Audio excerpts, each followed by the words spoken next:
Girl is live. Supposedly.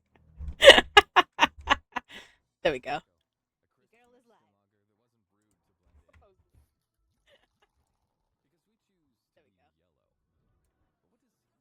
Haha, suck it, bitches. Like that, I'm done with one of two frozen daiquiris grabbing a beer. Ooh, wait, I want to see the pictures of the daiquiris. I hope you got pictures, Eli. He does.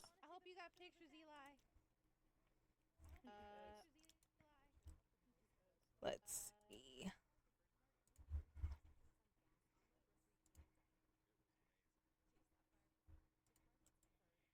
I was really just waiting for you to go live.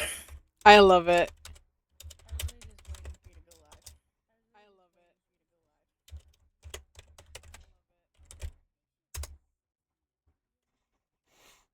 All right. I put it in my channel. On my Discord. I love it. Oh, yes. Oh no. Hi Muriel. How you doing? I hope y'all can. Muriel, how you doing? Okay. For a second I was like, what if I muted? That'd be hilarious. That would have been really funny. But yeah, for a hot second there I was like, wait a second. I'm gonna turn on my camera in a second. But I'm keeping it off because I'm realizing I have to go close my window. So I'll be right back.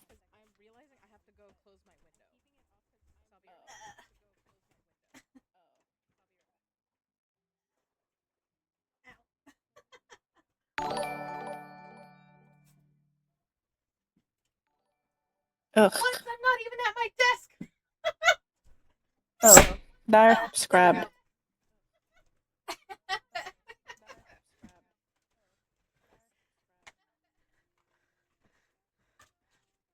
Two whole years. Oh, thank you, Trouble. There we go. I got to do that earlier.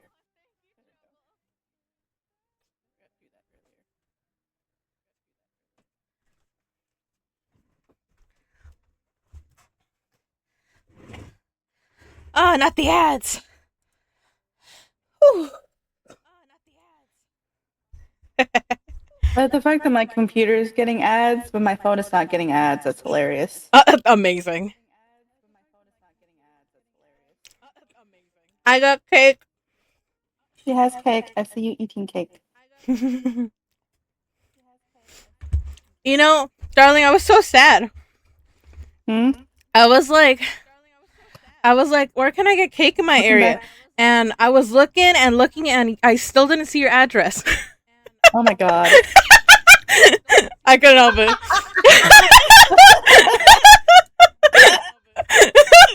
It's like you being so dumb with me killed me. Finishing up the bath. Oh, that's good. So, it was. Oh god. I had that to. Was smooth. Trouble says, "Damn, that was too smooth." You're on timeout. I'm the streamer here. Hold on, you can't time me out. She went live. She did go live.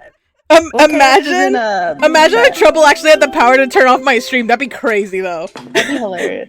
A body has been discovered. Oh my god, that fucking killed me. Sammy was like, when you look up on Google, when you put in like where's cake near me, he's like, there should just be like big booty Latinas. Oh my god. I was fucking dying. And then that was when at like when we were at Red Lobster, I was like, I gotta tell Michaela later. I was like, your address isn't on here.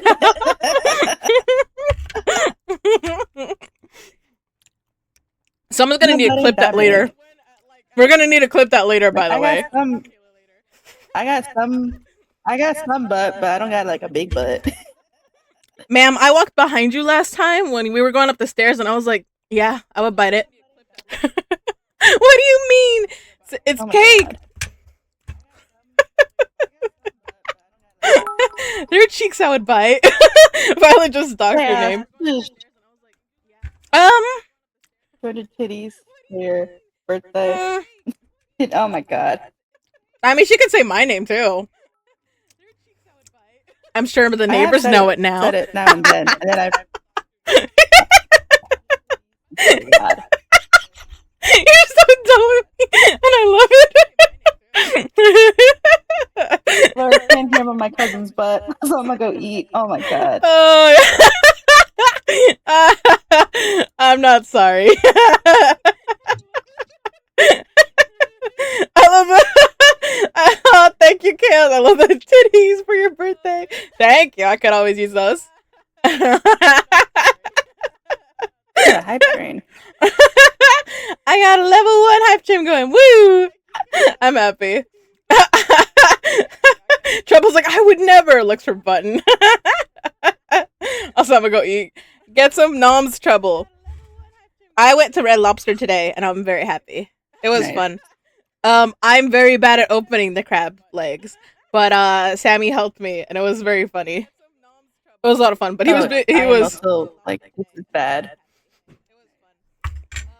Dude, when I was in South Carolina and I got to meet with Sis for the first time. Yeah. We did go to a seafood place and we ended up getting crab legs. But it was so funny because she makes it look so easy. I'm like, you Amazon, it's not fair. She made it, she was like a pro, because I think she said that she used to eat crab with her mom. And I'm like, oh, it's not fair, you're so good at it. Oh, she was good at it. I just turned my nails when opening crab. Do you not see what he wrote in your chat? Y'all are the only cake I can bite into without worrying about getting sick, but maybe lead poisoning. Nah, you'll be fine. Crab legs are easy to open when they're fresh. True. Yeah. Is that okay? I didn't know that. I think honestly it's probably just a technique thing with me. Like I'm not good at opening them. Yeah. But yeah. And it was our first time like being at Red Lobster. I know like I think a few years back I had ordered from there and I had the crab legs there and it was funny at home. I was using like a tiny hammer that Dad had. But yeah.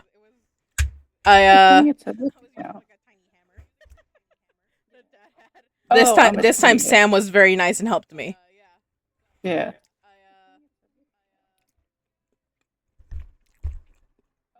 But I think it's funny because some of y'all already know I'm a Cancer, and so it's crab season, right? And they were having their crab fest, and I was like, I'm gonna go eat one of me right now.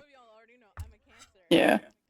I know I said that earlier in stream, and Eli was like, "That sounds dirty." I'm like, "Shut up! Don't make it dirty." I mean, Eli, you want to try crab? You can come get me. You can crack her open. Yeah, exactly. And eat her insides. Yes. Like that one. What was that? That one video. It's like, how would you like it? Crack open and her insides eaten, and then she was like, "Wait a minute." She was like, "You know what? I rescind." She was like, "Actually, this sounds like a great time." Yeah. Also, I got my hair up in a claw clip because it's hot. It is crabs hot. For birthday for crab season for crabs. Yes, exactly. Exactly. You get it. You get it. It's also why I chose to wear a red my new red dress today. I'm like, I'm gonna. And I wanted a coconut cake, and we ended up going to Vaughn's, and it's called an Italian cream cake, and it has some walnuts in it. It's pretty good, and it's got coconut shavings all over it, and it's really I'm very happy. If I had known you were looking for cake, but then that's a hard drive, so never mind. Never mind. I love it. There's a place my mom. Don't make me spit beer. Oh my god.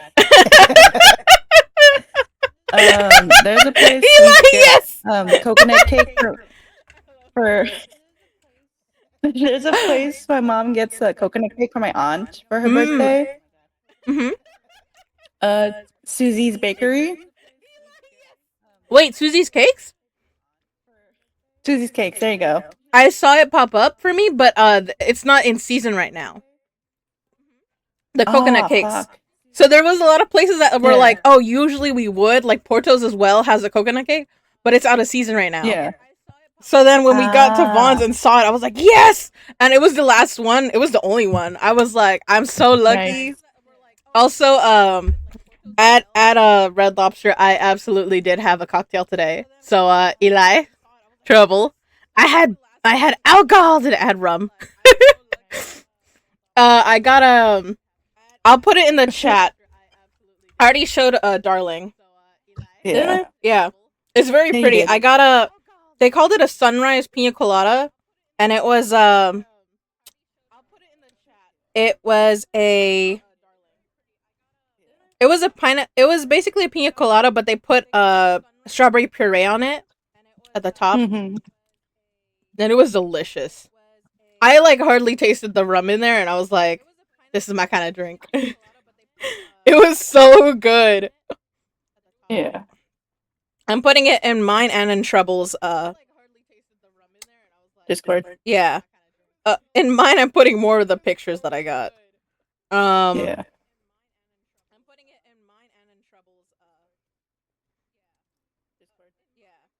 Also, me and Dad went to like while we were there at Vaughn's. So our fucking refrigerator died. What do you mean? What kind? Oh, the cocktail. It I was. think it was when you said you had a cocktail. Yeah. Strawberry watermelon and daiquiri are better. I've never seen that. So, but that sounds amazing. Honestly, It sounds delicious. like I want to have a true daiquiri, but the only time I've had like a daiquiri was like one in the can, like, and those are fine. But I have a feeling like an actual like made at a bar one would be better. You know, I had one when I was in Las Vegas for my 21st birthday. oh, And whoo, good lord. Sucker was strong as shit. I think I got a brain freeze and it didn't help. I was like, oh, you got a brain freeze that hit with the alcohol. You were like, damn. And then two, like it was cold as shit, and I was like, also it was hot. So like, I didn't realize I was taking big sips till it hit me, and I was like, oh. Yeah. Oh. Also, yeah, it was very pretty, and it was delicious. And even Sam tried it, and Mom, and they were both like, "You can barely taste alcohol. This is dangerous." Like, Yeah.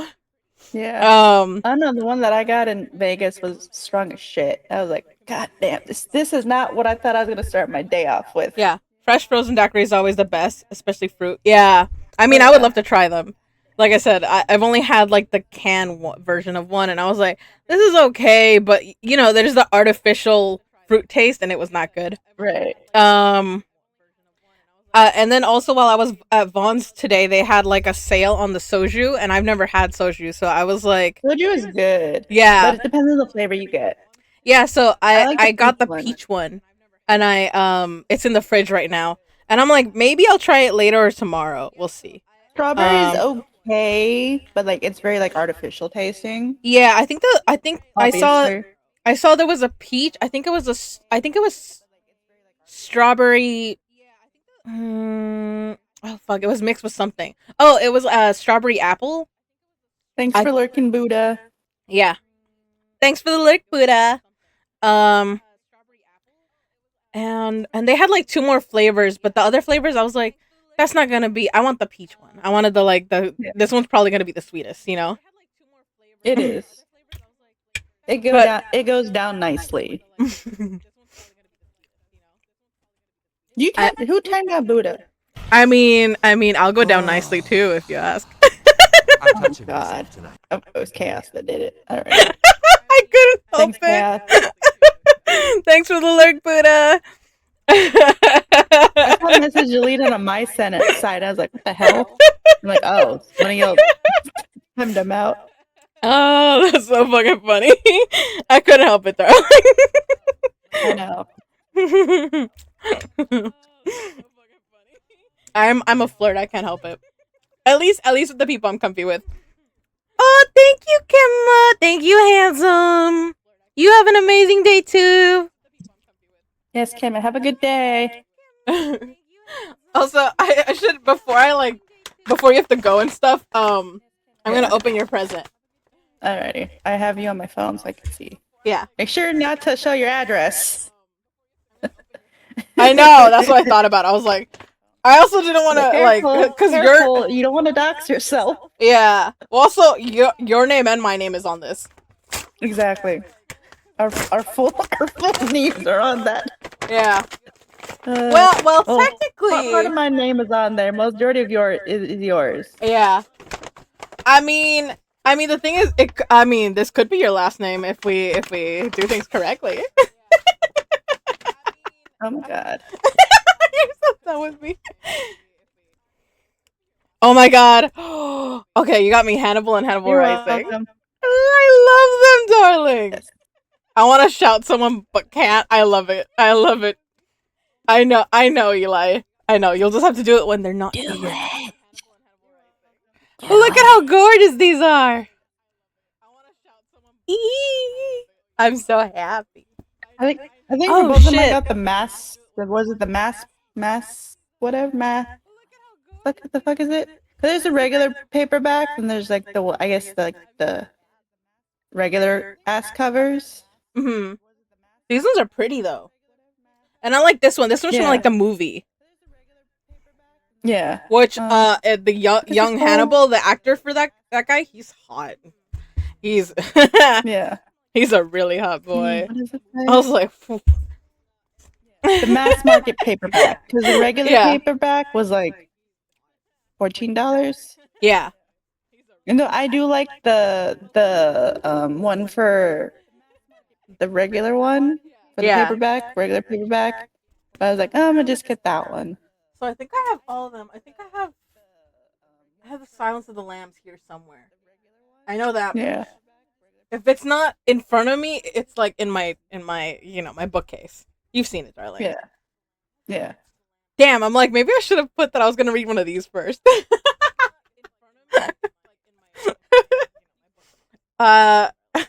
Instead of Dracula.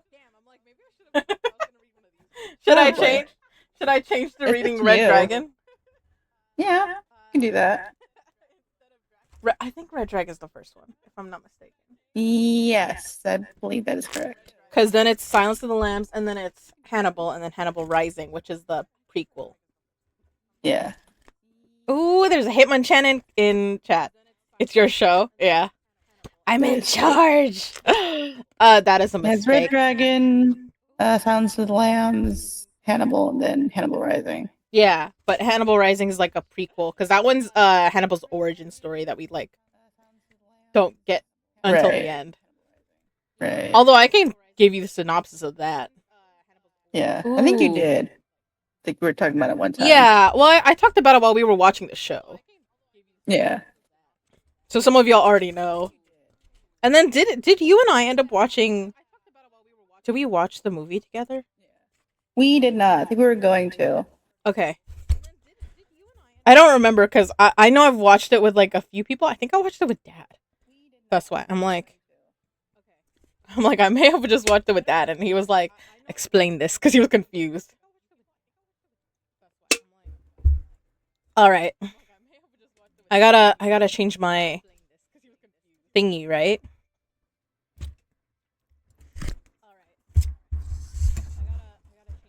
Okay, we're gonna read. I'm changing my title.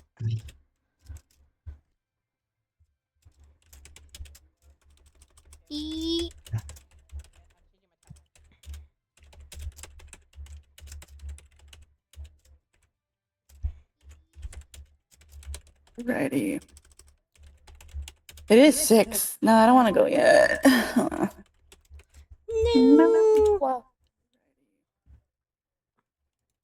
There we go. Wanna. Did that work? Yes. I saw that things changed. Perfect. So. All right. It's All too right, hot. Before you start reading, let me read out. Okay. Also, I decided to turn my fan on higher because it's hot. Yeah. Because it helped me when I had the window open behind me. Yeah. But it's loud. You know, because you can hear the street then. Yeah. I still got some more of my pretty cake. Nice.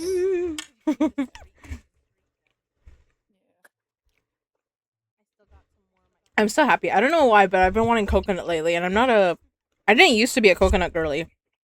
Yeah. I used to like hate coconut, and now I'm like, I've been liking it. Yeah. My adult taste buds are changing. Yep. All right, y'all. We're gonna rate out. Y'all know. I already said who I was gonna rate anyway. So, copyright messages. Go tell her happy birthday, you mother truckers. I love you yelling at your Wednesday, kitsunas. I'm probably gonna go back to playing Breath of the Wild. I haven't touched that game in 2 weeks. Oh my I god. gotta get back to that. And yeah, I love y'all. I will see y'all Wednesday with some more Breath of the Wild and some Hello Kitty. Love y'all. See y'all Wednesday. Behave in Violets or I'm gonna kick your butt. Bye. She will. She's my mod. Exactly. Sup? I love a sup. I love it. It made my day. Hello, kitsunas. Welcome in. It's a K-Raid, and I hope you've had an okay day. I love it. It's so cute. Thank you. I love your message. It's the best one I've seen. Welcome in, kitsunas. We are about to start. Darling got me this. Was it for Christmas?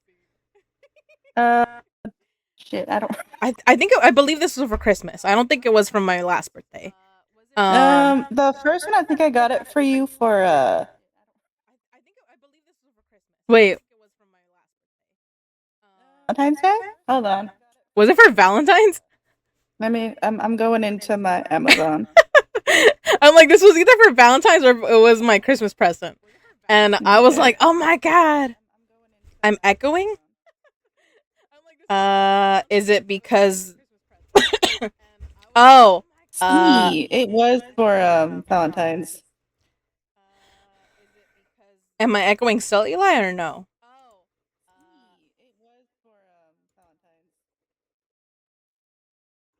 It was for Valentine's? I love it. Because you know me so well, wifey. Indeed. You were? Okay. So we're good now. Yay! Okay. So we're gonna start The Red Dragon by Thomas Harris. Keep in mind, I have not read these books before. I just know some of the lore because of the fandom. Yeah. Anyways, let me get out of Discord because I gotta go. Yes. Aw, bye, darling. Thank you for bringing the kitsunas. Bye. I love you. You're welcome. Love you too. I'll be seeing you later. Alrighty. You behave like, yourself. Right. No, we're gonna misbehave. Oh my god. Anyways. God, it's my birthday. Of course I'm gonna misbehave. No, I know. I love it. Anyway. Bye, darling. Enjoy your meal. Mwah. I will. Mwah. Okay. I'm excited. I haven't read in a hot minute. At least for stream, and I missed it. I think like a piece of coconut is tickling my windpipe. All right. Jesus. Don't forget to pop out of Discord. Oh, that's true. Okay. Thank you, darling. Okay. Misbehaving Lisa. Oops, there's a kid now. Absolutely not. Unless we're talking about Shadow. We might end up with more kittens. Darling's like Eli. All right. I'm gonna start reading. I'm excited because I haven't read these books. I know the lore from both the fandom because people talk about it and they compare it to the show and the movies, and I've watched all the movies at this point. I've watched all the movies like several times.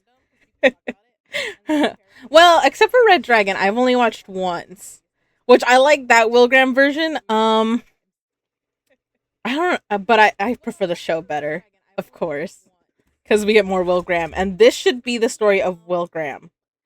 So it starts off with a quote. One can only see what one observes, and one observes only things which are already in the mind. Alphonse Bertillon. And then it has two more, there's two more, poems. For mercy has a human heart, pity a human face, and love the human form divine, and peace the human dress. William Blake, Songs of Innocence. Cruelty has a human heart, and jealousy a human face, terror the human form divine, and secrecy the human dress. The human dress is forged iron, the human form is a fiery forge, the human face a furnace sealed, the human heart its hungry gorge. And this is also from William Blake, Songs of Experience, because he has the two. After Blake's death, this poem was found with prints from the plates of Songs of Experience. It appears only in posthumous editions. Do I have tabs open? I don't have tabs open.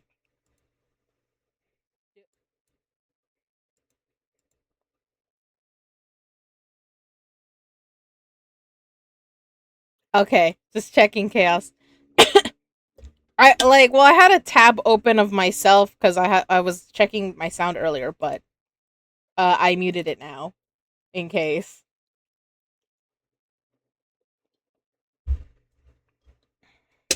Could you don't have like Darling's tab up still somewhere? I'm sorry. Oh no, what happened? But you have a 15 stream streak. That's a long streak, I think. You silly goose. Thank you, teddy bear. Okay. It says foreword to a fatal interview. I want to tell you the circumstances in which I first encountered Hannibal Lecter, MD. So Dr. Hannibal Lecter. In the fall of 1979, owing to an illness in my family, I returned home to the Mississippi Delta and remained there 18 months. I was working on Red Dragon. My neighbor in the village of Rich kindly gave me the use of a shotgun. My neighbor in the village of Rich kindly gave me the use of a shotgun house in the center of a vast cotton field, and there I worked, often at night. To write a novel, you begin with what you can see, and then you add what came before and what came after. Here in the village of Rich, Mississippi, working under difficult circumstances, I could see the investigator Will Graham in the home of the victim family, in the house where they all died, watching the dead family's home movies. I did not know at the time who was committing the crimes. I pushed to find out, to see what came before and what came after. I went through the home, the crime scene, in the dark with Will, and could see no more and no less than he could see. Sometimes at night I would leave the lights on in my little house and walk across the flat fields. When I looked back from a distance, the house looked like a boat at sea, and all around me the vast delta night. Which, if you recognize that line, that's from one of the episodes of Hannibal. Will says it, though. This person is describing Will, though. I soon became acquainted with the semi-feral dogs who roamed free across the fields in what was more or less a pack. Some of them had casual arrangements with the families of the farm workers, but much of the time they had to forage for themselves. In the hard winter months, with the ground frozen and dry, I started giving them dog food, and soon they were going through 50 pounds of dog food a week. They followed me around, and they were a lot of company. Tall dogs, short ones, relatively friendly dogs, and big, rough dogs you could not touch. They walked with me in the fields at night, and when I couldn't see them, I could hear them all around me, breathing and snuffling along in the dark. When I was working in the cabin, they waited on the front porch, and when the moon was full, they would sing. Which is interesting because Will had a pack of dogs. Standing baffled in the vast field outside my cabin in the heart of the night, the sound of breathing all around me, my vision still clouded with the desk lamp, I tried to see what had happened at the crime scene. All that came to my dim sight were loomings and intimations, the occasional glow when a retina not human reflected the moon. There was no question that something had happened. You must understand that when you are writing a novel, you are not making anything up. It's all there, and you just have to find it. Will Graham had to ask somebody. He needed some help, and he knew it. He knew where he had to go, long before he let himself think about it. I knew Graham had been severely damaged in a previous case. I knew he was terribly reluctant to consult the best source he had. At the time, I myself was accruing painful memories every day, and in my evening's work, I felt for Graham. So it was with some trepidation that I accompanied him to the Baltimore State Hospital for the Criminally Insane, the BSHCI. And there, maddeningly, before we could get down to business, we encountered the kind of fool you know from conducting your own daily business, Dr. Frederick Chilton, who delayed us for 2 or 3 interminable days. I found that I could leave Chilton in the cabin with the lights on and look back at him from the dark, surrounded by my friends the dogs. I was invisible then, out there in the dark, the way I am invisible to my characters when I am in a room with them, and they are deciding their fates with little or no help from me. Finished with the tedious Chilton at last, Graham and I went on to the violent ward, and the steel door slammed shut behind us with a terrific noise. Will Graham and I, approaching Dr. Lecter's cell. Graham was tense, and I could smell fear on him. I thought Dr. Lecter was asleep, and I jumped when he recognized Will Graham by scent without opening his eyes. I was enjoying my usual immunity while working, my invisibility to Chilton and Graham and the staff, but I was not comfortable in the presence of Dr. Lecter, not sure at all that the doctor could not see me. Like Graham, I found and find the scrutiny of Dr. Lecter uncomfortable, intrusive, like the humming in your thoughts when they x-ray your head. Graham's interview with Dr. Lecter went quickly, in real time at the speed of swordplay, me following it, my frantic notes spilling into the margin and over whatever surface was uppermost on my table. I was worn out when it was over. The incidental clashes and howls of an asylum rang on in my head, and on the front porch of my cabin, in rich, 13 dogs were singing, seated with their eyes closed, faces upturned to the full moon. Most of them crooned their single vowel between O and U. A few just hummed along. I had to revisit Graham's interview with Dr. Lecter 100 times to understand it and to get rid of the superfluous static, the jail noises, the screaming of the damned that had made some of the words hard to hear. I still didn't know who was committing the crimes, but I knew for the first time that we would find out, and that we would arrive at him. I also knew the knowledge would be terribly, perhaps tragically, expensive to others in the book, and so it turned out. Years later, when I started The Silence of the Lambs, I did not know that Dr. Lecter would return. I had always liked the character of Dahlia Iyad in Black Sunday, and wanted to do a novel with a strong woman as a central character. So I began with Clarice Starling, and not 2 pages into the new novel, I found she had to go visit the doctor. I admired Clarice Starling enormously, and I think I suffered some feelings of jealousy at the ease with which Dr. Lecter saw into her, when it was so difficult for me. By the time I undertook to record the events in Hannibal, the doctor, to my surprise, had taken on a life of his own. You seemed to find him as oddly engaging as I did. I dreaded doing Hannibal, dreaded the personal wear and tear, dreaded the choices I would have to go to watch, feared for Starling. In the end, I let them go, as you must let characters go. Let Dr. Lecter and Clarice Starling decide events according to their natures. There is a certain amount of courtesy involved. As the Sultan once said, I do not keep falcons, they live with me. When in the winter of 1979, I entered the Baltimore State Hospital for the Criminally Insane, and the great metal door crashed closed behind me. Little did I know what awaited at the end of the corridor, how seldom we recognize the sound when the bolt of our fate slides home. T.H. Miami, January 2000. Apparently the POV is Thomas Harris himself, I believe. So he wrote himself into the book. I'm sorry. I'm gonna catch up on chat right now that I've finished that part. She stopped echoing.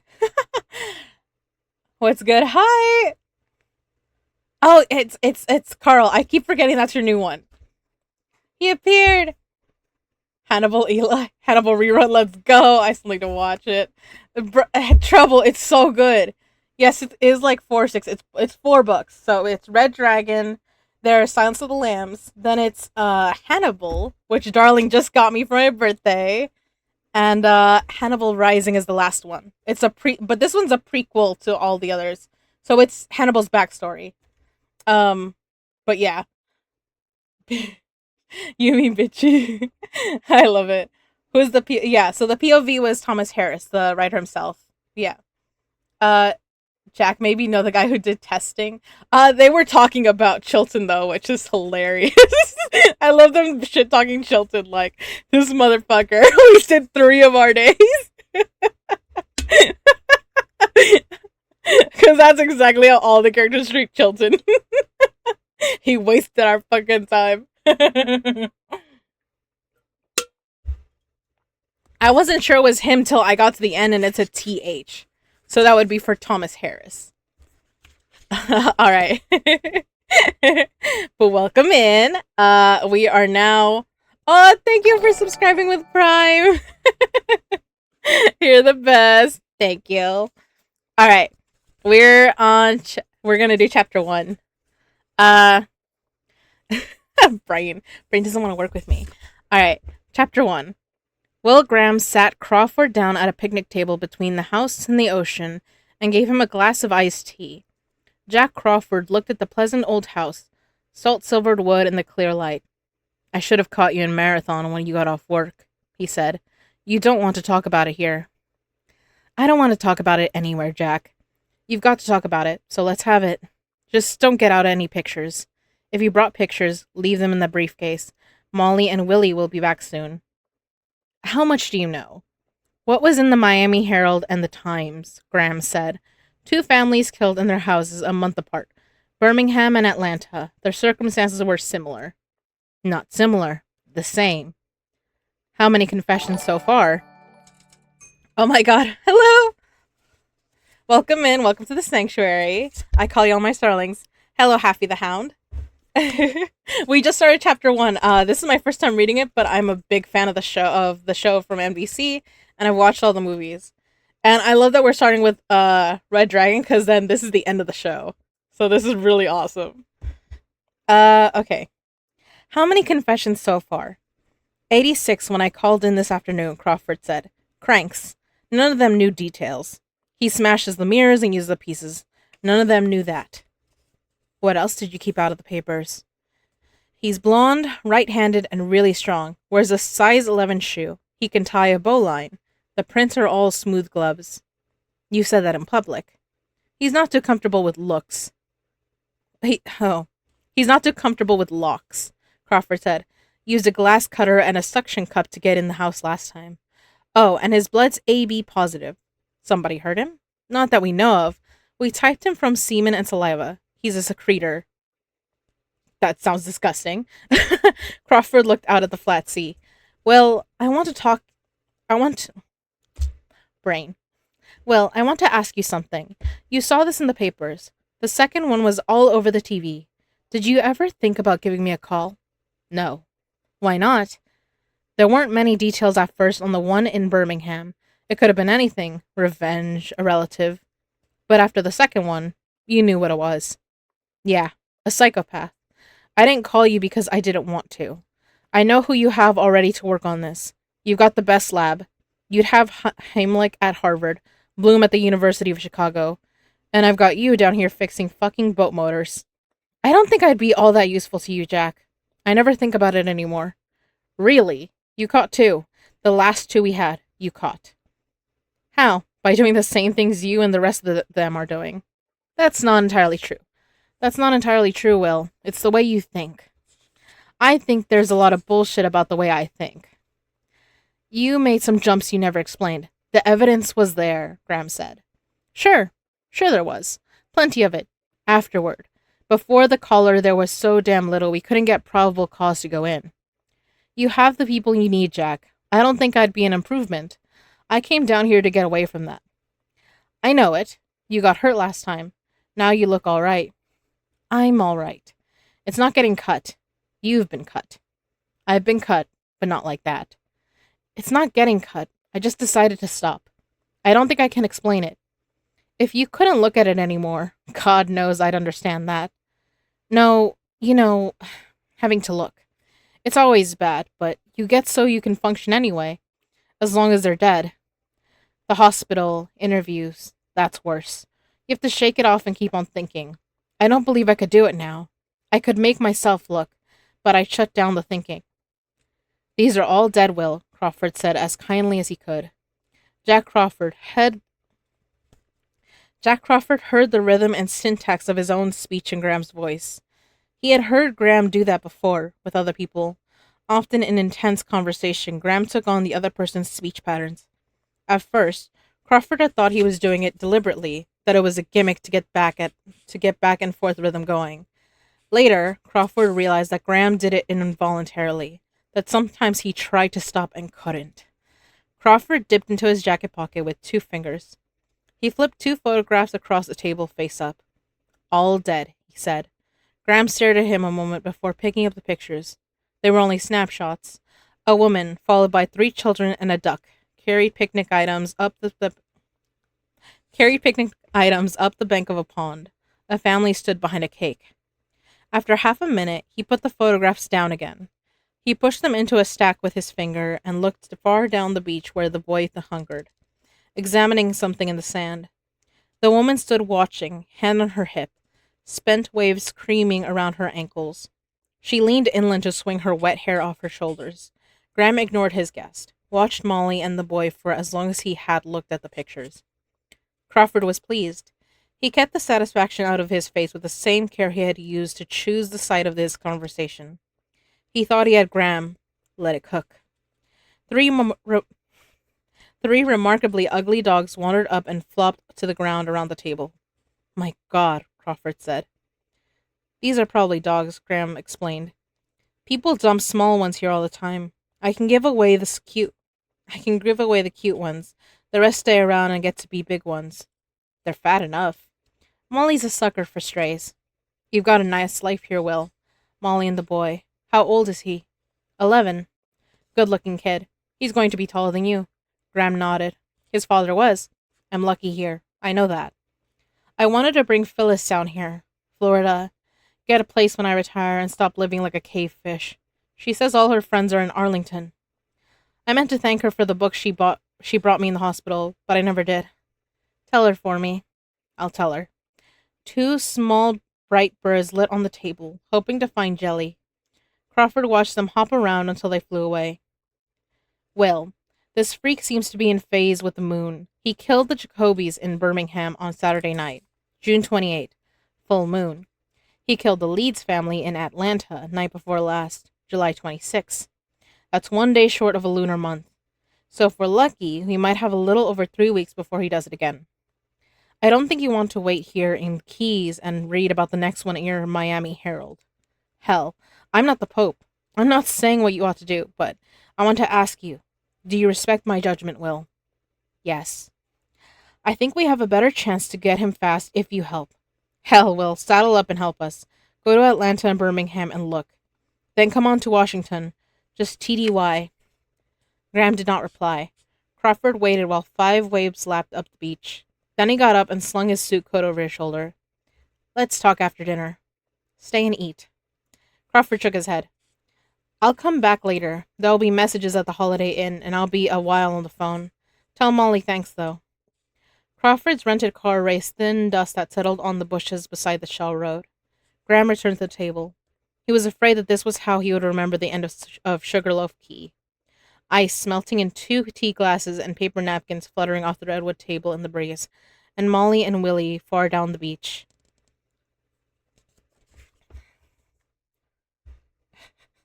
Trouble is live. Thanks, Chaos.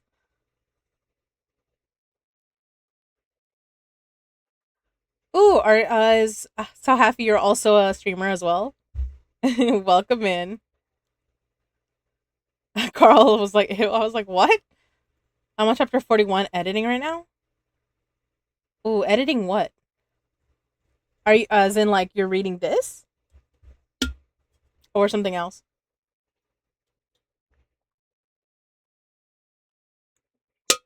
My book? Ooh, that's pretty cool. Let's see. Oop, sorry. Sorry about that. I did a thing. There we go. Okay. Alright. And now I can focus again. Whew. I hope that means you're writing one, correct? Or are you like are you an audiobook narrator and you're reading one and then editing? All right.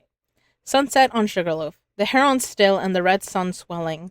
Will Graham and Molly Foster Graham sat on the bleached drift log, their faces orange in the sunset, backs in violet shadow. She picked up his hand. Crawford stopped by to see me at the shop before he came out here, she said. He has directions to the house. I tried to call you. You really ought to answer the phone once in a while.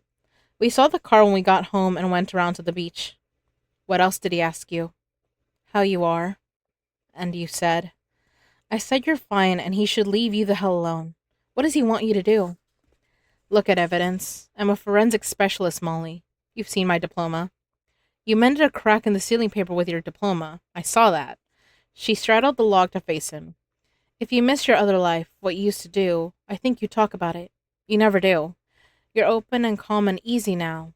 I love that. We have a good time, don't we? Her single styptic blink told him he should have said something better. Before he could fix it, she went on.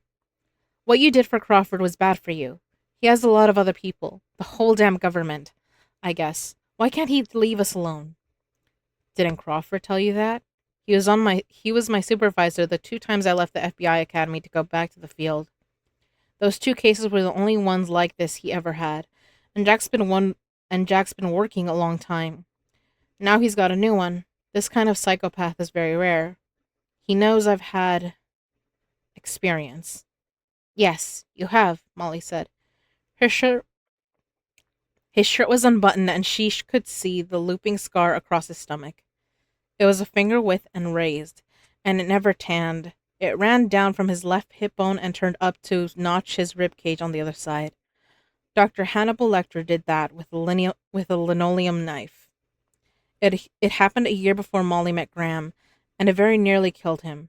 Dr. Lecter, known in the tabloids as Hannibal the Cannibal, was the second psychopath Graham had caught. When he finally got out of the hospital, Graham resigned from the Federal Bureau of Investigation, left Washington, and found a job as a diesel mechanic in the boatyard at Marathon in the Florida Keys. It was a trade he grew up with. He slept in a trailer at the boatyard until Molly and her good ramshackle house on Sugarloaf Key. Now, he straddled the drift log and held both her hands, her feet burrowed under his. All right, Molly. Crawford thinks I have a knack for the monsters. It's like a superstition with him. Do you believe it? Graham watched 3 pelicans fly in the line across the tidal flats. Molly, an intelligent psychopath, particularly a sadist, is hard to catch for several reasons. First, there's no traceable motive, so you can't go that way, and most of the time you won't have any help from from informants. See, there's a lot more stooling than sleuthing behind most arrests, but in a case like this, there won't be any informants. He may not even know that he's doing it, so you have to take whatever evidence you have and extrapolate. You try to reconstruct his thinking, you try to find patterns. And follow him and find him, Molly said. I'm afraid if you go after this maniac, or whatever he is, I'm afraid he'll do you like the last one did. That's it. That's what scares me. He'll never see me or know my name, Molly. The police, they'll have to take him down if they can find him, not me. Crawford just wants another point of view. She watched the red sun spread over the sea, high cirrus glowing above it. Graham loved the way she turned her head, artlessly giving him her less perfect profile. He could see the pulse in her throat and remembered suddenly and completely the taste of salt on her skin. He swallowed and said, What the hell can I do? What you've already decided. If you stay here and there's more killing, maybe it would sour this place for you. High noon and all that crap. If it's that way, you weren't really asking. If I were asking, what would you say? Stay here with me. Me. And Willie, I drag him in it. I drag him in if it would do any good. I'm supposed to dry my eyes and wave my hanky. If things don't go so well, I'll have the satisfaction that you did the right thing. That'll last about as long as taps. Then I can go home and switch one side of the blanket on. I'd be at the back of the pack. Never in your life. I'm selfish, huh? I don't care. Neither do I. It's keen and sweet here. All the things that happened to you before make you know it. Value it, I mean. He nodded. Don't want to lose it either way, she said. Nope, we won't either. Darkness fell quickly, and Jupiter appeared, low in the southwest. They walked back to the house beside the rising gibbous moon, far out past the tidal flats. Bait fish leaped for their lives. Crawford came back after dinner. He had taken off his coat and tie and rolled up his sleeves with a casual effect. Molly thought Crawford's thick, pale forearms were repulsive. To her, he looked like a damnably wise ape. She served him coffee under the porch fan and sat with him while Graham and Willie went out to feed the dogs. She said nothing. Moths batted softly at the screens. He looks good, Molly, Crawford said. You both do, skinny and brown. Whatever I say, you'll take him anyway, won't you? Yeah, I have to. I have to do it. But I swear to God, Molly, I'll make it as easy on him as I can. He's changed. It's great you got married. He's better and better. He doesn't dream so often now. He was really obsessed with the dogs for a while. Now he just takes care of them. He doesn't talk about them all the time. You're his friend, Jack.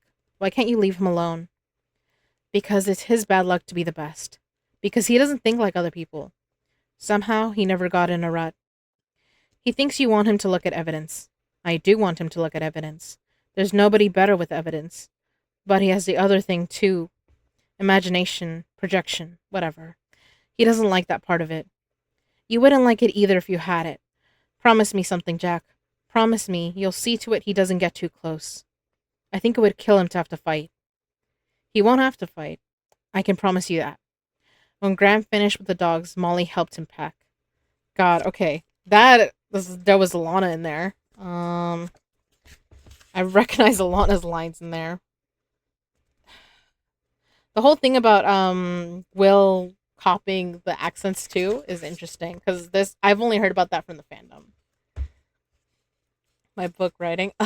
That's really cool, Happy. I love it. Also, do you want me to call you Happy or the Hound? I'm gonna drink some more water before chapter 2.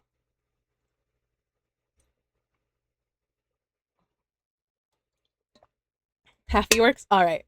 Hopefully I'm not talking too fast. I know I'm stumbling. I'm trying. I get a little tongue-tied sometimes. Alright. Chapter 2. Will Graham drove slowly past the house where the Charles Leeds family had lived and died. The windows were dark. 1 yard light burned. He parked 2 blocks away and walked back through the warm night, carrying the Atlanta police detective's report in a cardboard box. Graham had insisted on coming alone. Anyone else in the house would distract him. That was the reason he gave Crawford. He had another, private reason. He was not sure how he would act. He didn't want a face aimed at him all the time. He had been all right at the morgue. The 2-story brick home was set back from the street on a wooded lot. Graham stood under the trees for a long time looking at it. He tried to be still inside. In his mind, a silver pendulum swung in darkness. He waited until the pendulum was still. A few neighbors drove by, looking at the house quickly and looking away. A murder house is ugly to the neighbors, like the face of someone who betrayed them. Only outsiders and children stare. The shades were up. Graham was glad. That meant no relatives had been inside. Relatives always lower the shades. He walked around the side of the house, moving carefully, not using his flashlight. He stopped twice to listen. The Atlanta police knew he was here, but the neighbors did not. They would be jumpy. They might shoot. Looking in a rear window, he could see all the way through to the light in the front yard, past silhouettes of furniture. The scent of Cape jasmine was heavy in the air. A lattice porch ran across most of the back. On the porch door was the seal of the Atlanta Police Department. Graham removed the seal and went in. The door from the porch into the kitchen was patched with plywood where the police had taken out the glass. By flashlight, he unlocked it with the key the police had given him. He wanted to turn on lights. He wanted to put on his shiny badge and make some official noises to justify himself in the silent house where 5 people had died. He did none of that. He went into the dark kitchen and sat down at the breakfast table. 2 pilot lights on the kitchen range glowed blue in the dark. He smelled furniture polish and apples. The thermostat clicked and the air conditioning came on. Graham started at the noise, felt a trickle of fear. He was an old hand at fear. He could manage this one. He simply was afraid, and he could go on anyway. He could see and hear better afraid. He could not speak as concisely, and fear sometimes made him rude. Here, there was nobody left to speak to. There was nobody to offend anymore. Madness came into this house through that door into this kitchen, moving on size 11 feet. Sitting in the dark, he sensed madness like a bloodhound sniffs a shirt. Graham had studied the detective's report at Atlanta. Homicide for most of the day and early evening. He remembered that the light on the vent hood over the stove had been on when the police arrived. He turned it on now. 2 framed samples hung on the wall beside the stove. One said, "Kissin' don't last, cookin' do." The other was, "It's always to the kitchen that our friends best like to come, to hear the heartbeat of the house, take comfort in its hum." Graham looked at his watch. 11:30 p.m. According to the pathologist, the death occurred between 11 p.m. and 1 a.m. First, there was the entry. He thought about that. The madman slipped the book on. I have a blur if you want to see. Ooh, I would love to.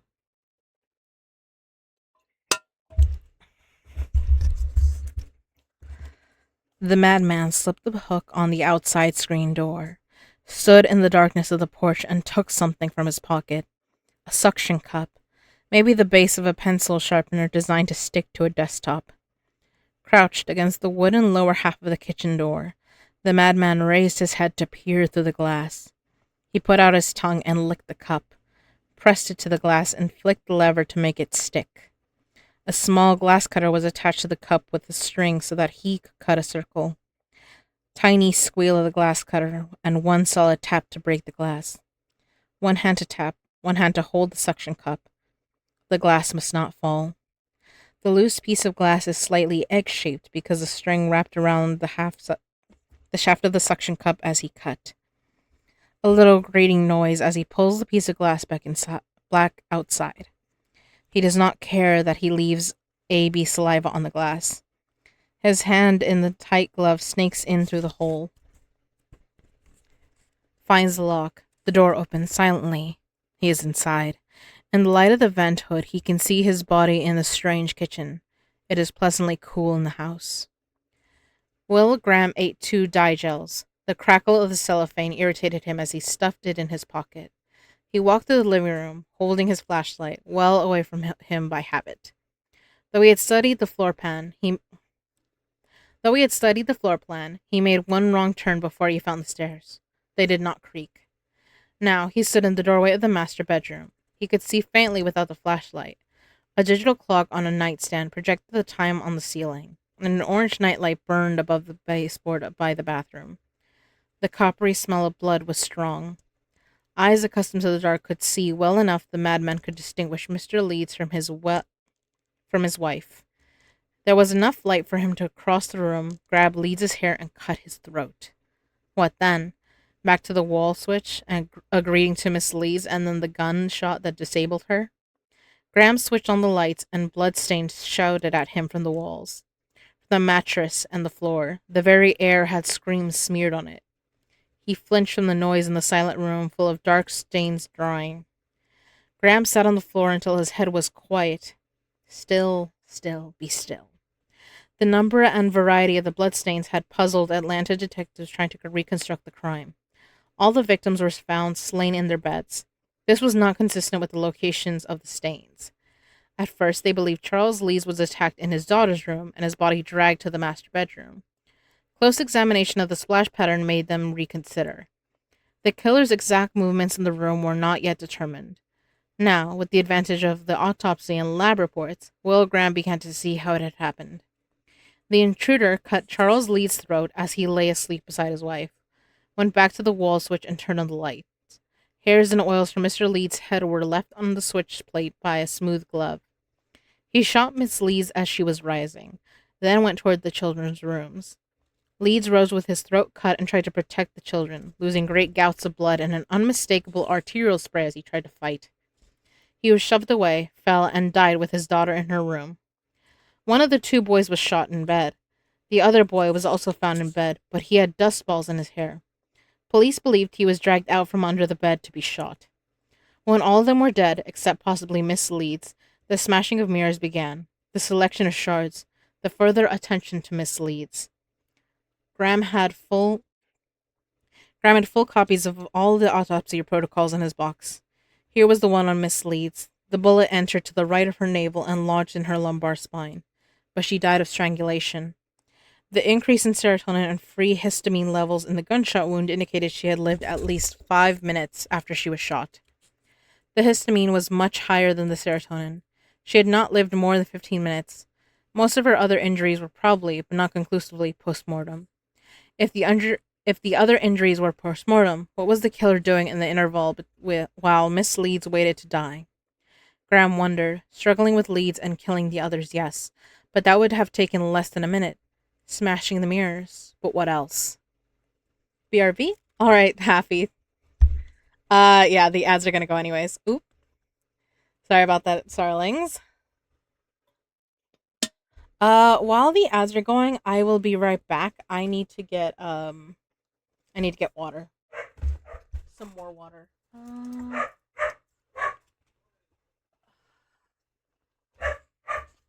Darling gave me all these beautiful bookmarks, and I don't know where they are. Well, I do, but I'll be back.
There's a why not?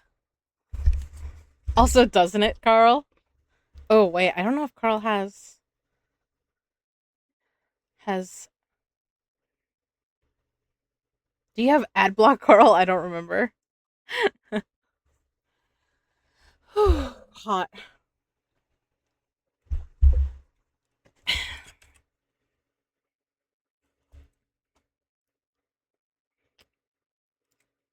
You are subbed. Yeah, some of this scene reminds me of both the beginning scene of the show and also like closer to the end when Jack has come back.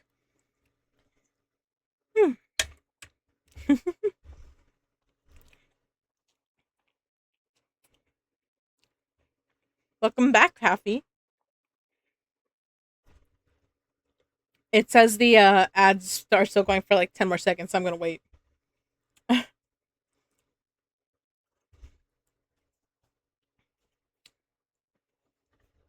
Is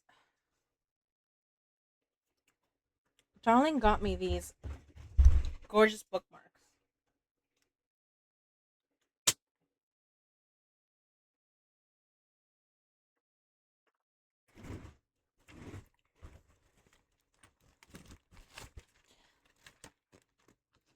Darling got me these gorgeous bookmarks, and I'm just like, wait a second, where are they for when I have to put the book down? Look, she got one for my son. It's crab month. And I'll read the blurb right now since I have paused reading this. I'll read it now. Okay, hold on. Let's see. Okay. In shadowed alleys, a homeless stray named Levi followed a glowing wolf into myth, into Shiftera, where ancient gods stalk moonlit streets, and the feral god Ventaron stirs beneath cracked seals of blood and stone. Crowned in ritual moonlight, Levi awakens the beast. Solara descends, whispering of balance paid in flesh, one arm, one merciless choice. Newly made with veins burning with 7 warring currents, Levi clings to a fracturing city as hunters prowl, cultists chant, and Ventaron's whispers devour the dark. Sorry, someone put something in the chat and it jerked the thingy. Whispers devour in the dark. Some crowns are worn, some are paid for in shattered pieces. Will the new Shifter King hold back the rising hunger, or will the old one consume everything he has begun to love? Interesting. I love it. Love crabs. Expensive though. I had crab today, Carl. I went to Red Lobster. We went to Red Lobster for my birthday lunch. I had so much trouble opening the crabs, and it was very funny. My little brother was teasing me, but he helped me, so I have the best little brother. Snow crab, and it was mostly the legs. I had like, I think it was like 8 legs. I put a picture in my Discord, Carl, so you can check. Yeah, I put a picture in the Discord under under food. I think that's what I did. But yeah, yeah, you're right. It was expensive, but right now is I guess their Crab Fest, Red Lobster, and I'm like, that's funny because it's crab season. Because I'm a Cancer. Yeah, I don't like the head guts. Yeah. The legs are where it's at. But you already knew I was a thigh girly. I couldn't help it. I'm in a mood today. We're gonna tell dirty jokes when we can. I'll make you red as a lobster. Oh my god, Eli, teddy bear, gonna make me blush here. I'm already wearing red. We'll see if I can get redder, huh?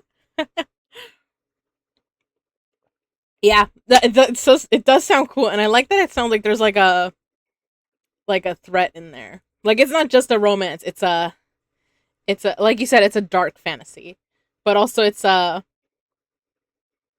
do they call it? Like there will be an issue, and I'm like, ooh, I love that. Because I love my fantasy with a little bit of romance, but I like it when there's more fantasy sometimes. But that's not saying I don't like romances, because if y'all see, I mean, me and Darling and I were reading this last time. Is this where my good bookmark is? I think this is where my good one is that she gave me. Oh yeah. We were reading Lights Out. I do have a Discord. Um I have I have a Discord. And we were reading this. We got to chapter 12. Well, so we're like a little bit less than halfway. We're like a third of the way in. Thank you. Yeah. And this is a dark romance. And we were having fun with it. She was reading for Allie, I was reading for Josh. It was a good time. We should do it again, but we have to find a time to do it. My I got this bookshelf so my books wouldn't be crammed, and I have not, now it's filled. I got a cover made if you want to see. Yes. Put it under God. You might have to put it under arts and pictures. Yeah. But yeah. I'm like, where was I? Because I do want to read this for y'all. I'm having fun because we watched this show. I got it's in my Discord, I think, but you can't really watch it on YouTube. I mean, you can, but you can't. Like, yeah, invalid invite. Oh God. Mm, let's see. Invite to server. It's probably because sometimes they put like expires after 30 days, and I try to change it to never, but sometimes it doesn't always work. I'll have to fix that later. There you go. There's the Sanctuary Discord. But yeah. Let's see. Okay. If the other injuries were post-mortem, what was the killer doing in the interval while Miss Leeds waited to die? Graham wondered. Struggling with Leeds and killing the others, yes, but that would have taken less than a minute. Smashing the mirrors. But what else? The Atlanta detectives were thorough. They had measured and photographed exhaustively, had vacuumed and grid searched and taken the trash from the drains. Still, Graham looked for himself. From the police photographs and the taped outlines on the mattresses, Graham could see where the bodies had been found. The evidence, nitrate traces on the bedclothes in the case of the gunshot wounds, indicating that they were found in positions approximating those in which they died. But the profusion of bloodstains and the matted sliding marks on the hall carpet remained unexplained. One detective had theorized that some of the victims tried to crawl away from the killer. Graham did not believe it. Clearly, the killer moved them after they were dead, and then put them back in the way they were when he killed them. What he did with Miss Leeds was obvious, but what about the others? He had not disfigured them further as he did Miss Leeds. The children each suffered a single gunshot wound in the head. Charles Leeds bled to death, with aspirated blood contributing. The only additional mark on him was a superficial ligature mark around his chest, believed to be post-mortem. What did the killer do with them after they were dead? From his box, Graham took the police photographs, lab reports on the individual blood and organic stains in the room, and standard comparison plates of blood drop trajectories. He went over the upstairs rooms minutely, trying to match injuries to stains, trying to work backward. He plotted each splash on a measured field sketch of the master bedroom, using the standard comparison plates to estimate the direction and velocity of the blood flow. In this way, he hoped to learn the positions of the bodies were in at different times. Here was a row of 3 bloodstains slanting up and around a corner of the bedroom wall. Here were 3 faint stains on the carpet beneath them. The wall above the headboard on Charles Leeds' side of the bed was bloodstained, and there were swipes along the baseboards. Graham's field sketch began to look like a joint-the-dots puzzle with no numbers. He stared at it, looked up at the room, and back to the sketch until his head ached. He went into the bathroom and took his last tube Bufferin, scooping up water in his hand from the faucet in the sink. He splashed water on his face and dried it with his shirt tail. Water spilled on the floor. He had forgotten the trap was gone from the drain. Otherwise, the bathroom was undisturbed, except for the broken mirror and the traces of red fingerprints powder called dragon's blood. Toothbrushes, facial cream, razor were all in place. The bathroom leaked. Oh, the bathroom looked as though a family still used it. Miss Leeds' pantyhose hung on the towel racks where she had left them to dry. He saw that she cut the leg off of a pair when it had a runner so she could match 2 one-legged pairs, wear them at the same time, and save money. Miss Leeds' small, homey economy pierced him. Miss Leeds' small, homey economy pierced him. Molly did the same thing. Graham climbed out of the window onto the porch roof and sat on the gritty shingles. He hugged his knees, his damp shirt pressed cold across his back, and he snorted the smell of slaughter out of his nose. The lights of Atlanta rusted the night sky, and the stars were hard to see. The night would be clear in the Keys. He could be watching shooting stars with Molly and Willie, listening for the whoosh that solemnly agreed a shooting star must make. Listening for the whoosh they solemnly agreed a shooting star must make.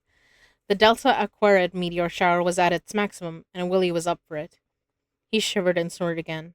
He did not want to think of Molly now. To do so was tasteless as well as distracting. Graham had a lot of trouble with taste. Often his thoughts were not tasty. There were no effective partitions in his mind. What he saw and learned touched everything else he knew. Some of the combination were hard to live with, but he could not anticipate them, could not block and repress. His learned values of decency and propriety tagged along, shocked at his associations, appalled at his dreams, sorry that in the bone arena of his skull there were no forts for what he loved. That is a Hannibal line in the first episode. His associations came at the speed of light. His value judgments were at the pace of a responsive reading. He could never keep up and direct his thinking. He viewed his own mentality as grotesque but useful, like a chair made of antlers. There was nothing he could do about it. Graham turned off the lights in the Leeds house and went out through the kitchen. At the far end of the back porch, his flashlight revealed a bicycle and a wicker dog bed. There was a doghouse in the backyard, a dog bowl by the steps. The evidence indicated the Leedses were surprised in their sleep. Holding the flashlight between the chin and chest, he wrote a memo. Jack, where was the dog?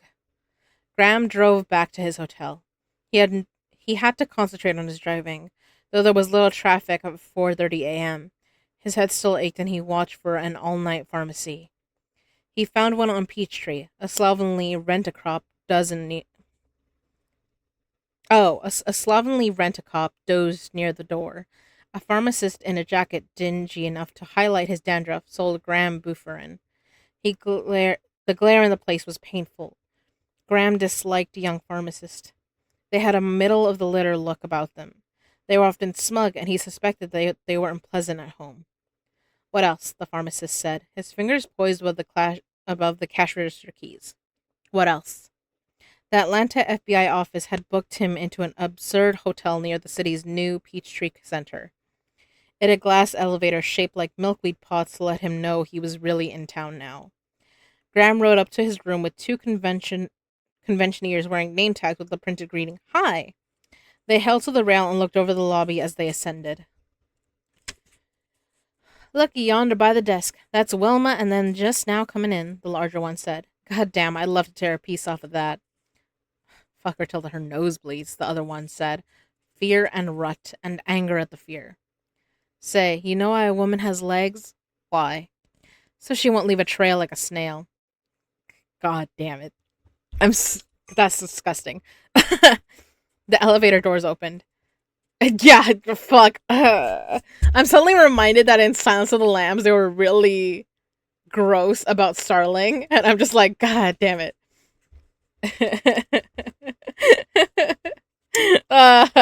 I'm like, that's why it's like this. Also, thank you, Eli. Stretch and a hydrate. Hydrate for me and for y'all, so hold on. Thank you. I'm gonna need that stretch and hydrate after this, Eli. Eli's trying to make sure I stay limber.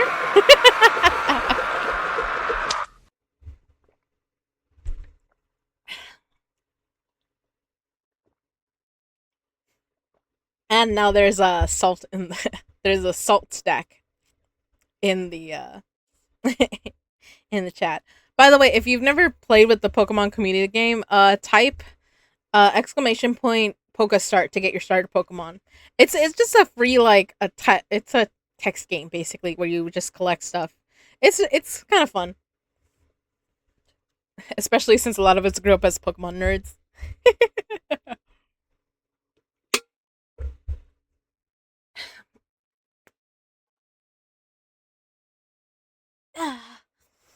Fuck. Shit. I slept on this arm and now it gets mad at me. And I've been going to the gym with Sam and he has me do weights with him. It's fun. I do like it. And there's something satisfying about it. Cuz I don't feel a burn in my arms usually, but now I get sore and I'm like, fuck.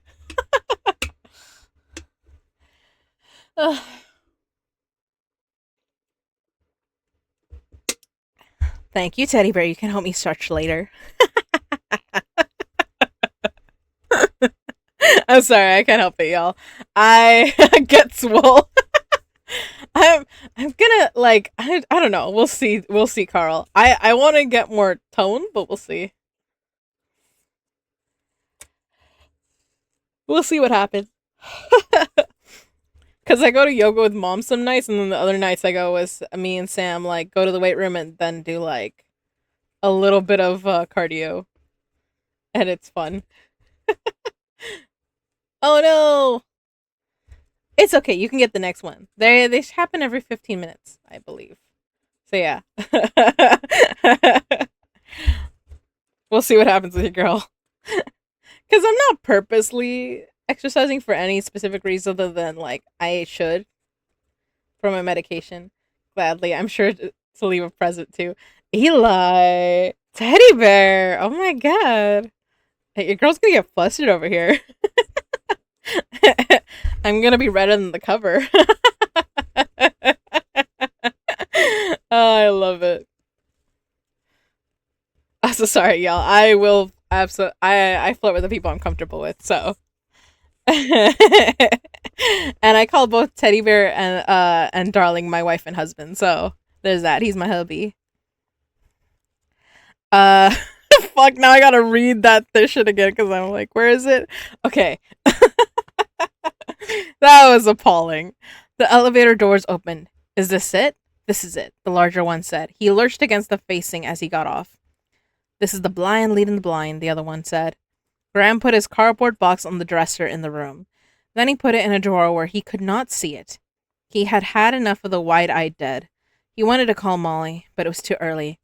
A meeting was scheduled for 8 a.m. at the Atlanta police headquarters. He'd have little enough to tell them. He would try to sleep. His mind was a busy rooming house with arguments all around him, and they were fighting somewhere down the hall. He was numb and empty, and he drank 2 fingers of whiskey from his bathroom glass before he lay down. The darkness pressed too closely on him. He turned on the bathroom light and went back to bed.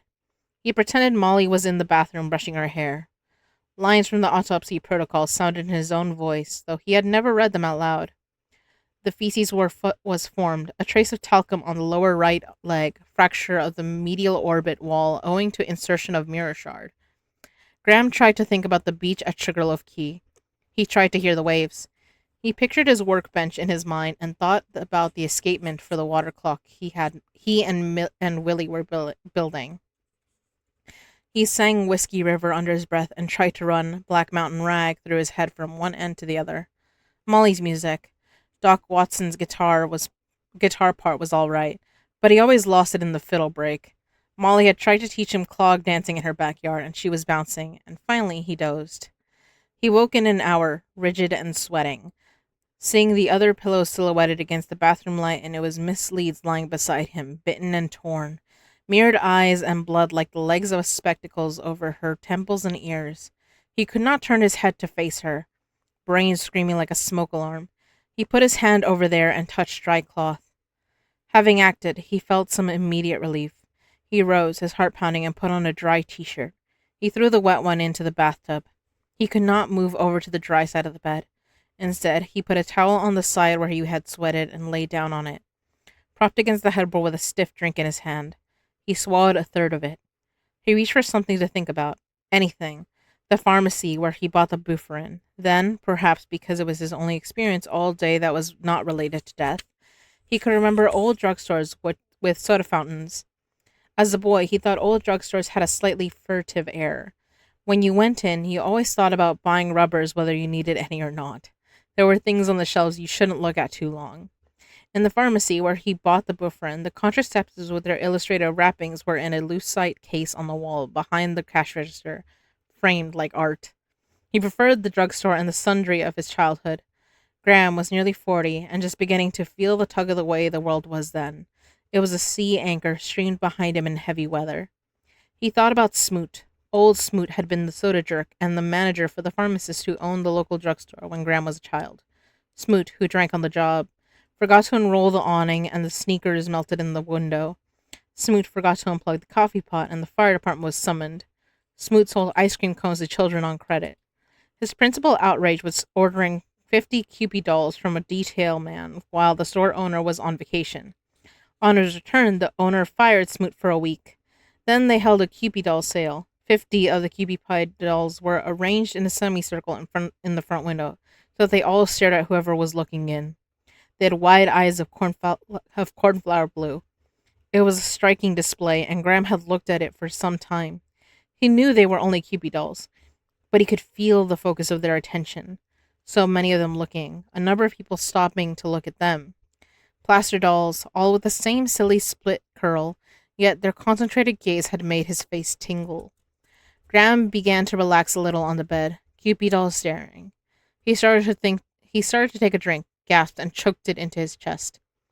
He fumbled for the bedside lamp and fetched his box from the dresser drawer. He took out the autopsy protocols of the 3 Leeds children and his measured field sketches of the master bedroom and spread them on the bed. Here were the 3 bloodstains slanting up the corner, and here was the matching stains on the carpet. Here were the dimensions of the 3 children. Brother, sister, big brother. Match, match, match. They had been in a row, seated along the wall facing the bed. An audience. A dead audience. And Leeds, tied around the chest of the headboard, composed to look as though he were sitting up in bed, getting the ligature mark, staining the wall above the headboard. What were they watching? Nothing. They were all dead, but their eyes were open. They were watching a performance, starring the madman and the body of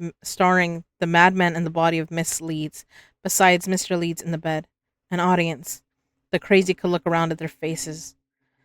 Graham wondered if he had lit a candle. The flickering light would simulate expression on their faces. No candle was found. Maybe he would think to do that next time. Oh, that's creepy. This first small bond to the killer itched and stung like a leech. Graham bit the sheet, thinking, "Why did you move them again? Why didn't you leave them that way?" Graham asked. "There's something you don't want me to know about you. Why? There's something you're ashamed of. Or is it something you can't afford for me to know? Did you open their eyes? Miss Leeds was lovely, wasn't she? You turned on the light after you cut his throat so Mrs. Leeds could watch him flop, didn't you? It was maddening to have to wear gloves when you touched her, wasn't it?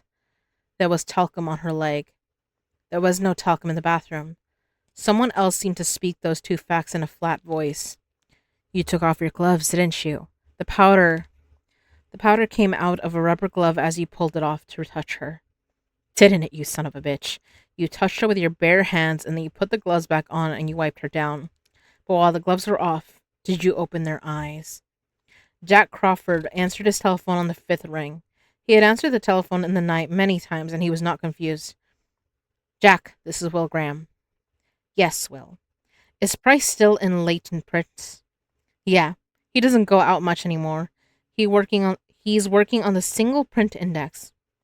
I think he ought to come to Atlanta." "Why? You said yourself the guy down here is good." "He is good, but not as good as Price." "What do you want him to do? Where would he look?" "Miss Leeds' fingernails and toenails. They're painted. It's a slick surface. And the corneas of all their eyes. I think he took his gloves off, Jack." "Jesus. Price will have to gun it," Crawford said. "The funeral's this afternoon." Jesus Christ. Distraction achieved. Eli.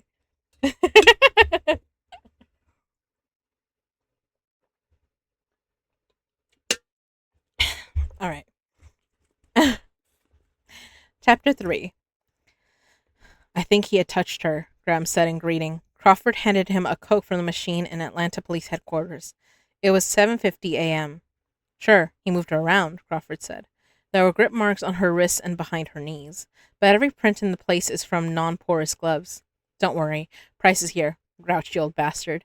He's on his way to the funeral home now. The morgue released the bodies last night, but the funeral home's not doing anything yet. You look bushed. Did you get any sleep?" "Maybe an hour. I think he had to touch her with his hands." "I hope you're right. But the Atlanta lab swears he wore like surgeon's gloves the whole time." Crawford said. The mirror pieces had those smooth prints. Forefinger on the back of the piece wedged in the labia, smudged thumb on the front.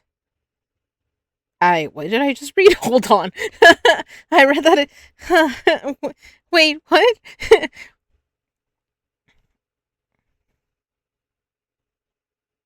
On the back of the piece? Ow, what the fuck? Okay. Sorry. I read it and then I was like, wait, what does that mean? And I had to read it again. Be glad you didn't. You don't have to read that again. You don't want to know. He polished it after he placed it so he could see his damn face in there probably, Graham said. The one in her mouth was obscured with blood. Same with the eyes. He never took the gloves off. Miss Leeds was a good-looking woman, Graham said. You've seen the family pictures, right? I'd want to touch her skin in an intimate situation, wouldn't you? Intimate? Distaste sounded in Crawford's voice before he could stop it. Suddenly, he was busy rummaging in his pockets for change. Intimate. They had privacy. Everybody else was dead. He could have their eyes open or shut however he liked. Anyway he liked, Crawford said. They tried her skin for prints, of course. Nothing. They did get a hand spread off her neck. The report didn't say anything about dusting nails. I expect her fingernails were smudged when they took scrapings. The scrapings were just where she cut her palms from them. She never scratched him. She had pretty feet, Graham said. Mm-hmm. Let's head upstairs, Crawford said. The troops are about to muster. I don't like this. This is creepy. Like, okay, let me explain something. One of the reasons I really like the show Hannibal is that it's not one of the typical crime shows where there's like a lot of sex crimes. There's literally one, and it's so they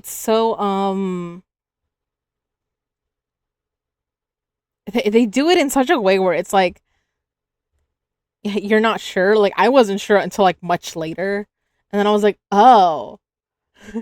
Like I think it took me like 2 or 3 rewatches for me to be like, that's what happened, and I like yeah.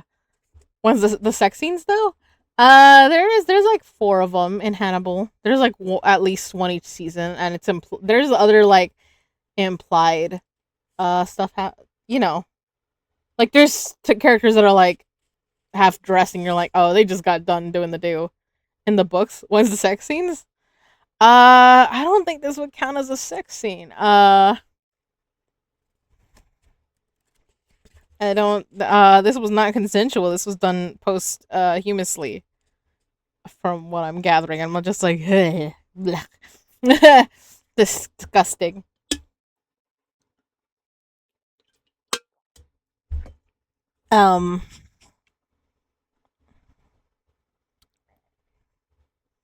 But yeah, I don't like that Will is talking about it like in the creepy way that the killer probably is. I'm like, God, gross! Don't do this to me. But I think the books have less actual sex scenes than that. In the show there was like 2, maybe there's like there's 2 or 3, but I like that they're shot tastefully and yeah, there's not sex crimes. There's just the one involving Margot. But and I guess there's a hint of Mason, but we don't like they don't talk about it the way I'm pretty sure they did in the movie and the book. Did you take a look at my cover? Oh, I didn't. Not yet. There's Tyroga in chat. You got like a minute and a half to get it. Let's see. Oops. Let me check.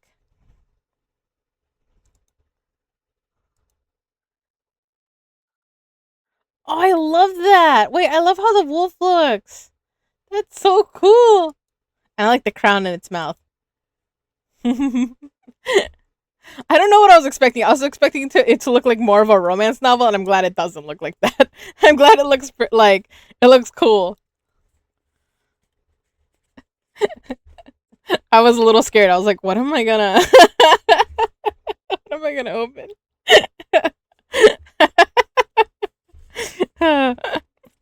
Oh my god. I can't tell you what I pictured. It's better that you don't know. I am a fanfic girly, but I was just like, I don't know. I like reading fanfics. I'm not as crazy about like actual published romance books. You know what I mean? Um Although like I said, there's some good ones. Like I have some in my here. Like I said, me and Darling were reading Lights Out, but that one's also like a funny dark romance. Like it doesn't take itself too seriously. My friend made it for me, and she is a published author. That's amazing. That's awesome. I love that stuff. I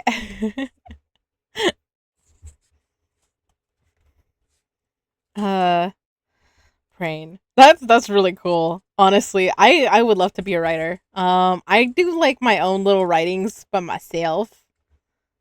Or there's yeah, but I don't think I've gone far enough that it would be a book yet. We'll get there one day. All right. Jimmy Price had a lot of equipment, 2 heavy cases plus his camera bag and tripod. He made a clatter coming through the front door of the Lombard funeral home in Atlanta.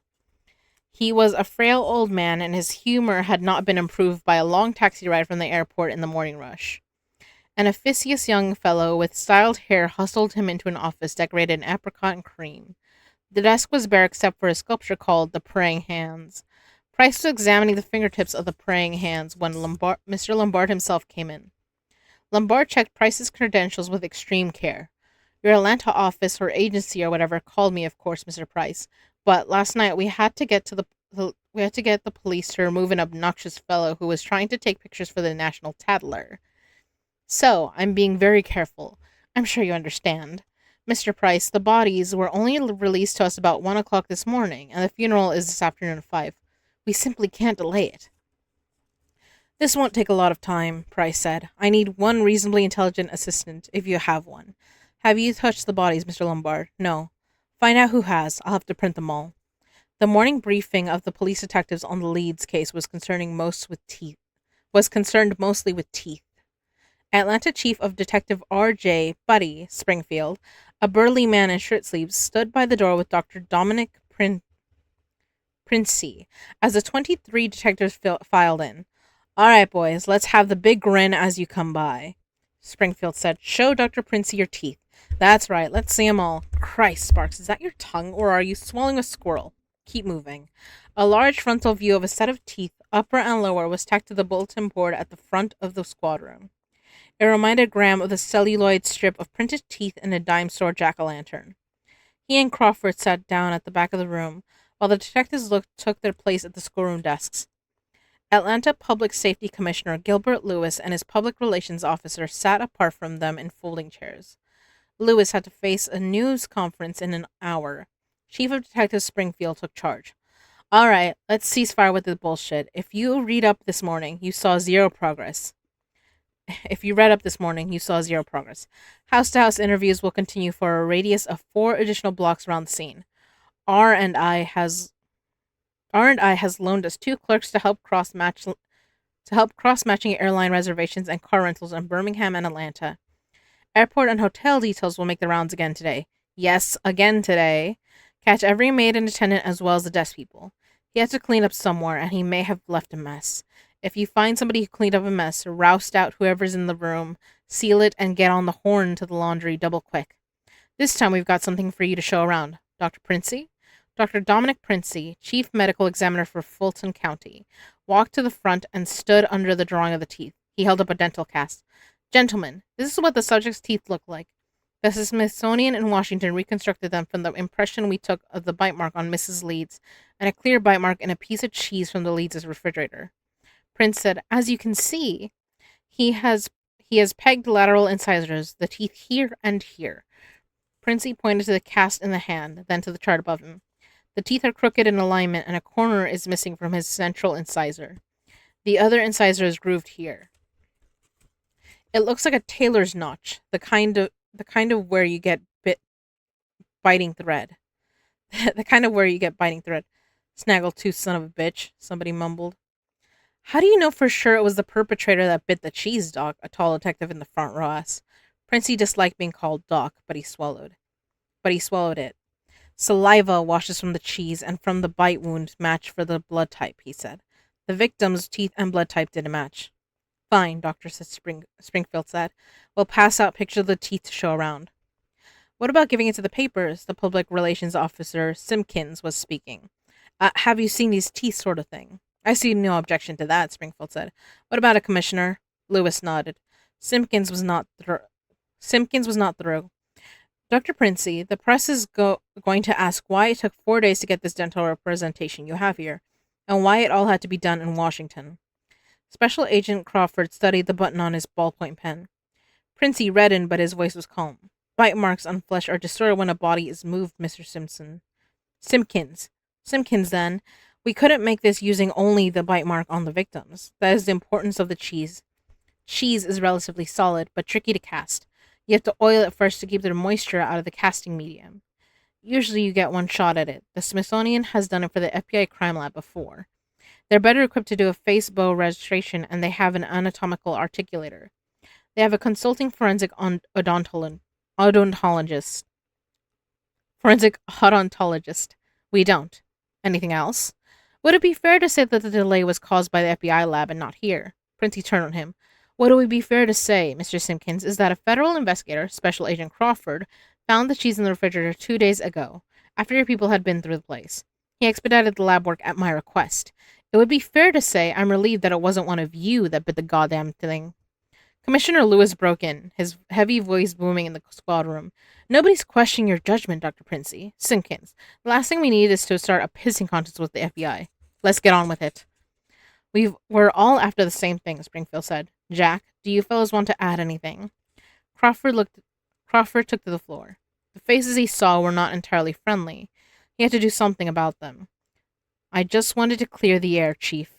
Years ago, there was a lot of rivalry about who got the collar. Each side, federal and local, held out on one another. It made a gap that crooks slipped through.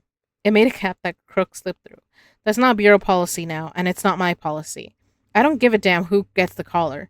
Neither does Investigator Graham. That's him sitting back there, if some of you are wondering. If the man who did this is run over by a garbage truck, it would suit me just fine as long as it puts him off the street. I think you feel the same way. Crawford looked over the detectives and hoped they were mollified. He hoped they wouldn't hoard leads. Commissioner Lewis was talking to him. Investigator Graham has worked on this kind of thing before? Yes, sir. Can you add anything, Mr. Graham? Suggest anything. Crawford raised his eyebrows at Graham. Would you come up to the front? Springfield said.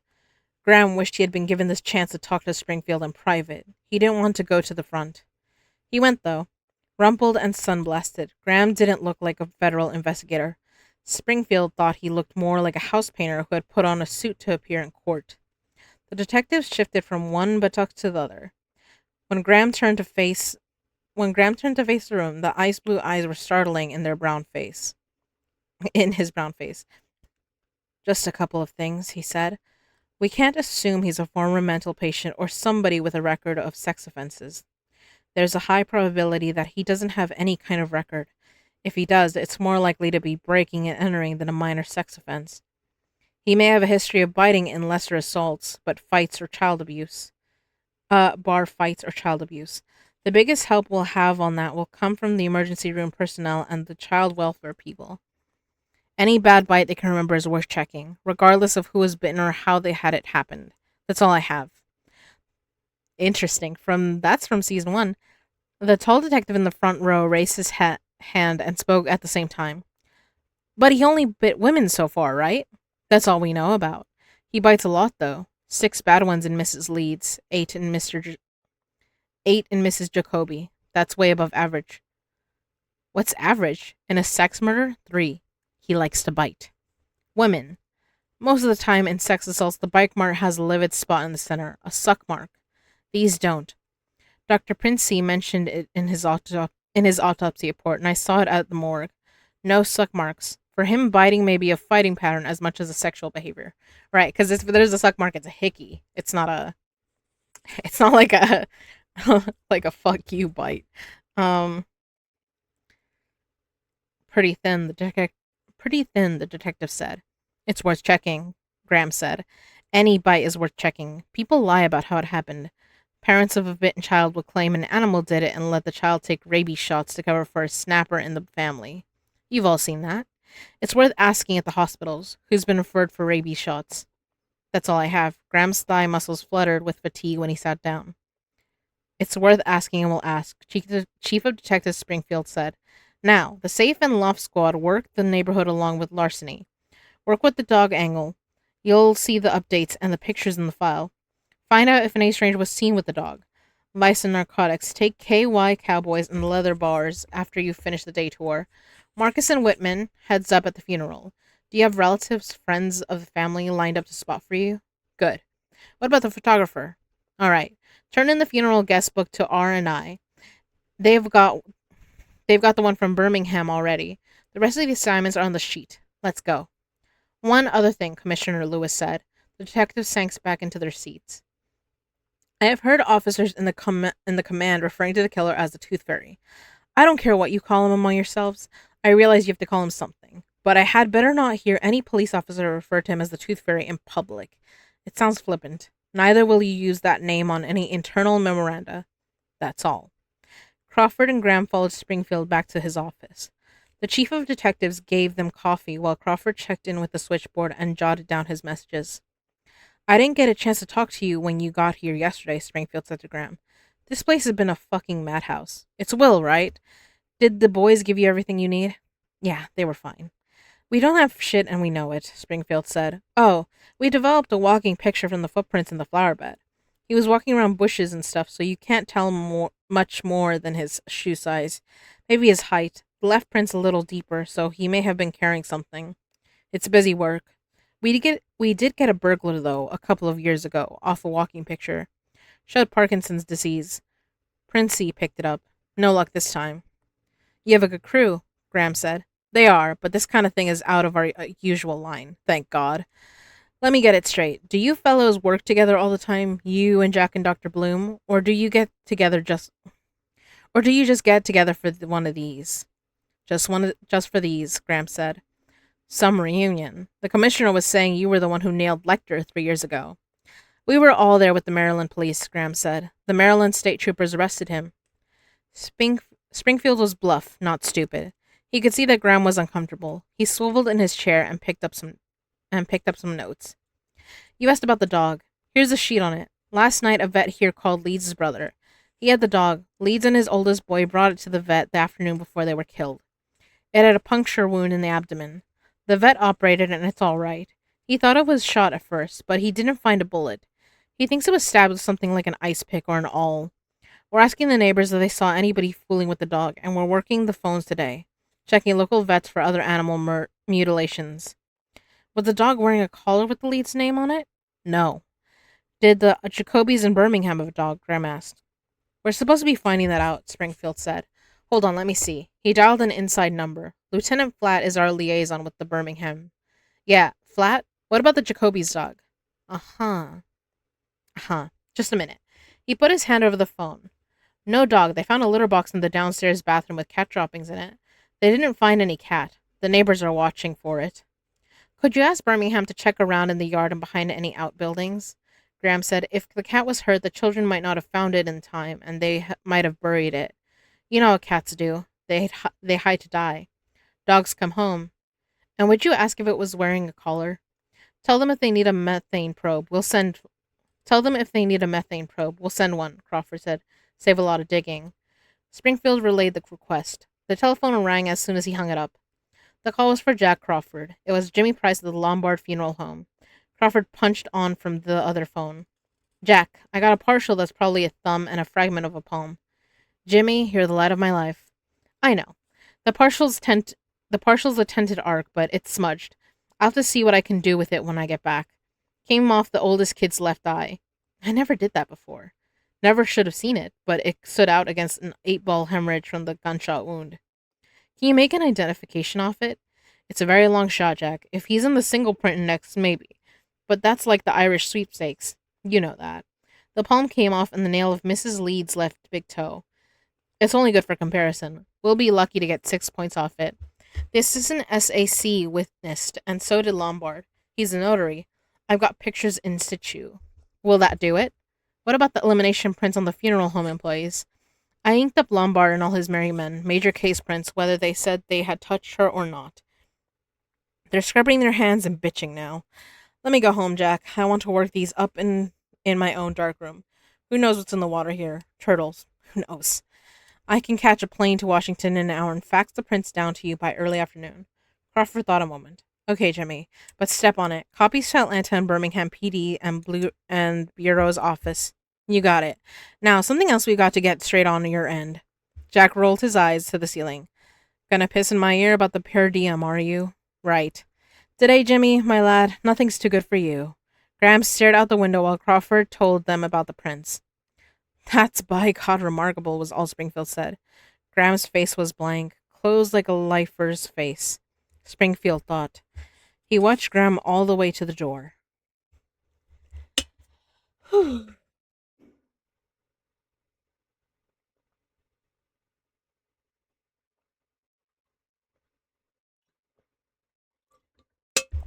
Uh, sorry, this was starting to give me a headache, low key. Uh, it's still too hot though. She wrote a world book called Echoes of the Sacred Territory. I think I have a thing on my. There we go. Of the Sacred Territory. That's pretty cool. I'm being very careful not to write NSFWs every chapter. I started as a smut fanfic writer, but I'm focusing on a real story. I love that. Hey, everyone's got to start somewhere. And I mean, smut fanfic is fun. I love to read it. I mean, like I said, I'm an AO3 girly. I absolutely read it. I don't read the most of the published stuff except for the ones that are recommended to me, like by my friends and stuff. And that's when I buy one, or if I see something that I'm like, that sounds cool. Okay, I'll get it, and then now it's on my in uh my my brain does more work. Bookcase doing God's work. Carl, I love it. Thank you for the stretch, Eli.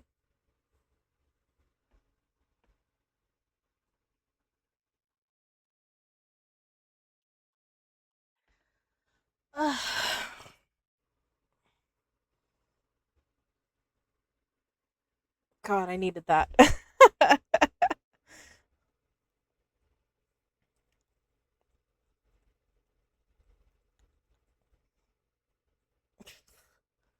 How long have I been going?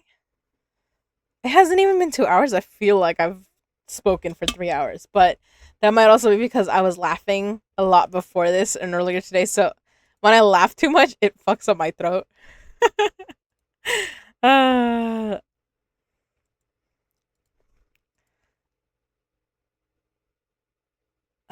let me see. Let's see. Hold on. I just realized I knew that Trouble was live, but I didn't. I never pulled him up in my tabs. I do have him muted though, so I'm like, oh, that's probably not gonna count. But it'll count for when I unmute him though. My book is inspired by the hidden legends of the University of Sorcery. That sounds really cool, actually. If God can't save me, can you? What do you mean? Hey, If God hey. can save me. Damien, hey, how you doing? Hey everyone, Damien Almascador is rating in from streaming Date Everything. This bilingual Canadian streamer is a neurodivergent chameleon, diving into story-driven games and voice acting. They're all about autism acceptance and LGBTQ friendliness. From dating everything to saving the world, they're up for anything. Attention, fellow streamer, this is a raid. Surrender your smiles and giggles, and we will drop your community on your lap. Thank you. It's that works for me, Damien. My lap is plenty comfy. You know I always appreciate the company. How you doing, Damien? Are we doing the Danganronpa stream tomorrow with Gabe? I fuck, I forgot to answer. I know Ed said that he couldn't do it, right? Or was it Monkey? It was Monkey shit. Uh I guess we'll find out tomorrow cuz I'm kind of down as long as I don't wake up with vertigo, but yeah. Hey, that's my lap. I mean, it could be Eli. It can definitely you can have it all. Shoot, you're gonna stake a claim on it. If you want to say it's yours, Eli, shoot, it's yours. It was one of them. Was one of them. I don't know what that means. I'm sorry. I. uh. Yeah. Oh, yeah. Yeah. It was one. It was either Monkey or Ed, and it was Monkey. I just checked my Discord. Uh. But yeah. I mean, yeah. We'll see. The Elliot demo. I will have energy for that. If the weather is good, it's a hell's yes. Yeah. For me, it's if my vertigo doesn't kick up, because then that makes it hard for me to like sit there and read. But we'll see. But that's why I'm drinking a lot of water today.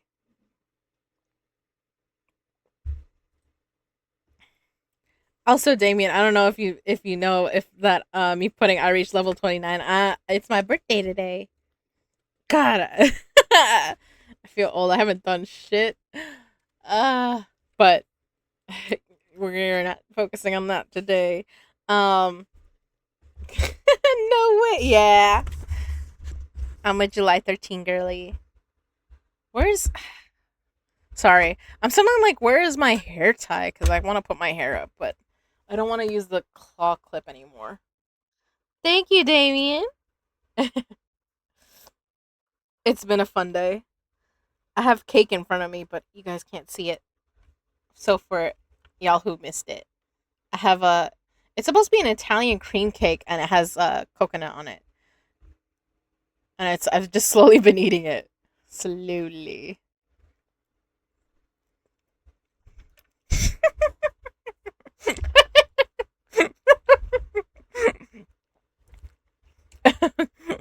Thank you. I'm sorry, Damien. That killed me. Send regards to your mom for doing this on that glorious day. You're right. She should get credit. I will absolutely tell mom. Oh my god. I didn't think about it like that before, so when you said it, I was just like, oh my god. I mean, yeah, she did all the work, true. I just had to breathe, honestly. You did what on that day? Nothing. I apparently breathed, I cried, then my dad spoke to me, and I was like, oh. I don't know, it's a cute story that my parents tell. The apparently my grandma tried to talk to me first, and my dad was like, no, don't talk to her first. Like, he wanted to be the first one. And I like looked at him like, I know you. I know that voice. And he melted. So that's all I did apparently. As far as I know, I slept. Right? I probably was immediately asleep. Knowing me. So we're reading Red Dragon.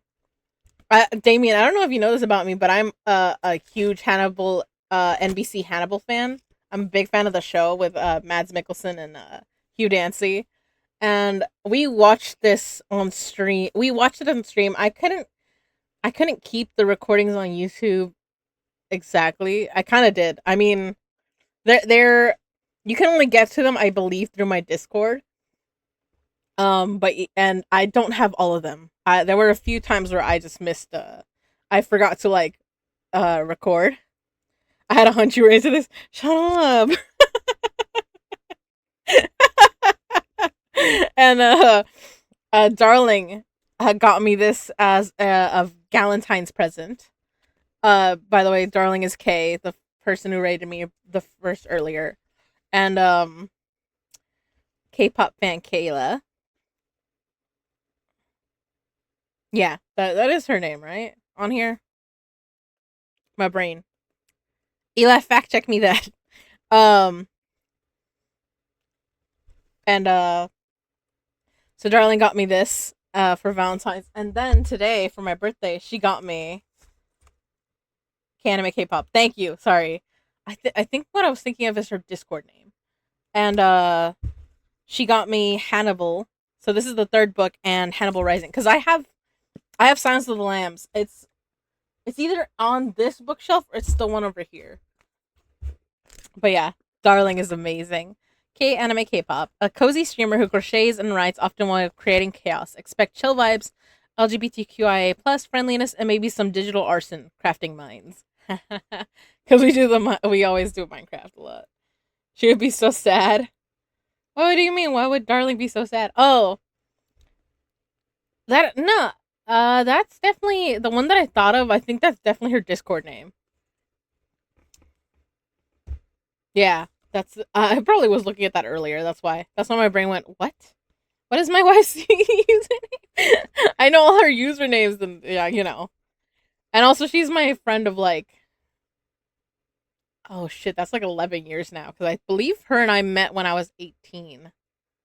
When we were both like 18 or 19, and I'm now 29. Oh god, it's creepy. She's wonderful. And this is the first stream I've done since my 2-year anniversary. First stream anniversary. So I'm happy. I'm a little bit sad I couldn't get back to streaming sooner, but hopefully I will be able to stream a little bit more regularly. I'm gonna try at least to start having a schedule again. Um, but yeah. Also, Damien, the Haffy is also a streamer as well that I just met today. um, but yeah, we are in chapter. Did we only make it to chapter 3? Am I reading so slow? Okay, we're on chapter 3. We're on page 36 of this one.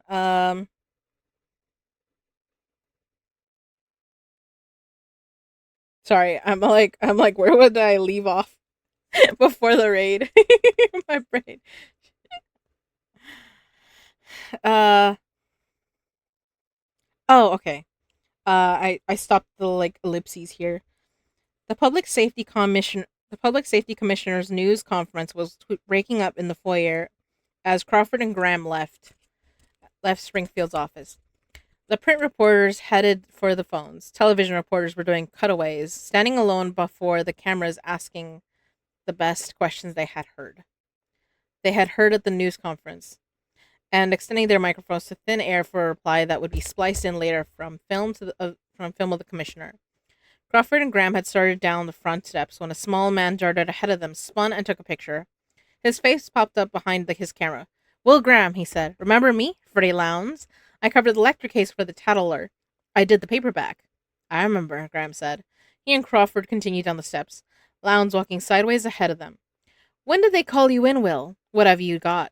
"I won't talk to you, Lowndes." "How does this guy compare with Lecter? Does he do them?" "Lowndes." Graham's voice was loud and Crawford got in front of him fast. "Lowndes, you write lying shit, and the National Tattler is an asswipe. Keep away from me." Oops. Oh no, the ads grabbed y'all. Okay.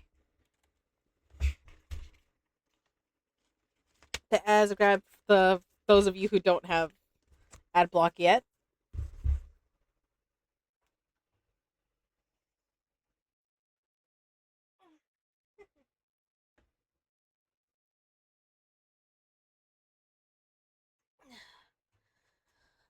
Sorry about the stretching. I had to.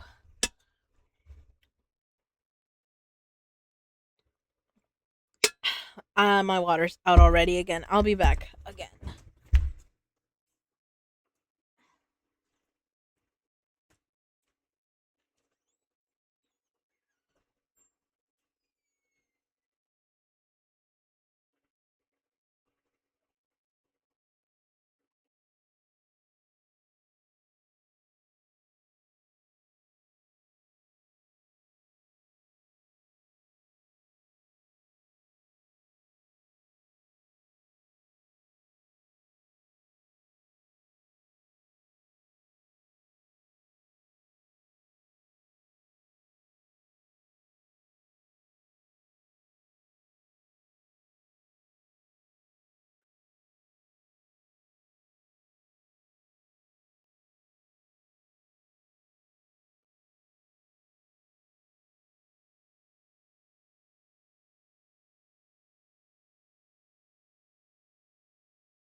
What the fuck did I drop? Hi, baby.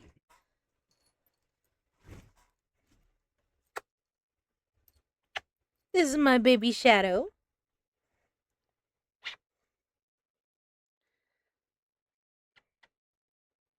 You okay, honey bunny? You wanna? My arm's kind of wet. That's why I feel bad about putting you there. You're okay, honey bun.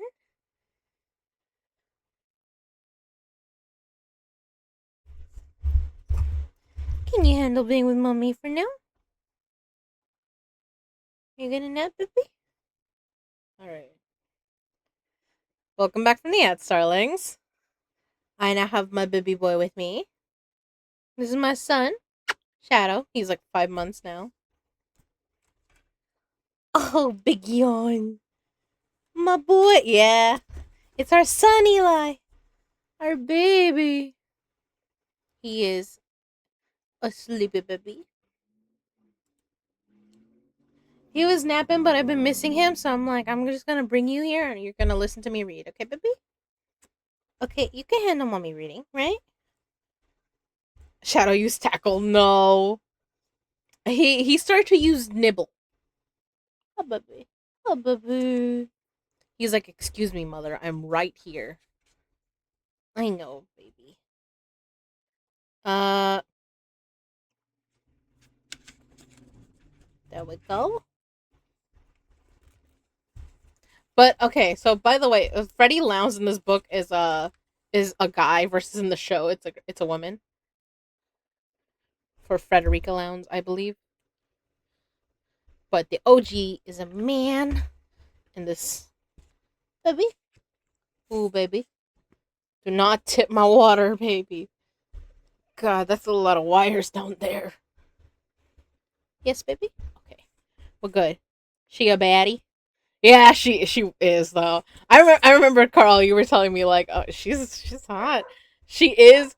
I love to hate her because oh my gosh, she's like such a bitch. She causes problems, but also she survives every fucking serial killer she comes across. And I kind of gotta respect the hustle because damn, this is my boy.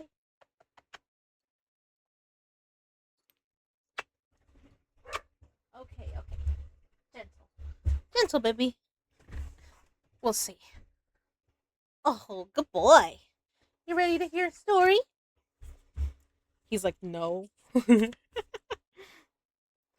can see his little face behind me. There you go.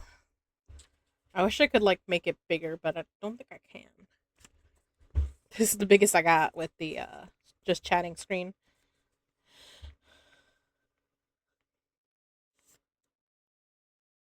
The child is a censor bar? For what? What was he covering something? I didn't think about it.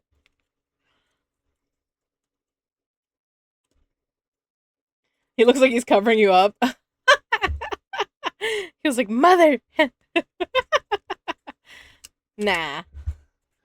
Uh he's my little gargoyle on my shoulder. Oh baby. I love you, baby. He's so cute. Okay. Um Crawford grips Graham's arm. Get away, Lowndes. Go on. Will, let's get some breakfast. Come on, Will. They rounded the corner, walking swiftly. I'm sorry, Jack. I can't stand that bastard. When I was in the hospital, he came in and I know it, Crawford said. I reamed him out. Much good did it.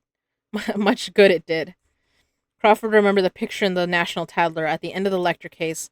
Lowndes had come into the hospital room while Graham was asleep. He flipped back the sheet and shot a picture of Graham's temporary colostomy. The paper ran at retouch with a black square covering Graham's groin. The caption said, Crazy Guts Cop. That's, there's a reference to that in the show. He's like, you took a picture of my colostomy bag, and she's like, I covered your dick with a big box. I was just like, shut up, get out of here. Your dress blends with your skin in this light, does it? But I have the stripies. I don't know. I don't know. The dress is red. I don't know what to tell you. I don't think my skin's that red. I mean, although you are making me blush, Eli. Shadow's like, all right.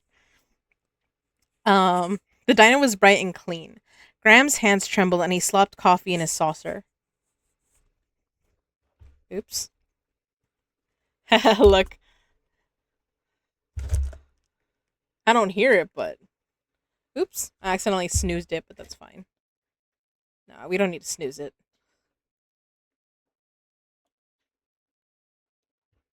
and the woman clothed in sun is what it played. I gotta use. I used to have on my other phone. I made a like my own ringtone, and it's the Fudamoto song, which is like the song that Hannibal apparently plays. Like uh, sorry, I'm. It's 8, so I'm looking for my medication. There we go. Ma'am, the child is watching. He's young. He doesn't know what we're talking about. It's fine.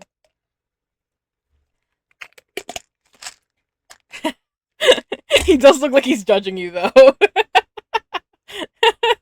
He does look like he's judging the camera. Oh, he's so cute. My baby.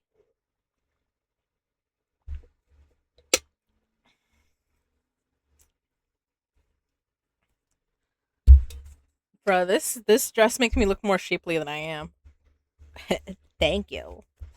Uh uh I'm like, does it blend? I don't know. I don't know, but I mean, Eli, you could see me with the dress off. For you, I'd remove it. I can't help it, guys. uh, I'm in a mood today. Oh Christ! I haven't been with y'all in a hot minute. I'm having fun with all the dirty jokes again. Uh, okay. Okay. He saw he saw Crawford's cigarette smoke bothering a couple in the next booth. The couple ate in peptic silence, the resentment hanging in the smoke. Two women, apparently mother and daughter, argued at a table near the door. They spoke in low voices, anger ugly in their faces. Graham could feel their anger on his face and neck. Crawford was griping about having to testify at a trial in Washington in the morning. He was afraid the trial would tie him up for several days. As he lit another cigarette, he peered across the flame at Graham's hands and his color. Atlanta and Birmingham can run the thumbprint against their known sex offenders, Crawford said. So can we. And Price has dug a single fingerprint out of the files before. He'll program the Finder with it. We've come a long way with that just since you left. Finder, the FBI's automated fingerprint reader and processor, might recognize a thumbprint on an incoming fingerprint card from some unrelated case. When we get him, the print in his teeth will put him away, Crawford said. What we have to do, we have to figure out what he could be. We have to swing a wide loop. Indulge me now. Say we've arrested a good suspect. You walk in and see him. What is there about him that doesn't surprise you? I like this idea of question. What about him doesn't surprise you? I don't know, Jack. God damn it. He's got no face for me. We could spend a lot of time looking for people we've invented. Have you talked to Bloom? On the phone last night. Bloom doubts he's suicidal, and so does Heimlich. Bloom was only here a couple of hours the first day, but he and Heimlich have the whole file. Bloom's examining PhD candidates this week. He said tell you hello. Do you have his number in Chicago? I have it. Graham liked Dr. Alan Bloom. Ooh, Alan instead of Alana. Interesting. Sorry. Considering what happens with a lot of Bloom, I'm like, interesting. Hot and minute challenge accepted.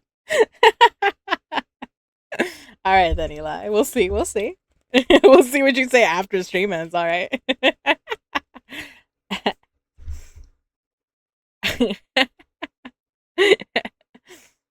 uh, shit! I lost my place. Oh, there it is. Bloom's. I have it.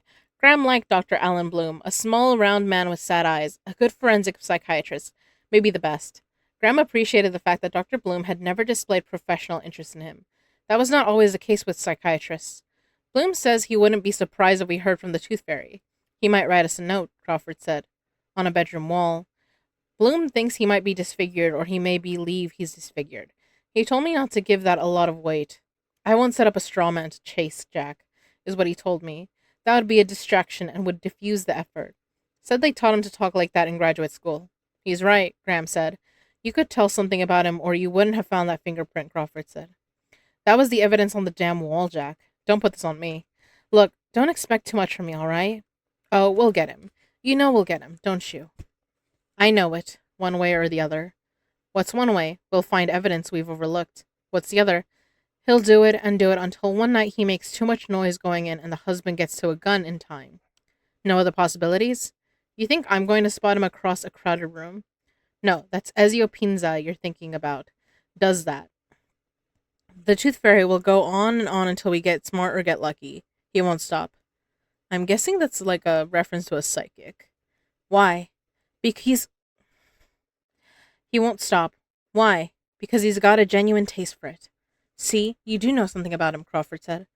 Graham did not speak again until they were on the sidewalk. Wait until the next full moon, he told Crawford. Then tell me how much I know about him.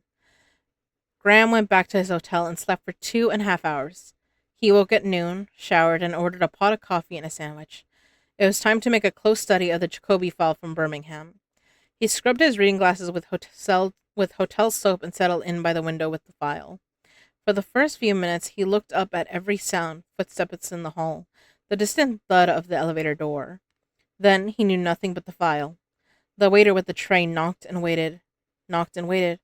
Finally, he left lunch on the floor outside the door and signed the bill himself. Oops. Fucking Will. You zoned out too hard. My first in the world was a bit colder without your voice. Now, since it has returned, I am wanting to hoard something that was meant for everyone to myself. My greed is not lust, but companionship.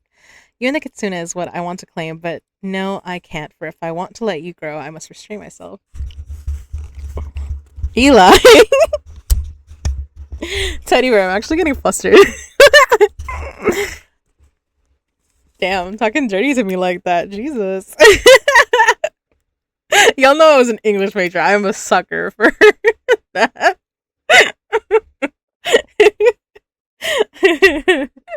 I'm not gonna think straight for a while now. Eli. Fuck, it's too hot in here for this. I got a fan on. It's not helping me at all right now. Jesus Christ. Oh my god. That's it. That's in the stream. No, just kidding. There's no way I would end here. Come on now. I wonder how far I can get in if we Riz 100. Exactly, Carl. Carl gets it. Love you, seriously. I love you too, Eli. You know I do. And I'm never unserious about that. There's a Silicobra. I'm sorry. The Silicobra, every time I fucking see the name, I'm just like, that's... It makes me think of something dirty. I don't know if you guys get that, but I definitely get that. Oh my god. Eli talking about our sons in the room. And then just drops that on me. like I'm not already hot here. Christ. Clown sausage. Your phrasing of it is much better. I love that. I love the silly with an I. Alright, chapter 4. Hoyt Lewis, meter reader for Georgia Power Company, parked his truck under a big tree in the alley and settled back with his lunchbox. It was no fun opening his lunch now that he packed it himself. No little notes in there anymore, no surprise Twinkie. He was halfway through his sandwich when a loud voice at his ear made him jump. I guess I used $1,000 worth of electricity this month. Is that right? Lewis turned and saw at the truck window the red face of H.G. Parsons. Parsons wore Bermuda shorts and carried a yard broom. I didn't understand what you said. I guess you'll say I used $1,000 worth of electricity this month? Did you hear me that time? I don't know what you've used because I haven't read your meter yet, Mr. Parsons.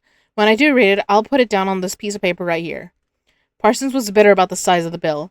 He had complained to the power company that he was being prorated. I'm keeping up with what I use, Parsons said. I'm going to the Public Service Commission with it, too. You want to read your meter with me? Let's go over there right now, and I know how to read a meter. I guess you could read one, too, if it wasn't so much trouble. Just be quiet a minute, Parsons. Lewis... Wilson. What the fuck? I wish you were in stream early with the shit this man said. Bruh! Darling, he flustered me.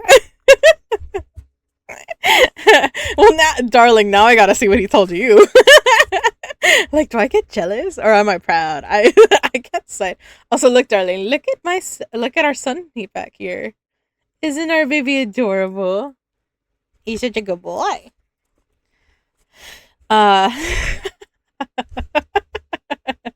He's a little cutie. I'm flustered now. I'm just trying to read so it goes away. But I feel hot on the collar. Oh my god. Just be quiet a minute, Parsons. Lewis got out of his truck. Just be quiet a minute now, damn it. Last year you put a magnet on your meter. Your wife said you was in the hospital, so I just took it off and didn't say anything. When you poured molasses in it last winter, I reported it.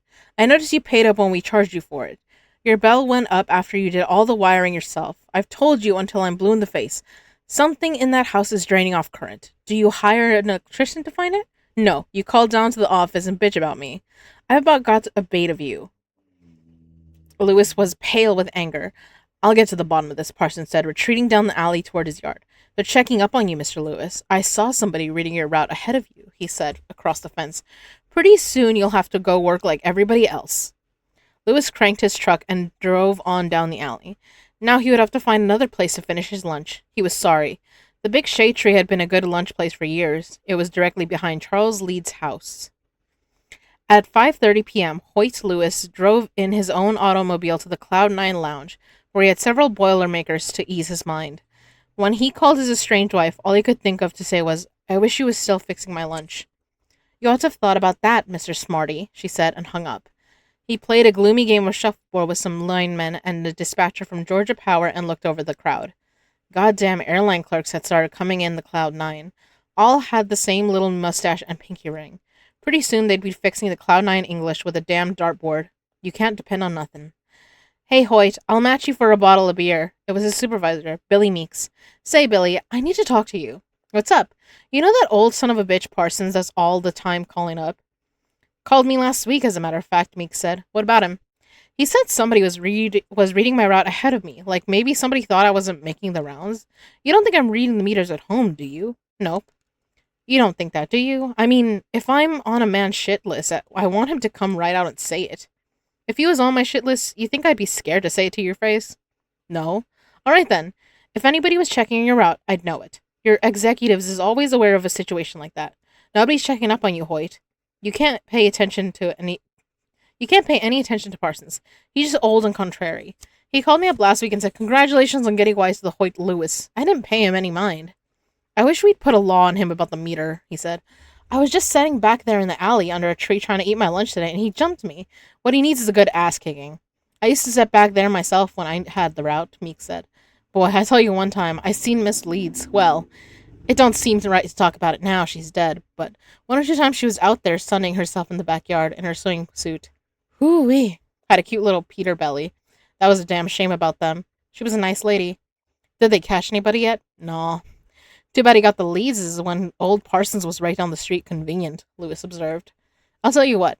I don't let my old lady lay around out in the yard in no swimming suit. She goes, silly Billy, who's gonna see me? I told her. I said, you can't tell what kind of insane bastard might jump over their hedge with this private out. Did the cops talk to you? Asked you anything? Asked you seen anybody? Yeah, I think they got everybody that has a route out there. Mailmen, everybody. I was rigging Laurelwood on the other side of Betty Jane Drive the whole week until today, though. Lewis picked up the label on his beer. You say Parson called you up last week? Yup. Then he must have saw somebody reading his meter. He wouldn't have called in if he just made it up today to bother me. You say he didn't send nobody, and it sure wasn't me he saw. Might have been Southeastern Bell checking something. Might have been. We don't share poles out there, though. Reckon I ought to call the cops? Wouldn't hurt nothing, Meek said. Nah, it might do Parsons some good. Talk with the law. Scare the shit out of him when they drive up anyhow. Is sleepy boy. Yes, it's sleepy boy.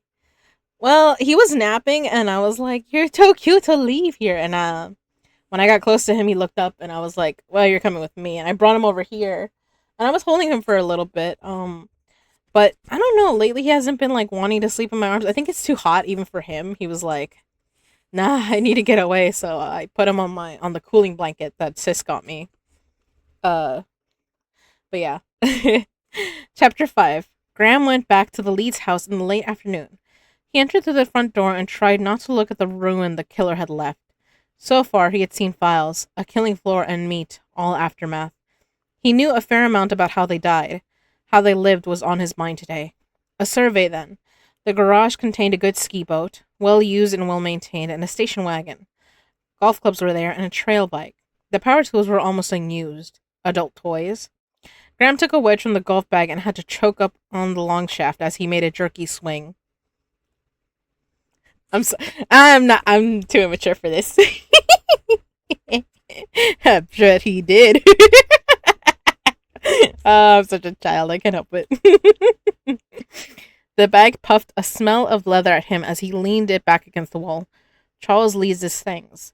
Graham pursued Charles Lee through the house. His hunting prints hung in the den. His set of the great books were all in a row. Sewanee Annuals. H. Allen Smith and Perlman and Max Schulman on the bookshelves. Vonnegut and Evelyn Waugh. C. S. Forrester's Beat to Quarters was open on a table. In the den closet, a good skeet gun, a Nikon camera, a Bullock Super 8 movie camera, and a projector. So he's somewhat well read. I think some of that's... I mean, C.S. Forrester and Vonnegut are stand out. Is Schulman... Sounds familiar. In the den closet, a good skeet gun, a Nikon camera, a Bullock Super 8 movie camera, and a projector. Graham, who owned almost nothing except basic fishing equipment, a third-hand Volkswagen, and 2 cases of Montrachet, felt a mild animosity toward the adult toys and wondered why. Jealous, Will? Also, Montrachet. That's interesting because that's in Hannibal, the Batard Montrachet. The wine they like. Who was Leeds? A successful tax attorney, a Sewanee footballer, a rangy man who liked to laugh, a man who got up and fought with his throat cut. Graham followed him through the house out of an odd sense of obligation. Learning about him first was a way of asking permission to look at his wife. Graham felt that it was she who drew the monster, as surely as the singing cricket attracts death from the red-eyed fly. Miss Leeds, then. She had a small dressing room upstairs. Graham managed to reach it, but without looking around the bedroom. The room was yellow and appeared undisturbed except for the smashed mirror above the dressing table. A pair of L.L. Bean moccasins was on the floor in front of the closet, as though she had just stepped out of them. Her dressing gown appeared to have been flung on its peg, and the closet revealed the mild disorder of a woman who has many other closets to organize. Mrs. Lee's diary was in a plum velvet box on the dressing table. The key was taped to the lid along with a check tag from the police property room. Graham sat on the spindly white chair and opened the diary at random. December 23rd, Tuesday, Mama's house. The children are still asleep. When Mama glassed in the run porch, I hated the way it changed the looks of the house, but it's very pleasant and I can sit here warm looking out at the snow. How many more Christmases can she manage a house full of grandchildren? A lot, I hope. A hard drive yesterday up from Atlanta, snowing after Raleigh. We had to creep. I was tired anyway from getting everyone ready. Outside Chapel Hill, Charlie stopped the car and got out. He snapped some icicles off a branch to make me a martini. He came back to the car, long legs lifting high in the snow, and there was snow in his hair and on his eyelashes, and I remember that I loved him. It felt like something breaking with little pain and spilling warm. I hope the parka fits him. If he got me that tacky dinner ring, I'll die. I could kick Madeline's big cellulite behind for showing hers and carrying on. 4 ridiculously big diamonds the color of dirty ice. Icicle ice is so clear. The sun came through the car window, and where the icicle was broken off, it stuck up out of the glass and made a little prism. It made a spot of red and green on my hand holding glass. I could feel the colors on my hand. He asked me what I want for Christmas, and I cupped my hands around his ear and whispered, "Your big prick, silly. And as far as it will go." Sorry. The bald spot on the back of his head turned red. He's always afraid the children will hear. Men have no confidence in whispers. I'm back. My power went out. Oof. Oh, God, I'm sorry, Haffy. That sucks. Dude, my power went out like I think it was a week ago at night, and it was so hot without the AC. I was fucking melting. And me and my baby like both ended up being awake like most of the night.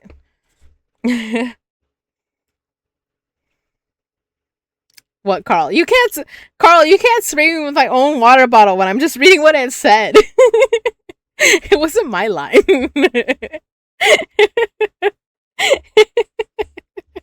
I wasn't saying it to Eli. Oh man, I was just like, damn, okay. The page was flecked with the detective cigar ash. Graham read on as the light faded, through the daughter's tonsillectomy. Jesus Christ. That was my phone. I keep forgetting that I have um that I now have notification sounds on. It's a typewriter, but yeah, it scared me. Uh Through the daughter's tonsillectomy and a scare in June when Mrs. Leeds found a small lump in her breast. Dear God, the children are so small. 3 pages later, the lump was a small benign cyst, easily removed. Dr. Yanovich turned me loose this afternoon. We left the hospital and drove to the pond. We hadn't been there in a long while. There never seems to be enough time. Charlie had 2 bottles of champagne on ice, and we drank them and fed the ducks while the sun went down. He stood at the edge of the water with his back to me for a while, and I think he cried a little.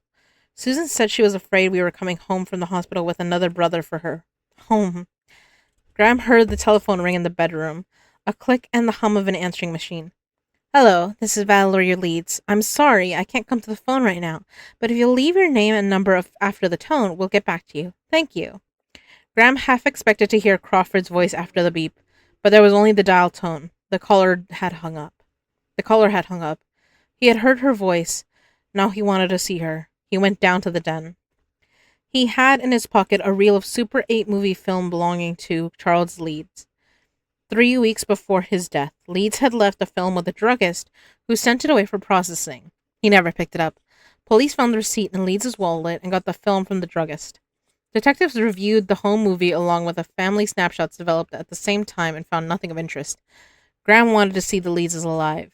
At the police station, the detectives had offered Graham their projector. He wanted to watch the movie at the house. Reluctantly, they let him check it out of the property room. Graham found the screen and projector in the den closet, set them up, and sat down in Charles Leeds' big leather chair to watch. He felt something tacky on the chair arm under his palm. A child's sticky fingerprints fuzzed with lint. Graham's hands smelled like candy. It was a pleasant little silent home movie, more imaginative than most. It opened with a dog, a gray Scotty, asleep on the den rug. The dog was disturbed momentarily by the movie making and raised his head to look at the camera. Then he went to sleep again. A jumpy cut to the dog still asleep. Then the Scotty's ears perked up. He rose and barked, and the camera followed him into the kitchen as he ran to the door and stood expectantly, shivering and wagging his stumpy tail. Graham bit his lower lip and waited too. On the screen, the door opened and Miss Leeds came in carrying groceries. She blinked and laughed in surprise and touched her tousled hair with her free hand. Her lips moved as she walked out of the picture, and the children came in behind her carrying smaller sacks. The girl was 6, the boys 8 and 10. The younger boy, apparently a veteran of home movies, pointed to his ears and wiggled them. The camera was positioned fairly high. Leeds was 75 inches tall, according to the coroner's report. Graham believed that this part of the movie must have been made in the early spring. The children wore windbreakers, and Miss Leeds appeared pale. At the morgue, she had a good tan and bathing suit marks.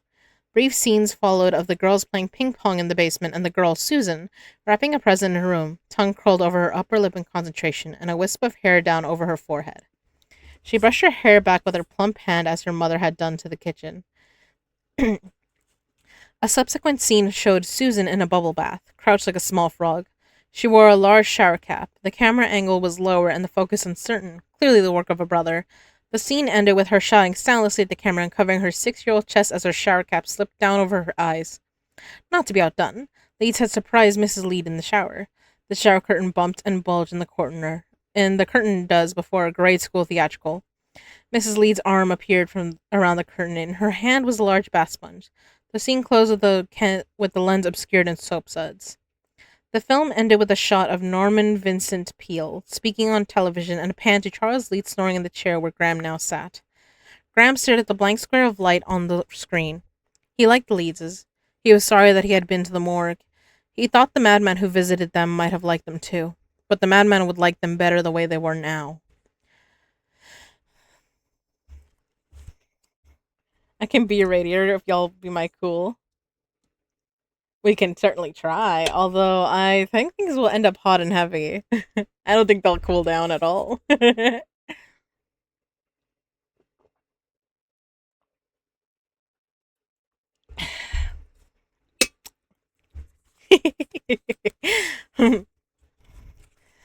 Alright. Graham's head felt stuffed and stupid. He swam in the pool at his hotel until he was rubber-legged, and came out of the water thinking of two things at once: a Tanqueray martini and the taste of Molly's mouth. He made the martini himself in a plastic glass and telephoned Molly. "Hello, hotshot. Hey, baby, where are you? In this damned hotel in Atlanta? Doing some good? None you'd notice. I'm lonesome. Me too. Horny. Me too. Tell me about yourself. Well, I had a run-in with Miss Holper today. She wanted to return a dress with a huge big whiskey stain on the seat. I mean, obviously she had worn it to the JC thing. And what did you say? I told her I didn't sell it to her like that. And what did she say? She said she never had any trouble returning dresses before, which was one reason she shopped at my place rather than some others that she knew about." "And then what did you say?" "Oh, I said I was upset because Will talks like a jackass on the phone." "I see." "Willie's fine. He's covering some turtle eggs the dogs dug up. Tell me what you're doing. Reading sports, eating junk food. Thinking a good bit, I expect." "Yep." "Can I help you?" "I just don't have a lock on it, I think, Molly. There's not enough information." "Well, there's a lot of information, but I haven't done enough with it." "Will you be in Atlanta for a while? I'm not bugging you about coming home. I just wonder." "I don't know. I'll be here a few more days at least. I miss you." "Want to talk about fucking?" "I don't think I could stand it. I think maybe we better not do that." "Do what?" "Talk about fucking." "Okay, you don't mind if I think about it, though?" "Absolutely not." "We've got a new dog." "Oh, hell. Looks like a cross between a basset hound and a Pekingese. Pekingese. Pekingese? A Pekingese. A basset house and a Pekingese is what I think that's supposed to say. I don't know. I think. Yeah. Lovely. He's got big balls. Never mind about his balls. They almost drag the ground. He has to retract them when he runs. He can't do that. Yes, he can. You don't know. Yes, I do know. Can you retract yours? I thought we were coming. I thought we were coming to that. Well, if you must know, I retracted them once. What was that? This is such a good fucking conversation. Sorry. I'm a fucking child. I am such a kid. I'm fucking crying. Oh, they're goofballs and I kinda love it. When was that? In my youth, I had to clear a barbed wire fence in a hurry. You had to jump a fucking fence. I wish EXO was here to be like, can you confirm this is possible? Fucking dying. I'm fucking dying. I'm so sorry. Oh, Christ. Oh my god. Why? I was carrying this watermelon that I had not cultivated. You were fleeing from who? From who? I love that. A watermelon that I had not cultivated. Like, that's the best way to say I was stealing. I was stealing a watermelon. So stupid. Oh god, that's so funny. It's so stupid. It's such a good story. Oh, it was so serious. Fucking it's killing me. You were fleeing? From whom? A swineherd of my acquaintance, alerted by his dogs, he burst from his dwelling in his BVDs, waving a fowling piece. Fortunately, he tripped over a butter bean trellis and gave me a running start. Did he shoot at you? I thought so at the time, yes, but the reports I heard might have issued from my behind. I've never been entirely clear on that. Did you clear the fence? Handily. A criminal mind, even at that age. I don't have a criminal mind. Of course you don't. I'm thinking about painting the kitchen. What color do you like? Well, what color do you like? Are you there? Oop, he's knocked out. Yeah, yellow. Let's paint it yellow. Yellow is a bad color for me. I'll look green at breakfast. Blue then. Blue is cold. Well, goddamn it, paint it baby shit tan for all I care. No, look, I'll probably be home before long, and we'll go to the paint store and get some chips and stuff, okay? And maybe some new handles and stuff. Let's get some handles. I don't know why I'm talking about this stuff. Look, I love you, and I miss you, and you're doing the right thing. It's costing you too, I know that. I'm here, and I'll be here whenever you come home. Or I'll meet you anywhere, anytime. That's what. Dear Molly, dear Molly. Go to bed now. Alright, good night. Graham lay with his hands behind his head and conjured dinners with Molly, stone crab and sansary, the salt breeze mixed with the wine. But it was his curse to pick at conversations, and he began to do it now. He had snapped at her after a harmless remark about his criminal mind. Stupid. Graham found Molly's interest in him largely inexplicable. He called police headquarters and left word for Springfield that he wanted to start helping with the legwork in the morning. There was nothing else to do. The gin helped him sleep. Oh my god. That was funny as hell.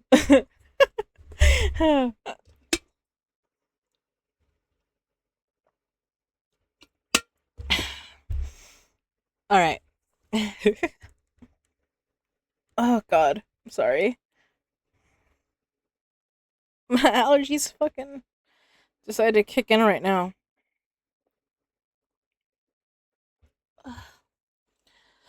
Alright.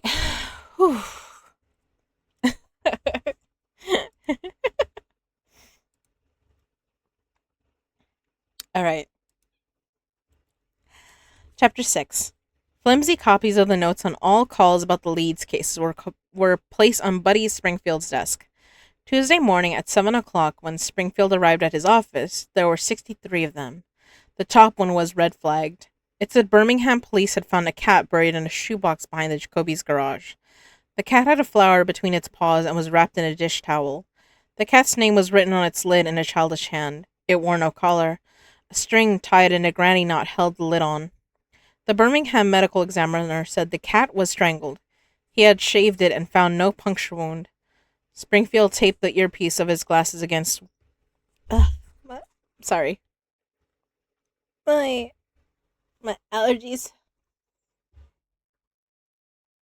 I know. Without the glasses, it's weird.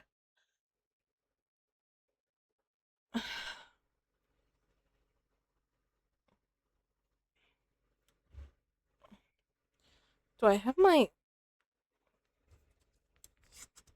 Hold on. Because I put everything in my purse. Ugh.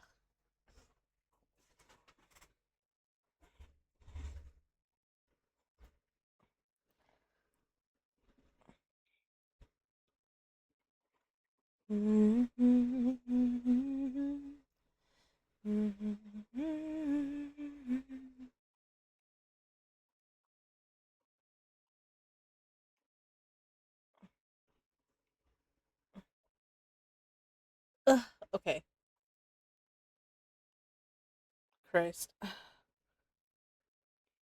By the way, I appreciate all of y'all being here, whether this is your cup of tea or not. Okay, sorry about that. Okay. Oh, the kitty. Springfield tapped the earpiece of his glasses against his teeth. They had found soft ground and dug it up with a shovel. Didn't need any damned methane probe. Still, Graham had been right.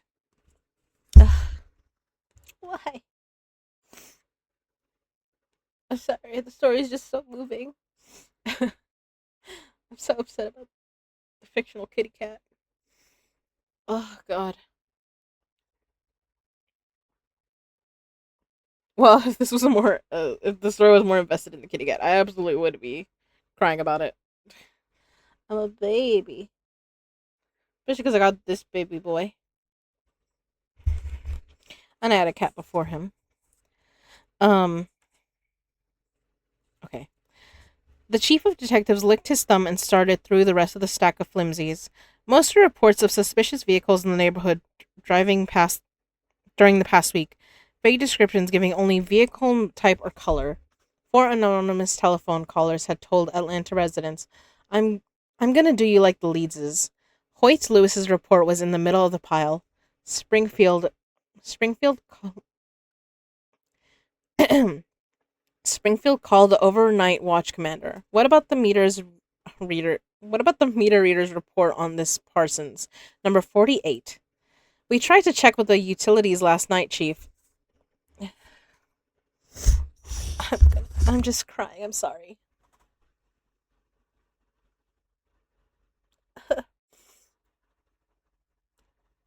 I'm just so happy you're all here.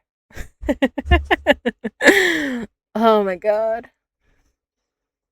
My allergies are just kicking my ass right now. For no reason. They decided to smack me in the face. Oh god.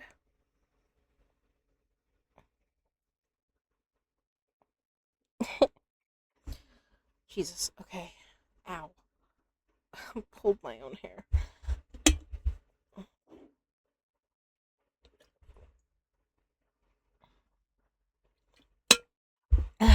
Okay. Allergies for getting back from your absence, apparently.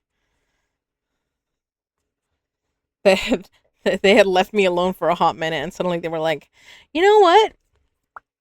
And I'm like, Jesus, come on. Okay. What about the meter reader's report on this Parsons? Number 48? We tried to check with the utilities last night, Chief, to see if they had anybody in that alley. The watch commander said, they'll have to get back to us this morning. You have somebody get back to them now, Springfield said. Check sanitation, the city engineer, check for construction, permits along the alley, and catch me in my car. He dialed Will Graham's number. Will, meet me in front of your hotel in 10 minutes and here in 10 minutes and let's take a little ride. At 7:45 a.m., Springfield parked near the end of the alley. He and Graham walked abreast in wheel tracks pressed in the gravel. Even this early, the sun was hot. You need to get you a hat, Springfield said. His own snappy straw was tilted down over his eyes. The chain-link fence at the rear of the Leeds' property was covered with vines. They paused by the light meter on the pole. If he came down his house, he could see the whole back end of the house, Springfield said. In only 5 days, Leeds' property had begun to look neglected. The lawn was uneven, and wild onions sprouted above the grass. Small branches had fallen in the yard. Graham wanted to pick them up. The house seemed asleep. The lattice porch stripped and dappled with the long morning shadows of the trees. Standing with Springfield in the alley, Graham could see himself looking in the back window, opening the porch door. Oddly, his reconstruction of the entry by the killer seemed to elude him now in the sunlight. He watched a child's swing move gently in the breeze. That looks like Parsons, Springfield said. H.G. Parsons was out early, grubbing in a flower bed in his backyard, 2 houses down. Springfield and Graham went to Parsons' back gate and stood beside his garbage cans. The lids were chained to the fence. Springfield measured the height of the light meter with a tape. He had notes on all the Leeds' neighbors. His notes said Parson had taken early retirement from the post office at his supervisor's request. The supervisor had reported Parsons to be increasingly absent-minded. Springfield's notes contained gossip, too. The neighbors said Parsons' wife stayed with her sisters in Mason as much as she could, and that his son never called him anymore. Mr. Parsons, Springfield called. Parsons laid his tilling fork against the house and came to the fence. He wore sandals and white socks. Dirt and grass had stained the toes of his socks. His face was shiny pink. Arteriosclerosis, Graham thought. He's taken his pill. Yes? Mr. Parsons, could we talk to you for a minute? We were hoping you could help us, Springfield said. Are you from the power company? No, I'm Buddy Springfield from the police department. It's about the murder, then. My wife and I were in Mason, as I told the officer. I know, Mr. Parsons. We wanted to ask about your light meter. If that... Meter reader said I did anything improper. He says, no, Mr. Parsons. Did you see a stranger reading your meter last week? No. Are you sure? I believe you told Hoyt Lewis that someone else read your meter ahead of him. I did, and it's about time. I'm keeping up with this, and the Public Service Commission will get a full report from me. Yes, sir, I'm sure they'll take care of it. Who did you see reading your meter? It wasn't a stranger. It was somebody from Georgia Power. How do you know? Well, he looked like a meter reader. What was he wearing? What they all wear, I guess. What is it, a brown outfit and the cap? Did you see his face? I can't remember if I did. I was looking out the kitchen window when I saw him. I wanted to talk to him, but I had to put on my robe. And by the time I got outside, he was gone. Did he have a truck? I don't remember seeing one. What's going on? Why do you want to know? We're checking everybody who was in the neighborhood last week. It's really important, Mr. Parsons. Try hard to remember. So it is about the murder. You haven't arrested anybody yet, have you? No. I watched the street last night, and 15 minutes went by without a single squad car passing. It was horrible what happened to the Leedses. My wife has been beside herself. I wonder who'll buy their house.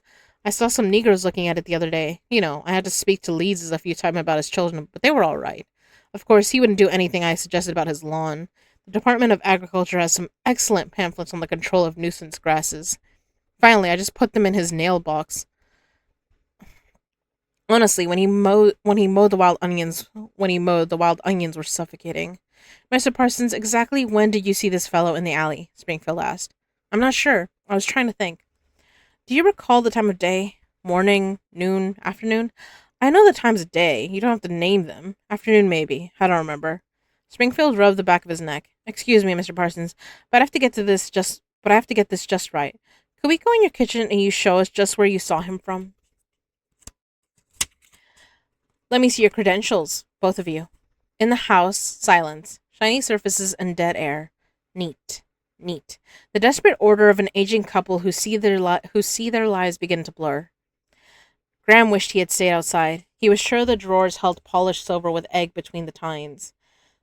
Stop it and let's pump the old fart. The window over the kitchen sink gave a good view of the backyard. There, are you satisfied? Parson asked. You can see out there from here. I never talked to him. I don't remember what he looked like. If that's all, I have a lot to do. Graham spoke for the first time.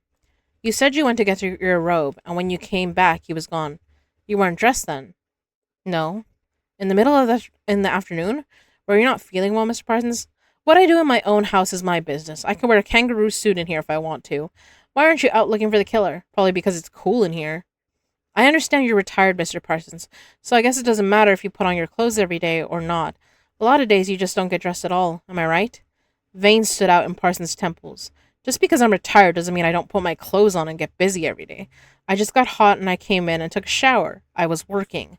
I was mulching, and I had done a day's work by afternoon, which is more than you'll do today. You were what? Mulching. What day did you mulch? Friday. It was last Friday. They delivered in the morning, a big load, and I had it all spread by afternoon. You can ask at the garden center how much it was. And you got hot and came in and took a shower. What were you doing in the kitchen? Fixing a glass of iced tea.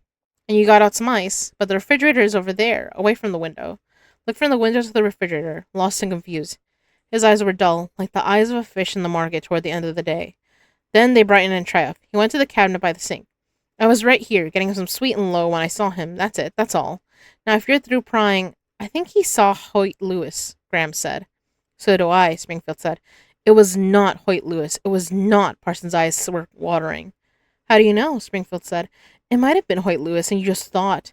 Lewis is brown from the sun. He's got old greasy hair and those peckerwood sideburns. Parsons' voice had risen, and he was talking so fast it was hard to understand. That's how I knew. Of course it wasn't Lewis. This fellow was paler, and his hair was blonde. He turned to write on his clipboard, and I could see under the back of his hat. Blonde, cut off square on the back of his neck. Springfield stood absolutely still, and when he spoke, his voice was skeptical. What about his face? I don't know. He may have had a mustache. Like Lewis? Lewis doesn't have a mustache. Oh, Springfield said. Was he at eye level with the meter? Did he have to look up at it? Eye level, I guess. Would you know him if you saw him again? No. What age was he? Not old, I don't know. Did you see the Leeds' dog anywhere around him? No. Look, Mr. Parsons, I can see I was wrong, Springfield said. You're a really big help to us. If you don't mind, I'm going to send our artist out here, and if you just let him sit right here at your kitchen table, maybe you could give him an idea of what this fellow looked like. If It sure wasn't Lewis. I don't want my name in the newspapers. It won't be. Parson followed him outside. You've done a hell of a fine job on this yard, Mr. Parson, Springfield said. It ought to win some kind of a prize. Parson said nothing. His face was red and working, his eyes wet. He stood there in his baggy shorts and sandals and glared at them as I left the yard. He grabbed his fork and began to grub furiously in the ground, hacking blindly through the flowers, scattering mulch on the grass. Delivered a big load, huh? Well, he had been busy sweet and low too. Oh my god. Eli, I love it.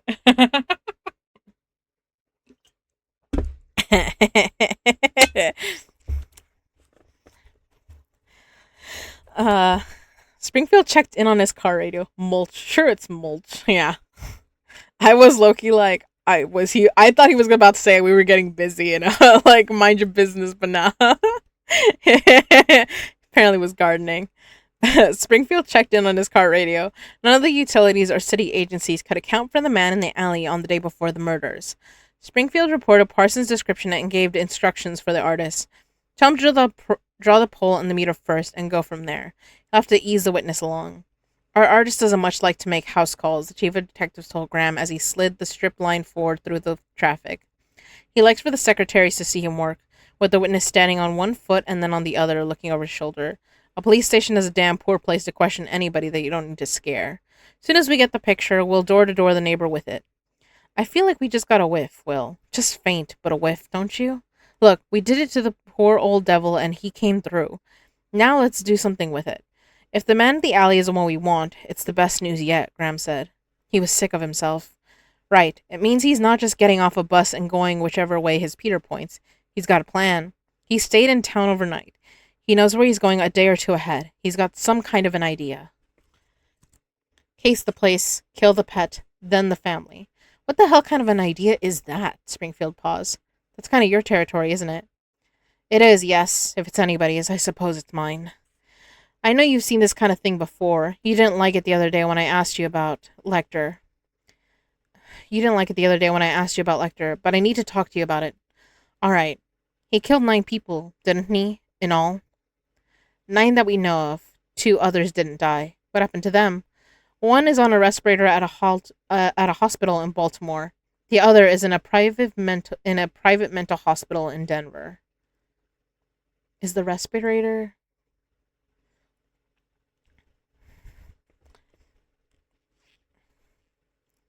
I'm just thinking, is the respirator supposed to be fuck. Mason Verger. The other's in a private mental hospital in Denver. Interesting. What made him do it? How was he crazy? Graham looked out the car window at the people on the sidewalk. His voice sounded detached, as though he were dictating a letter. He did it because he liked it. Still does. Dr. Lecter is not crazy in any common way we think of being crazy. He did some hideous things because he enjoyed them, but he can function perfectly when he wants to. What did the psychologists call it? What was wrong with him? They say he's a sociopath because they don't know what else to call him. He has some of the characteristics of what they call a sociopath. He has no remorse or guilt at all, and he had the first and worst sign, sadism to animals as a child. Springfield grunted. But he doesn't have any of the other marks, Graham has said. He wasn't a drifter. He had no history of trouble with the law. He wasn't shallow and exploitative in small things like most sociopaths are. He's not insensitive. They don't know what to call him. His electroencephalograms show some odd patterns.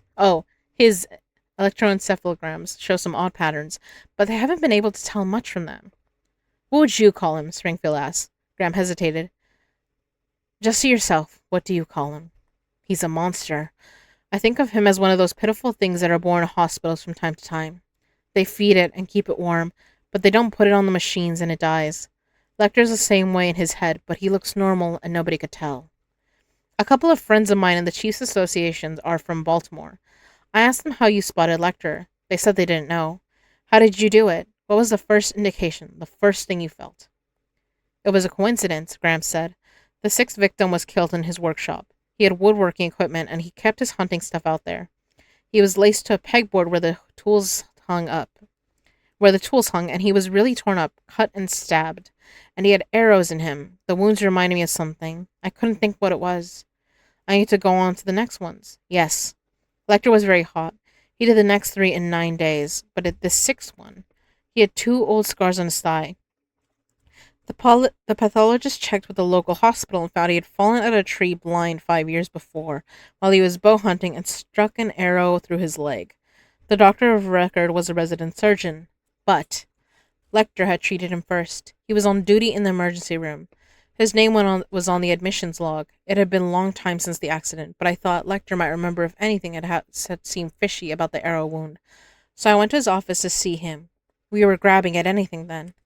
He was practicing psychiatry by the time. He had a nice office, antiques. He said he didn't remember much about the arrow wound, that one of the victim's hunting buddies had brought him in, and that was it. Something bothered me, though. I thought it was something Lecter said, or something in the office. Crawford and I hashed it over. We checked the files, and Lecter had no record. I wanted some time in his office by myself, but we couldn't get a warrant. We had nothing to show, so I went back to see him. It was Sunday. He saw patients on Sunday. The building was empty except for a couple of people in his waiting room. He saw me right away. We were talking and he was making this polite effort to help me.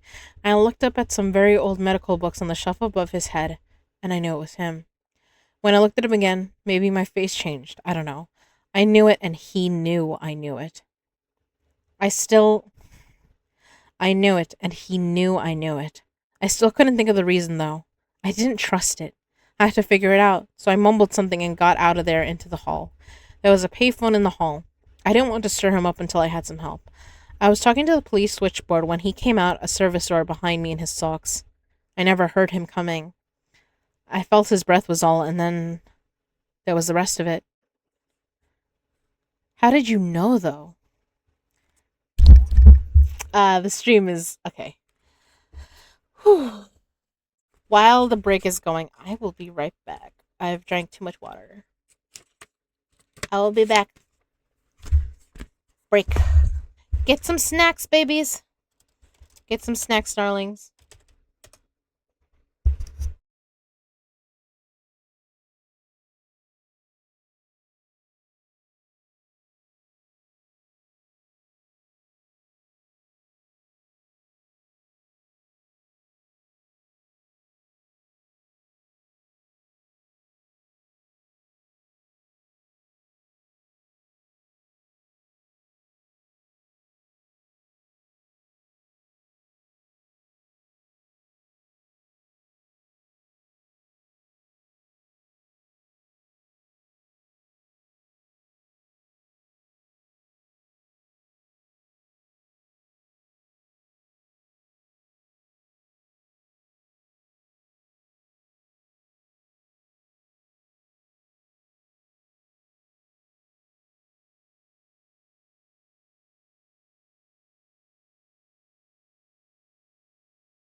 Aw. I see my baby left.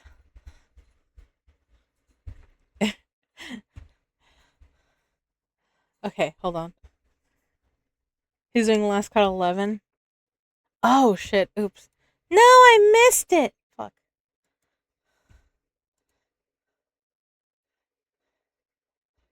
Did I miss it?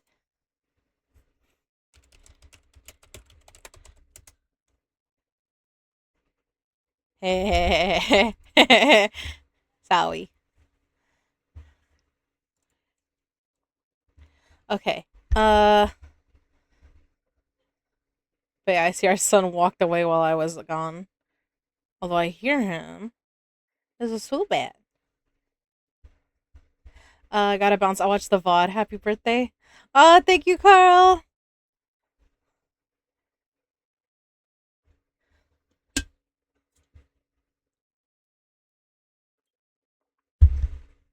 Yay. I sent a drink, so I'm happy. Oh, I want to see what my goddess is on Trouble's stream. Can we shout Trouble out, by the way? No! Goddess of Narcissism. We're not doing that. Goddess of Darkness. That's better. That's more suitable for what we're doing right now, anyways. Alright. Okay. Alright. Thank you, Eli. I'm gonna try and eat. Try. Probably ain't happening. Oof. I'm sorry, Chaos. Hopefully you get some sleep. And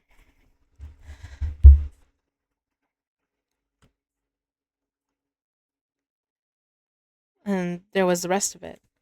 How did you know, though? I think it was maybe a week later in the hospital I finally figured it out. It was Wound Man, an illustration they used in a lot of the early medical textbooks like the ones Lecter had. It shows different kinds of battle injuries, all in one figure. I had seen it in a survey course a pathologist was teaching at GWU. This sixth victim's position and his injuries were a close match to the Wound Man.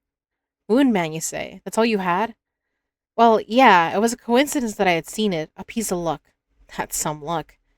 If you don't believe me, what the fuck did you ask me for? I didn't hear that. Good. Good. I didn't mean to say that. That's the way it happened, though. Okay, Springfield said. Okay. Thank you for telling me. I need to know things like that. Oh, okay. So so Jack took that line later in the show. If I read to us, will you be willing to read my first chapter? How long is it? Oh, so you would send it to me? The first chapter? I mean,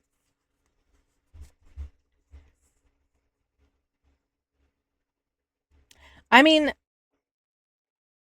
is it spicy? What's in it? What's in the first chapter?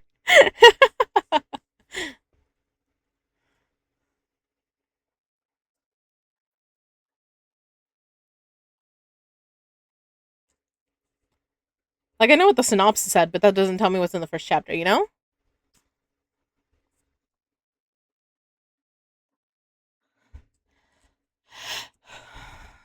Uh, okay. Parsons' description of the man in the alley and the information on the cat and the dog were possible indications of the killer's methods. It seemed likely that he scouted as a meter reader and felt compelled to hurt the victim's pets before he came to kill a family. The immediate problem the police faced was whether or not to publicize their theory. With the public aware of the danger signals and watching, people might get advance warning of the killer's next attack.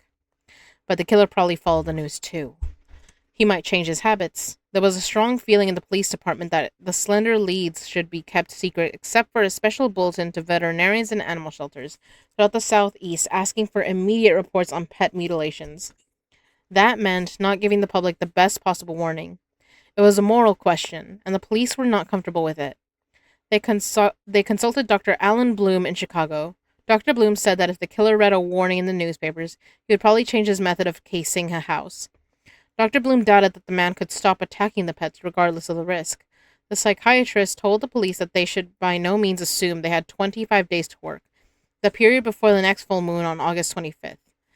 On the morning of July 31st, 3 hours after Parsons gave his description, a decision was reached in a telephone conference among Birmingham and Atlanta police and Crawford in Washington.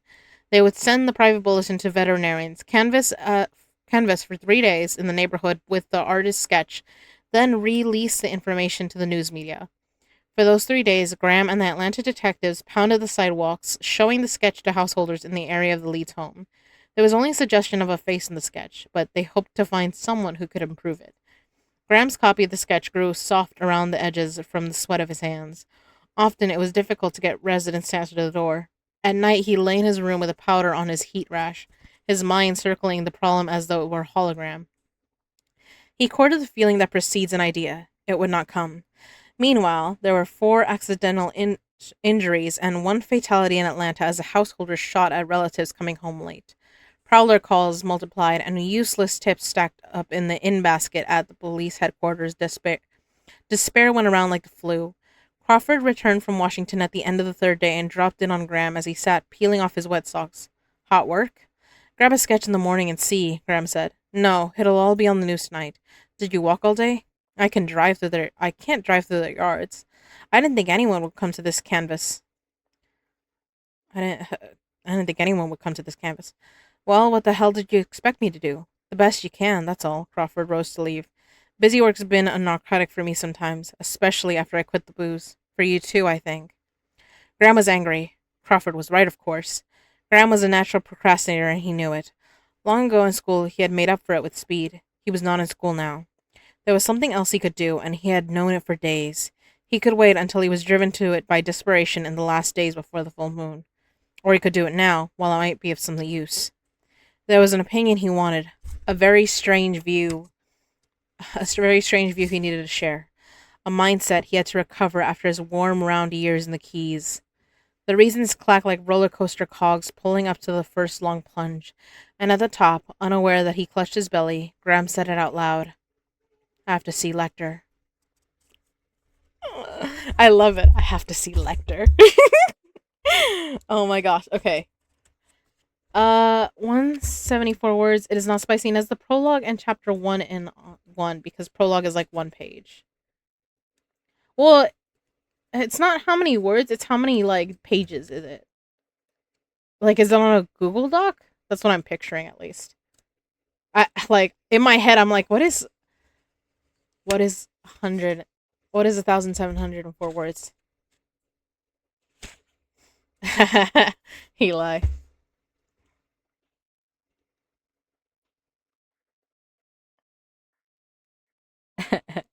I'm sorry. I just looked up at Trouble's thing and it says a few more harder runs to come, and I'm just like, hey, I'm a child. 7 pages Google Doc. I mean, I'm kind of down. Are you okay with me reading it? Like, you're not gonna like. You're fine with me doing that?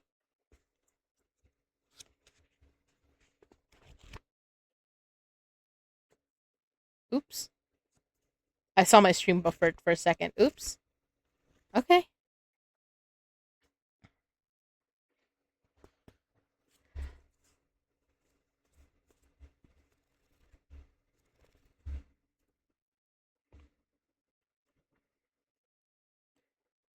I'll wait for 40 more points and I'll redeem it. How quickly do the points stack up, Eli? I don't actually remember. I just know that when I first started, I'm like, well, there's barely anyone here who's gonna redeem things. So I don't think about it too much, honestly.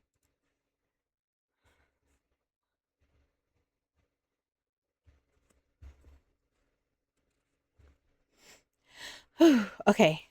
I'm excited. I have to see Lecter. Oh my gosh. I love my boy. All right. Chapter 7. Okay. I don't know if you guys could hear it, but one of the puppies barked and I was like, do I need to go check on that or not? But I think it's fine. Chapter 7. Chapter 7. Dr. Frederick Chilton, Chief of Staff at the Baltimore State Hospital for the Criminally Insane, came around his desk to shake Will Graham's hand. Dr. Bloom called me yesterday, Mr. Graham. Or should I call you Dr. Graham? I'm not a doctor. I was delighted to hear from Dr. Bloom. We've known each other for years. Take that chair. We appreciate your help, Dr. Chilton. Frankly, I sometimes feel like Lecter's secretary rather than his keeper, Chilton said. The volume of his mail alone is a nuisance. I think among some researchers, I think among some researchers, it's brain researchers. Watch for 5 minutes, 10 claims, social bonuses 50, participate rate. Oh, that's okay. It's 1K. 1K is easy to build up. Okay. I don't know. I didn't think about it. It's fine. My darling boy, what are you doing? Sorry, our son walked in and is scratching the his little thingy. Yes, baby? What is it, handsome? Come here. Do you want me to pick you up, or do you just want to get in the little bed? Oh, nope, you want to be picked up. Okay. Turn around, baby. You want me to pick you up? Come here. Say hello to stream. Yes.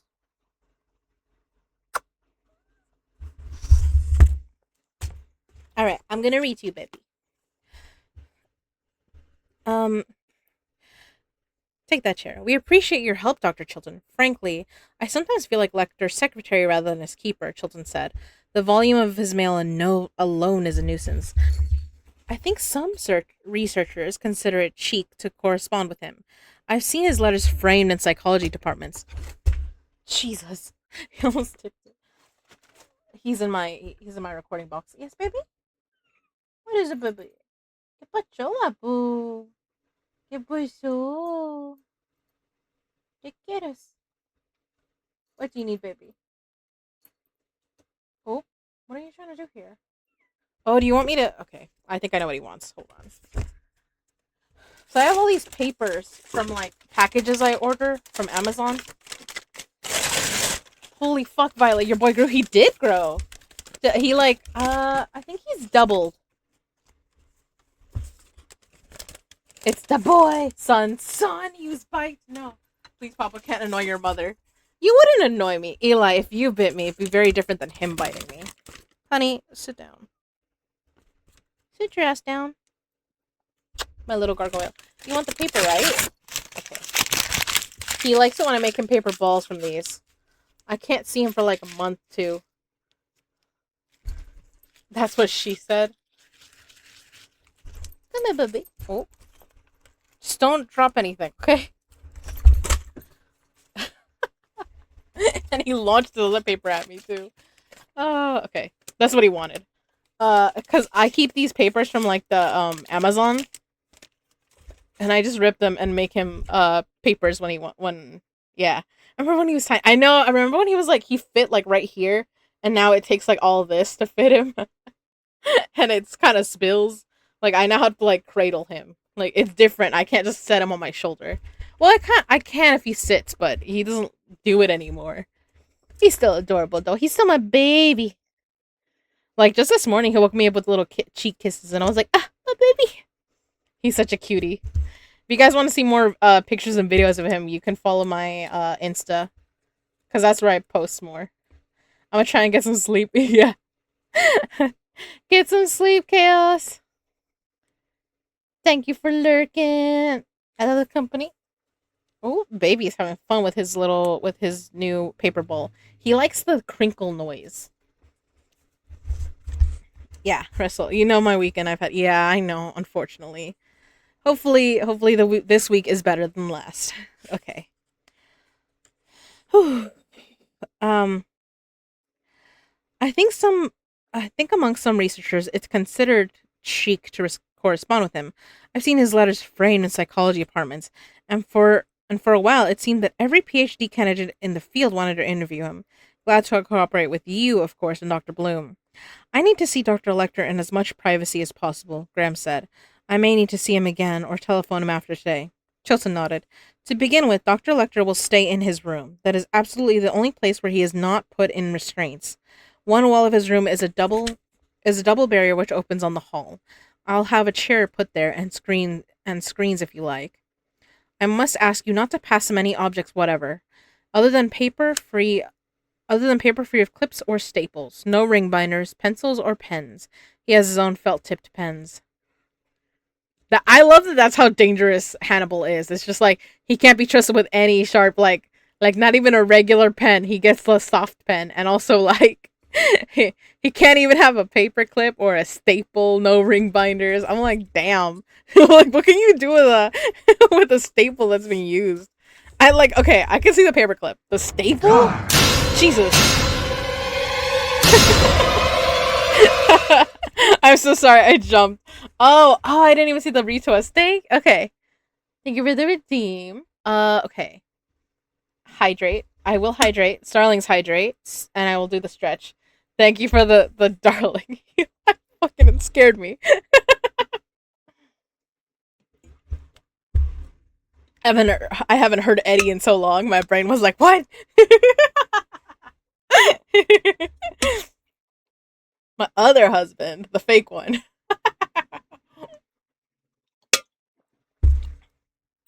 That's from LS Whistleblower, by the way. Where should I send the link? Darling Perryton. Oh, Eli. Let me see. Cause you just joined my Discord. Let's see. Oh God, my child. Get up here. I know if I put him on my shoulder, he just launches himself that way. I don't know why. Yes. Yes, baby.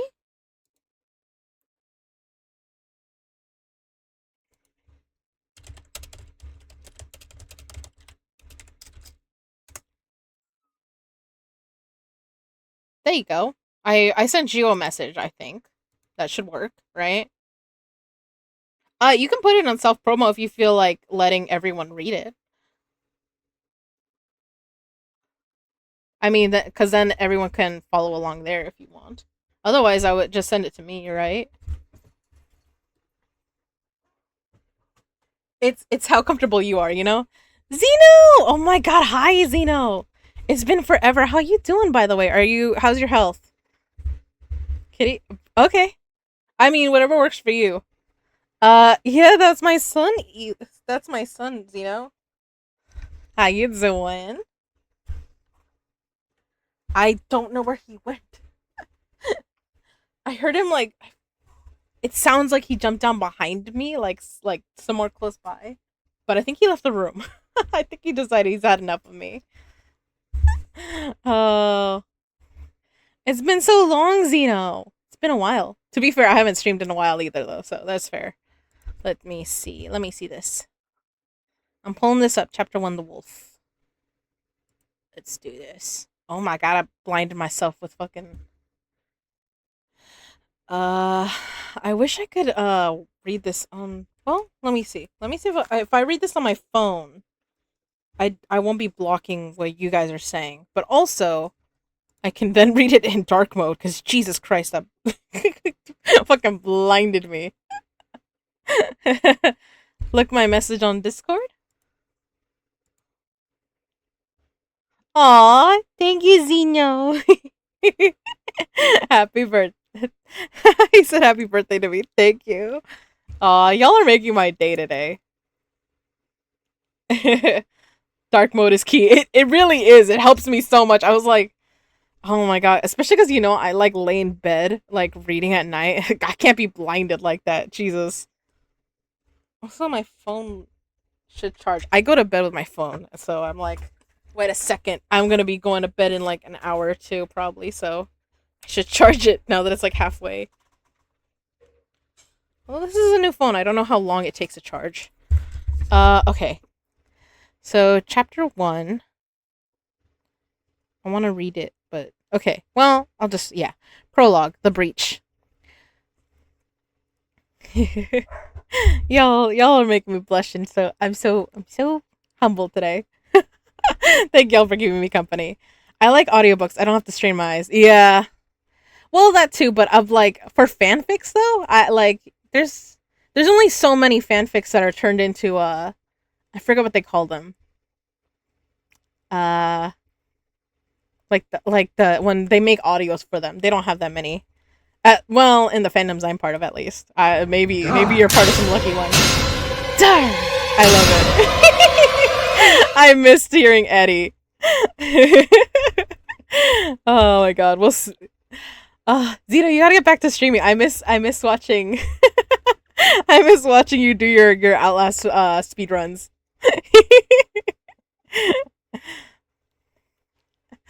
Oh man.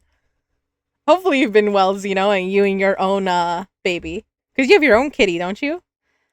Alright. We're gonna read this. So this is Haffy's story. So I'm gonna start with the prologue and then go to the chapter 1. So prologue, the breach. The sigil on the altar didn't I'm so sorry. Why the fuck? You know what? We're gonna drink some water before I do that because I'm getting tongue tied.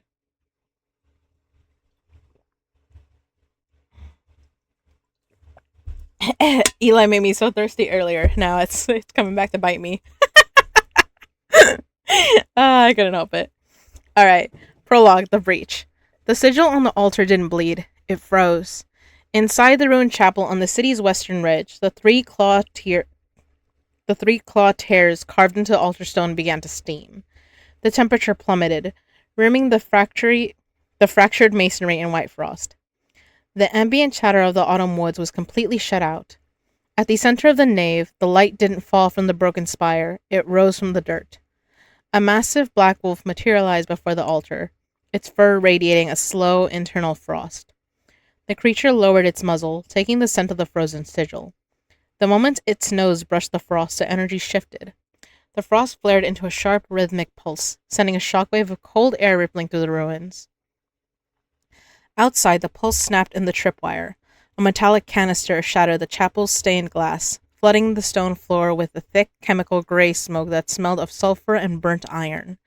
Thermal imaging beams sliced through the fog, blinding, mechanical, and frantic.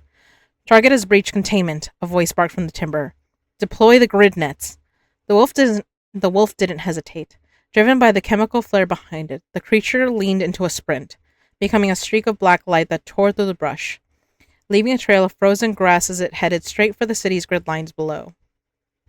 What is the... Sorry, I see chat moving, Loki. I get tongue-tied all the time. Yeah. I swear, there are some days where I'm better. I swear to God. Aw. Good night, Zeno. Sweet dreams. I know it's late for you, isn't it? It's like morning. If I'm not mistaken. Get some sleep, mister. You need to take care of your health. Goofball. Alright, chapter 1, The Pulse. Levi knew exactly how long it took a body to freeze in an October rain. 2 hours for the shivering to stop.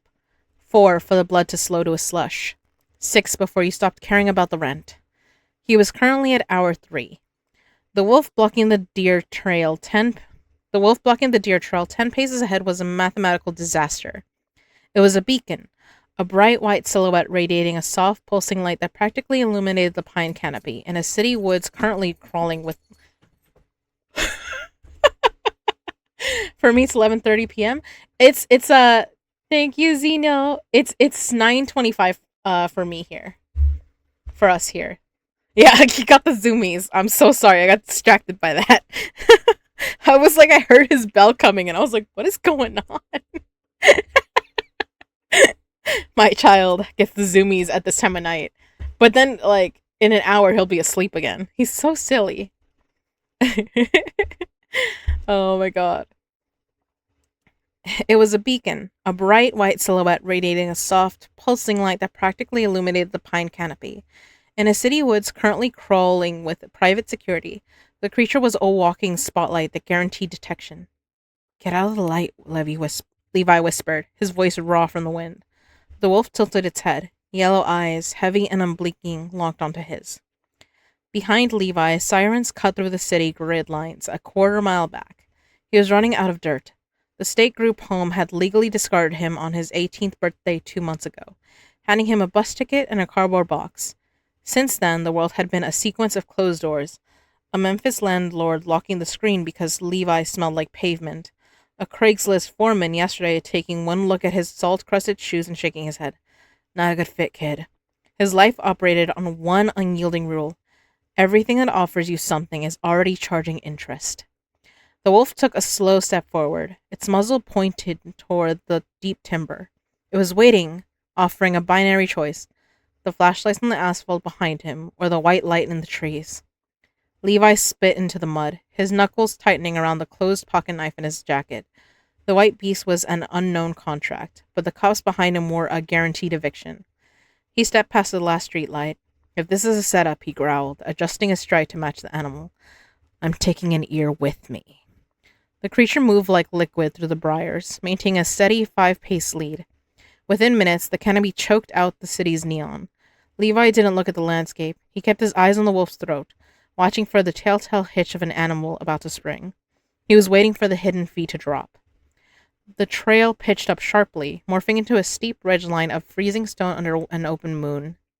Levi dropped to one knee, his lungs burning as sweat stung his eyes. Hold up, stop. The wolf didn't maintain its 5-pace lead this time. It spun on its haunches, closed the distance before Levi could shift his weight, and thrust its pale muzzle straight toward his chest. Levi's defensive instinct fired late. His left arm snapped out, his palm hitting the creature's chest to shove it back. His fingers sank into thick, hot fur. First came the physical shockwave. A vibration struck behind his breastbone, snapping through his ribs with a force that made his jaw hurt. Then came the instinctual override. In a fraction of a second, his frantic heartbeat was slammed into an absolute synchronization with the creature's slow, massive pulse. The panic in his chest didn't vanish. It was simply held perfectly still by the weight of that single internal rhythm. The wolf exhaled a sharp puff of air against his fingers, turned, and trotted down the trail, slipping into the dark valley below. Levi stayed on his knee, staring at his vibrating palm. The internal pulse was still throbbing behind his ribs, dragging his weight forward. A sudden, terrifying wave of anger hit him. For a split second, when that rhythm locked in, he had felt wanted. Then he reasserted himself, cold and bitter. It's a trap, he thought, his teeth grinding as he forced himself up. It's giving me what I want, so I'll follow it blindly. He wasn't going to be a compliant stray. If this thing was charging interest on his survival, he would pay it, but he'd keep his eyes open for the trap. The canopy closed over him again, dropping the temperature into an unnatural freeze. The white wolf slowed, its ears spinning back. A shadow detached itself from a cedar trunk. Levi didn't even see the swing. Something heavy struck him square in the sternum, the impact exploding the air from his lungs and driving his spine hard into a frozen root. Shock bit up his ribs, blinding him. Before he could draw a breath, a massive black wolf dropped its paws onto his right wrist. Bone compressed against stone until his hand went completely numb, the pocket knife slipping from his useless fingers. Winter, off, a low voice murmured. The black wolf didn't retreat immediately. It lowered its head, its pale blue eyes hovering 3 inches from Levi's face, its breath steaming in the cold before it slowly stepped back. Levi scrambled backward until his shoulder blades hit a boulder, his left hand cradling his numb wrist. His breath came in ragged, uneven gasps. A woman stood in the center of the path, her arms crossed. She had dark hair, streaked with black, sharp animal ears flat against her skull, and a heavy tail that lashed against her thigh. She didn't look at Levi with malice. She simply stepped into his space, her physical shadow completely cutting off his view of the trail. Get the animals away from me, Levi wheezed, his muscles locked in place. You're in no position to negotiate terms, little wolf, the woman said, her voice slow, rhythmic, and entirely unhurried. She nudged his drop pocket knife with the toe of her boot, sliding it into the brush. I'm Jade, and you can stop looking for an exit route. Winter covers 300 yards in 4 seconds. You don't match her speed. Levi swallowed the copper taste of adrenaline, his chest still throbbing in perfect time with the white wolf, which had calmly sat down next to his boots. Why did your wolf pull me out of the city? What's the trick here? Jade's eyes dropped to the white wolf's tail, which was resting directly over Levi's shoes. Her expression hardened, the amusement vanishing. She didn't deliver an explanation. She delivered an ultimatum. The guy didn't choose you because you're valuable. He chose you because you're the other end of his pulse. The people hunting him want the beast, which means now they want you. Get up or get left, and he's not my wolf. She turned on her heel and stepped into the timber ahead, the black wolf melting into her shadow like spilled ink. The white wolf rose and nudged Levi's hand, firm, insistent, The pulse behind his ribs yanked again, a cold, hard pull that gave him no choice. Levi gripped his bruised wrist, took a deep breath to steady his legs, and followed them into the dark. 10 minutes later, the timber broke. The wolf stopped at a rocky precipice, and Levi stepped up to the edge. The breath left his lungs all at once. A massive valley lay cradled between two jagged mountain ridges. It wasn't a hidden town. It was an impossible fortress carved directly into the black stone. Thousands of lanterns burned across ancient battlements, but the light didn't flicker. It pulsed, a low, rhythmic throb that matched the exact, suffocating cadence inside his own chest. No, Levi thought, backing away from the ledge. It's an illusion. It's a trick of the fog. He forced his eyes away, trying to map an alternate route along the ridge. But his body didn't care about his denial. The pulse behind his ribs thudded harder, a violent physical anchor that overrode his logic, forcing his knees to shake.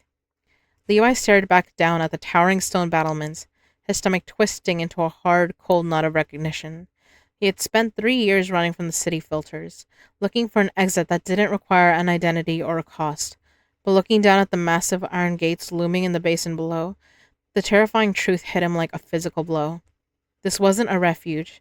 The White Wolf hadn't saved him from a debt. It had just brought him to a bank with much higher walls. Jade stepped up beside him, her silhouette dark against the pulsing light. "What is this place?" Levi whispered. "Safety," Jade said, her voice dropping its casual edge, becoming heavy and absolute. "The hunters behind us can't breach those walls. Step through, and the human world can't touch you again. Stay out here, and you're just target practice." The White Wolf rose, gave Levi one solid, unblinking look, and began the descent down the packed stone road. Levi looked back at the dark, silent forest, then down at the breathing, pulsing light of the city in the rock. He took a ragged breath, locked his jaw against the throb in his chest, and followed them down into the cage. I love that. Ooh. Oh my god, it's past midnight for Eli. Jesus Christ. I mean, for Zeno, not Eli. Sorry about that, darling. Yeah, it's 9:34 for me. That was awesome. I would be excited to see where you go with it. I hope you didn't mind that I butchered a little bit of that at the beginning. Jesus. I'm running out of water, and I'm realizing I should go put my cake in the freezer. Cause it's 9:30, so it's yeah. No, it's fine. All right. Starlings, I will be right back. I gotta go refill my water. I'm gonna put this in the fridge. So I'll be right back, guys. Let me see. Let me see if I can put the little, because Eli walked off. So which is fine. There we go. I'll be back.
There we go. Oops.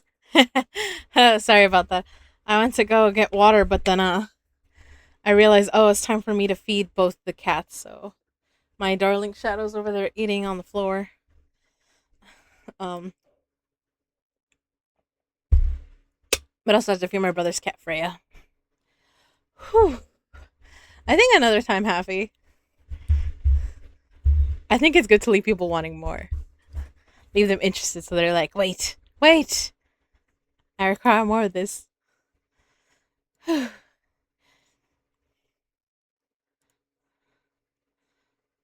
I just saw there was a message on my Discord. Jesus Christ, I forgot that I had that open. Blinded myself again. Jesus. When I was like just checking my tabs. When is your next live? Hey, I don't know. Oh my gosh. But I will let y'all know. Hello. Welcome in. Welcome in, Wolfpack. How you doing? Thank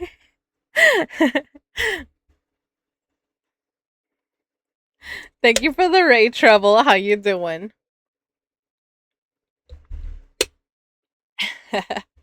It's Darlobo. Is back from their Ocarina of Time adventure, and it looks like they had a blast. They've been on a Zelda kick lately, diving into randomizers and harder seats. But don't worry, they're still having fun and making bad decisions along the way. Come hang out and join the chaos. I love it. Oh, happy birthday. Thank you, Trouble. Thank you, Teddy Bear. Whew. It's hot. Hi, Thea. Welcome in. I'm gonna get back to reading Hannibal in a second. Now that we finished reading a chapter from Happy the Hound. That was awesome. I'm like, that's exciting. Honestly, I like. It took me a second, but I like it.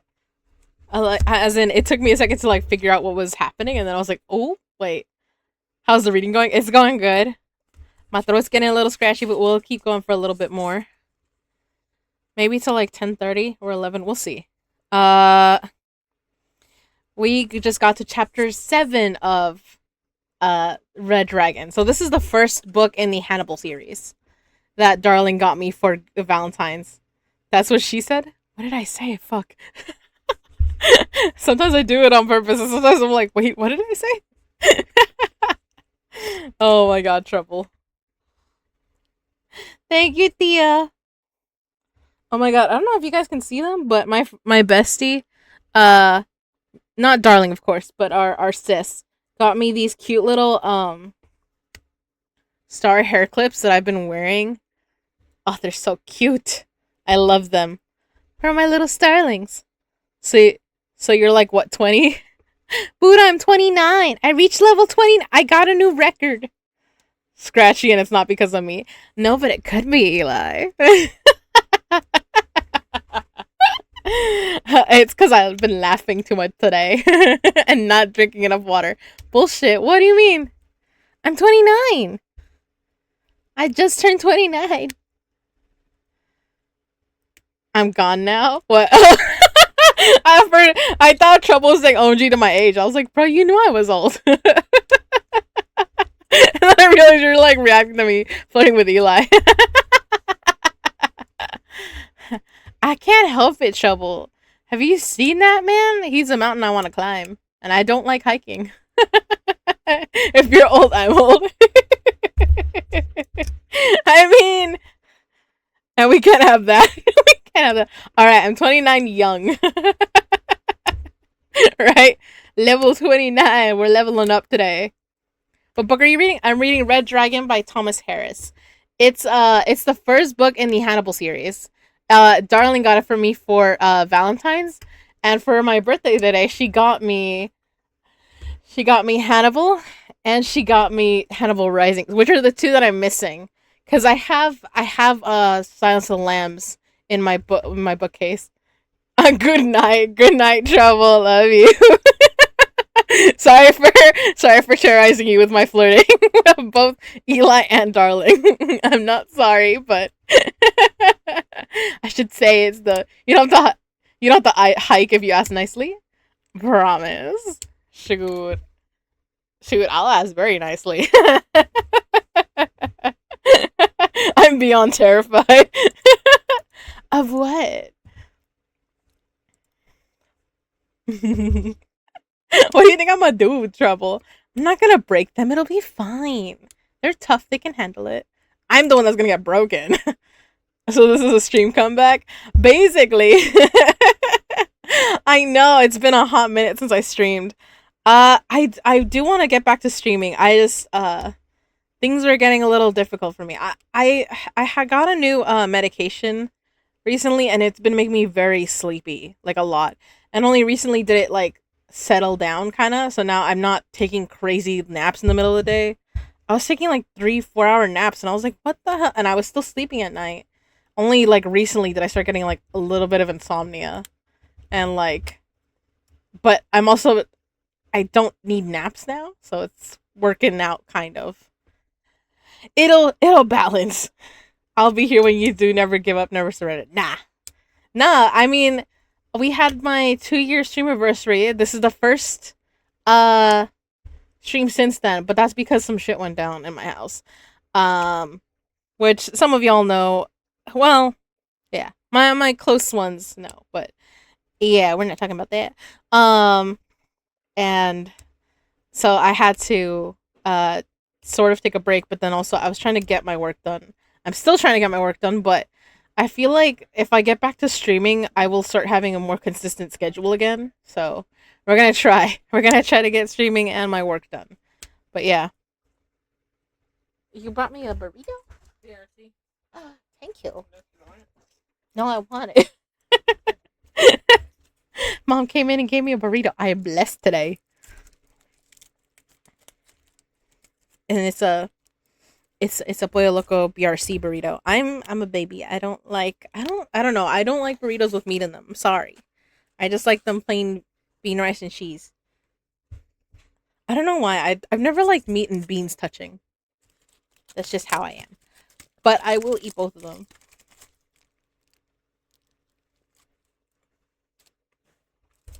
I'm sorry, I had to take a bite of it because I need to let the steam out. Good night, chat. Good night, Trouble. But yeah, I'm happy. I'm happy to be back and doing this because I did miss reading to y'all. And like, I'll play a game soon. I don't know what game I will be playing. I honestly, guys, I want to play Dispatch again because that was fun. Or Sam just got me this game called Foolish Mortals that I was wanting for a long time, and I'm like, I might play that. That's because that's what my brother got me for my birthday. But for now, we're gonna continue chapter 7. I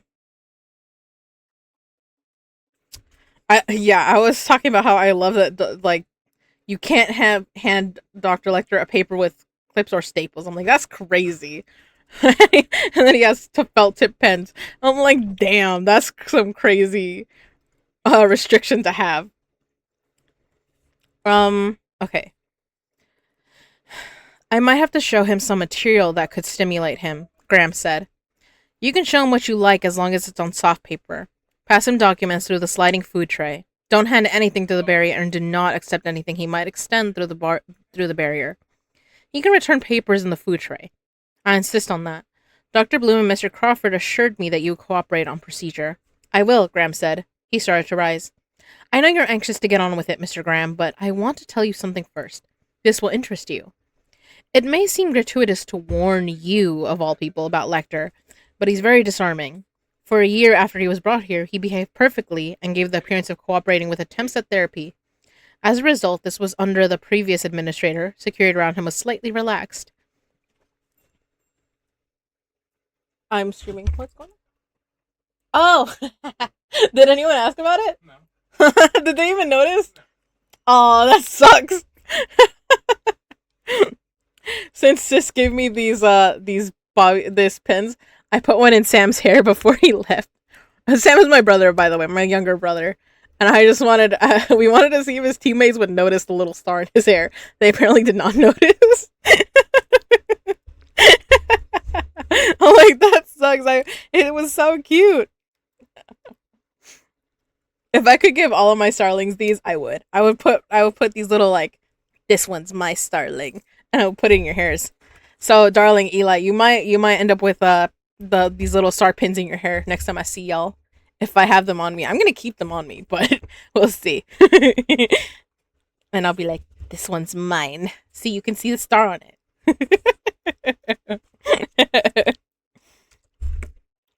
Oops. There we go. I saw a blinking thing on my keyboard and I was like, is that caps lock? And it wasn't, but oh, it's fine. I'll add it to the Teddy and the cat. Yes. Yep. Or put it in your hairline somewhere. Like mine, is kind of falling off a little bit. Well, it's starting to, at least now that I've had it on all day.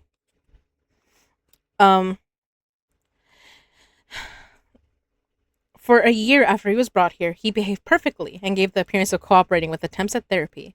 As a result, this was under the previous administrator. Security around him was slightly relaxed. On the afternoon of July 8th, 1976. July 8th, you say? That was a few days ago. On the afternoon of July 8th, 1976, he complained of chest pain. His restraints were removed in the examination room to make it easier to give him an electrocardiogram. One of his attendants left the room to smoke, and the other turned away for a second. The nurse was very quick and strong. She managed to save one of her eyes. You may find this curious. Chilton took a strip of EKG tape from a drawer and unrolled it on his desk. He traced the spiky line with his forefinger. Here, he's resting on the examining table. Pulse 72. Here, he grabs the nurse's head and pulls her down to him. Here, he is subdued by the attendant. He didn't resist, by the way, though the attendant dislocated his shoulder. Do you notice the strange thing? His pulse never got over 85, even when he tore out her tongue. Chilton could read nothing in Graham's face. He leaned back in his chair and stapled his fingers under his chin. His hands were dry and shiny. Oh no, not the ad break! Damn it! Okay. Well, I guess while the ad break is going, I will chew on my burrito.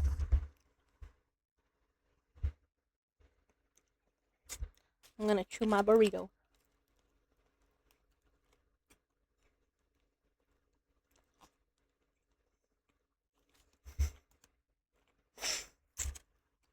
Damn it, I just realized I did that on camera.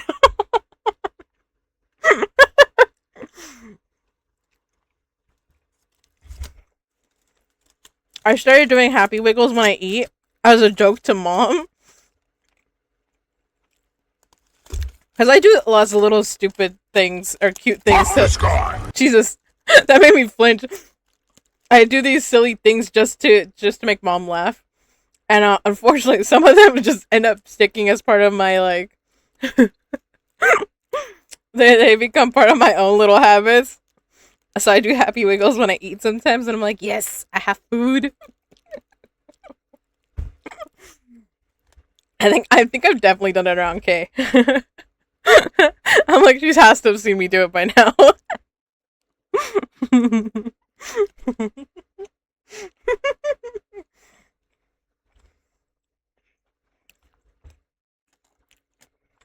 There's a pommel.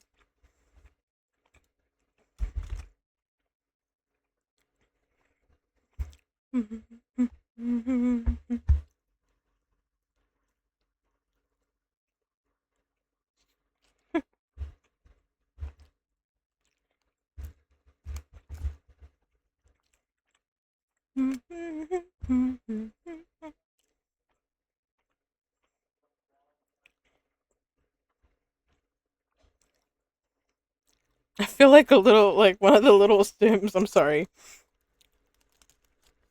From the DS game, The Sims.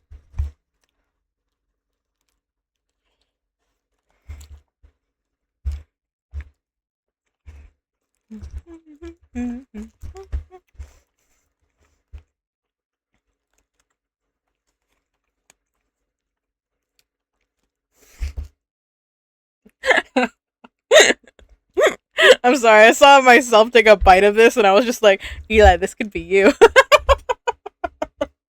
I'm sorry.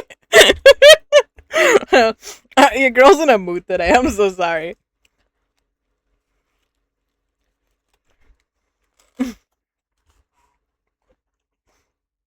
Eli!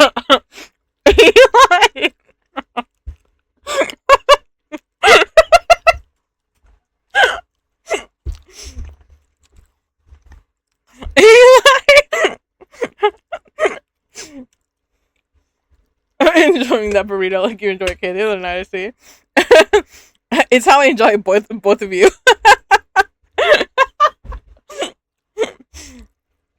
We did. Great minds, Cheryl. Great minds think alike, right? Oh my god.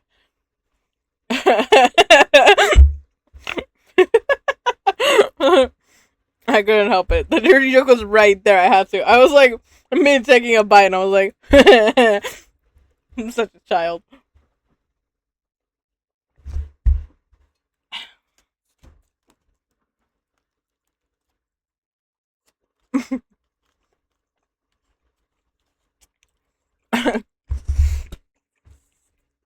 The brain cell and the cell that put us in.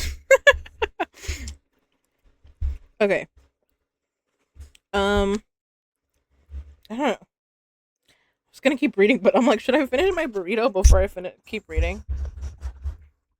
Now that I think about it, I'm like, because if I don't finish it, I'm not gonna eat it. Like, I'm not gonna forget about it. Oop.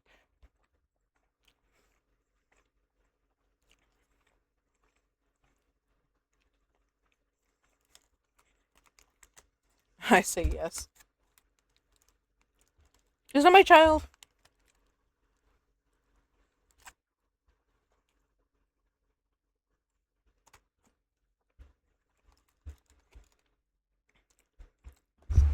I heard my door creak open. That's why I'm like, is that my child I hear?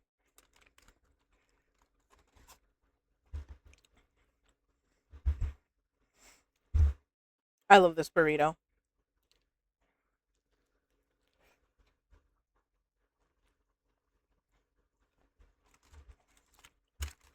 No, don't give him ideas. He already tries to steal my food. And a lot of the time I'm like, no, you can't eat this.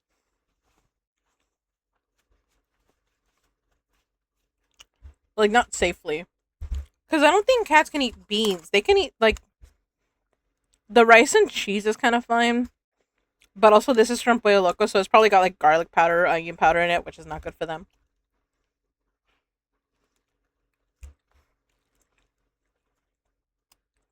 And I think they cook their beans with jalapenos.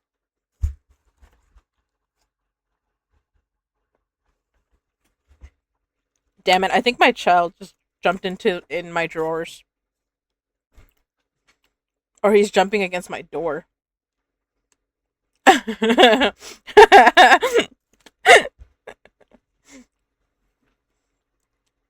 What's funny, darling, is I had a similar dirty joke pointed at him.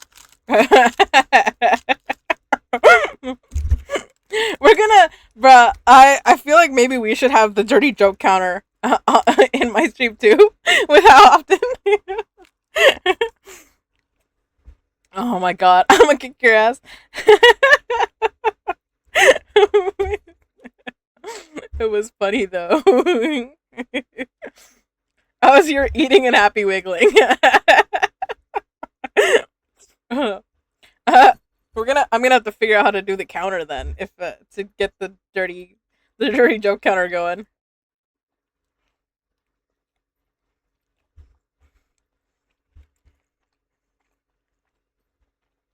We probably already hit like 20 just in the stream alone. Damn, Eli, Jesus Christ, that was a visual. I love that you immediately put the hammer. Oh my god.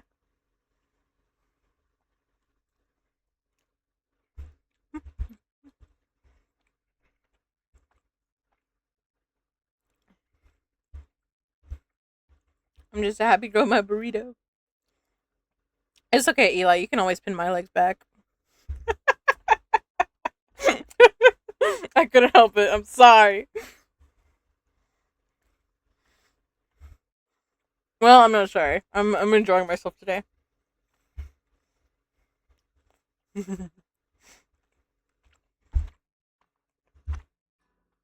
Oh god, it's 10.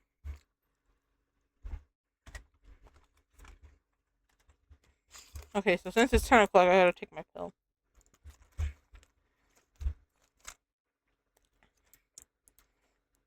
I'm sorry, I'm on medication for my health.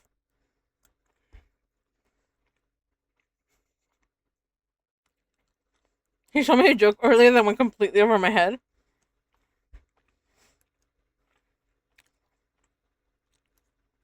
It went over your head, huh? Like your legs? I'm so sorry.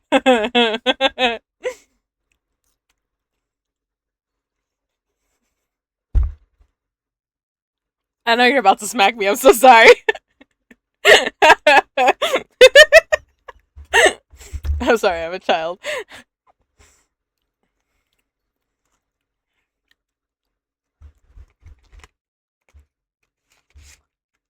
Oop, press up and down.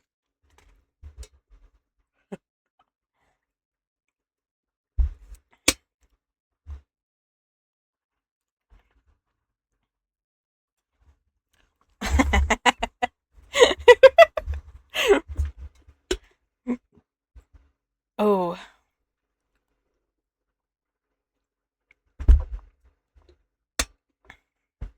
Who do you think played a better Hannibal Lecter, Anthony Hopkins or Brian Cox? So is Brian Cox the Hannibal that was in the movie Manhunter? Because I've heard of Manhunter, but I've never seen it. Which I'm so sad. I can't find it. I gotta find it somewhere. Still waiting for the Shakes Kitsune. Do I need to employ our Perryson? I mean, I'm happy to help try. Shoot. Um. Oh, it is. Okay, so I haven't seen Manhunter. I want to see it. I don't know where it is though. Um. I think I saw it like once on like Tubi or something. Like I saw that it was on there. I'm gonna have to look for it. Honestly, once I find out where it is, I might have to do a like a watch party in this in the Discord for it because, like I said, I haven't seen it. So I've never seen the Brian Cox one. I've seen Anthony Hopkins and I've seen Hannibal Lecter, and I've seen Mads Mikkelsen and oh, the I can't remember but there's the French actor I believe for the for Hannibal Rising, the young guy. Um, that they did great. They all did great. Um, they all have lent something to the role. Like they're all really good. I like, but yeah, I still want to see the one with Brian Cox. I just gotta find it. I think it was like I said. I think it was on Tubi somewhere or Voodoo, but I gotta find it. But once I do, I'll probably try to host it in the Discord or something. Oh my god! I just realized you can see my son losing his mind. What are you even? Oh, for a second I thought he was just straight up just attacking my blanket, but he has a little pom pom like the kind that you used to do like arts and crafts with ball, and he's playing with it on the bed. He's such a cutie. It's very cute to me when he puts it in his mouth because it's just a little, just a little ball. All right. Let me get back to reading this. I'm so sorry. I stopped to eat and then. All right. Here, he's resting on the examining table. Pulse 72. Here, he grabs the nurse's head and pulls her down to him. Here, he is subdued by the attendant. He didn't resist, by the way, though the attendant dislocated his shoulder. Do you notice the strange thing? His pulse never got over 85, even when he tore out her tongue. Chilton could read nothing in Graham's face. He leaned back in his chair and steepled his fingers under his chin. His hands were dry and shiny. You know, when Lecter was first captured, we thought he might provide us with a singular opportunity to study a pure sociopath, Chilton said. It's so rare to get one alive. Lecter is so lucid, so perceptive. He's trained in psychiatry, and he's a mass murderer. He seemed cooperative, and we thought that he could be a window on this kind of aberration. We thought we'd be like Beaumont studying digestion through the opening in St. Martin's stomach. As it turns out, I don't think we're any closer to understanding him now than the day he came in. Have you ever talked with Lecter for any length of time? No, I just saw him when... I saw him mainly in court. Dr. Bloom showed me his articles in the journals, Graham said.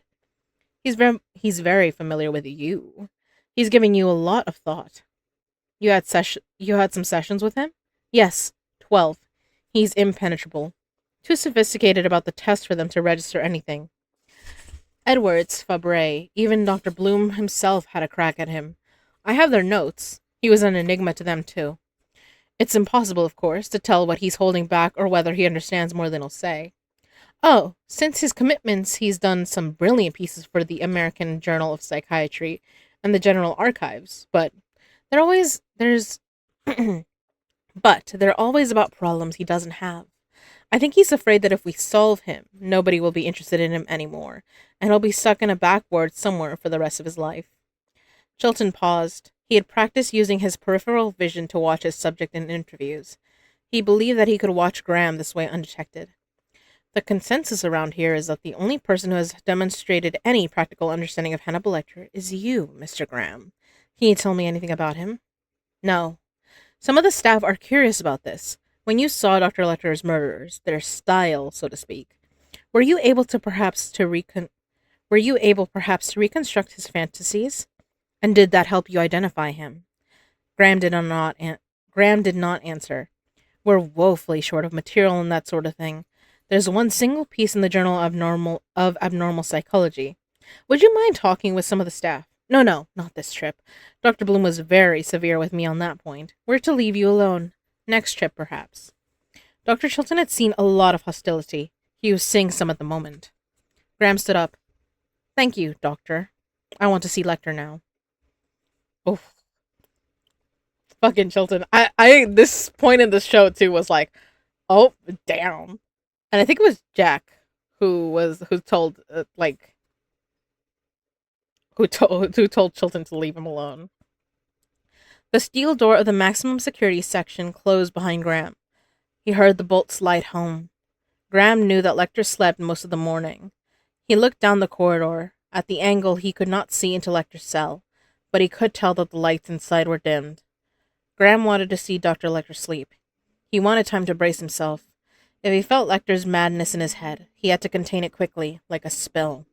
To cover the sound of his footsteps, he followed an orderly pushing a linen cart. Dr. Lecter is very difficult to slip up on. Graham paused partway down the hall. Steel bars covered the entire foot of the cell. Behind the bars, farther than arm's reach, was a stout nylon net stretched ceiling to floor and wall to wall.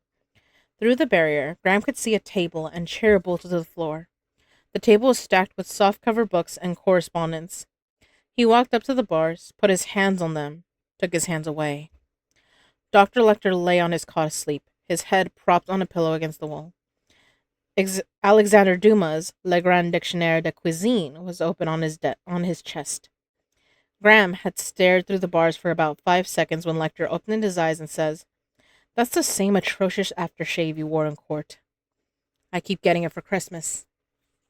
I love that fucking bit. It smells like something with a ship on the bottle, the Old Spice. I love that Eli, I swear, there's a slowpoke in chat. And it's not me. Dr. Lecter's eyes are maroon, and they reflect the light readily in tiny points. So this is an interesting thing that Dr. Lecter's eyes are maroon. I also heard actually that a little bit of Hannibal is supposed to be similar to Dracula, which is also why I wanted to read Dracula. And I was like, you know what? I never thought about that. Because here in the books, Dr. Lecter has like more I think quirks about his appearance. Like his eyes are maroon. Although they don't say in this world that that's weird. But that's just what they say. And that's why on the TV covers, like this one, they have the eyes red. Even though of course the actors don't have red eyes, but I know it looks brown in my light, but his eyes are supposed to be red. But yeah. Dr. Lecter's eyes are maroon and they reflect the light redly in tiny points. Graham felt each hair bristle on his nape. He put his hand on the back of his neck. Christmas. Yes, Lecter said. Did you get my card? I got it, thank you. Dr. Lecter's Christmas card had been forwarded to Graham from the FBI crime laboratory in Washington. He took it into the backyard, burned it, and washed his hands before touching Molly. Lecter rose and walked over to his table. He's a small, lithe man, very neat. Why don't you have a seat, Will? I think there are some folding chairs in a closet just down that way. At least, that's where it sounds like they come from. The orderly's bringing one. Lecter stood until Graham was seated in the hall. And how is Officer Stewart? He asked. Stewart's fine. Officer Stewart left law enforcement after he saw Dr. Lecter's basement. He managed a motel now. Graham did not mention this. He didn't think Stewart would appreciate any mail from Lecter. Unfortunate that his emotional problems got the better of him. I thought he was a very promising young officer. Do you ever have any problems, Will? No. Of course you don't. Graham felt that Lecter was looking through to the back of his skull. His attention felt like a fly walking around in there. I'm glad you came. It's been what now? 3 years? My callers are all professional, banal clinical psychiatrists and grasping second-rate doctors of psychology from silo colleges everywhere. Pencil lickers trying to protect their tenure with pieces in the journals. Dr. Bloom showed me your article on the surgical addiction. On the surgical addiction in the Journal of Clinical Psychiatry. And? Very interesting, even to a layman. That's Jack's line, interesting. A layman. Layman. Interesting term, Lecter said. So many learned fellows going about, so many experts on government grants, and you say you're a layman. But it was you who caught me, wasn't it, Will? Do you know how you did it? I'm sure you've read the transcript. It's all in there. No, it's not. Do you know how you did it, Will? It's in the transcript. What does it matter now? It doesn't matter to me, Will. I want you to help me, Dr. Lecter. Yes, I thought so. It's about Atlanta and Birmingham. Yes. You read about it, I'm sure. I've read the papers. I can't clip them. They won't let me have scissors, of course. Sometimes they threaten me with loss of books, you know. I wouldn't want them to think I was dwelling on anything morbid. He laughed. Dr. Lecter has small white teeth. You want to know how he's choosing them, don't you? I thought you would have some ideas. I'm asking you to tell me what they are. Why should I? Graham had anticipated the question. A reason to stop multiple murders would not occur readily to Dr. Lecter. There are things you don't have, Graham said. Research materials, film strips even. I'd speak to the chief of staff. Chilton. You must have seen him when you came in. Gruesome, isn't it? Tell me the truth. He fumbles at your head like a freshman pulling at a panty girdle, doesn't he? Watched you out of the corner of his eye. Picked that up, didn't you? You may not believe this, but he actually tried to give me a thematic apperception test. He was sitting there just like the Cheshire Cat waiting for the MF-13 to come up. Ha! Forgive me. I forget that you're not among the anointed. It's a card with a woman in bed and a man in the foreground. I was supposed to avoid sexual interpretation. I laughed. He puffed up and told everybody I avoided prison with a Ganser syndrome. Never mind. It's boring. You'd have access to the AMA film strip library. I don't think you'd get me the things I want. Try me. I have quite enough to read as it is. You'd get to see the file in this case. There's another reason. Pray. I thought you might be curious to find out if you're smarter than the person I'm looking for. Then, by implication, you think you are smarter than I am, since you caught me. No, I know I'm not smarter than you are. Then how did you catch me, Will? You had disadvantages. What disadvantages? Passion.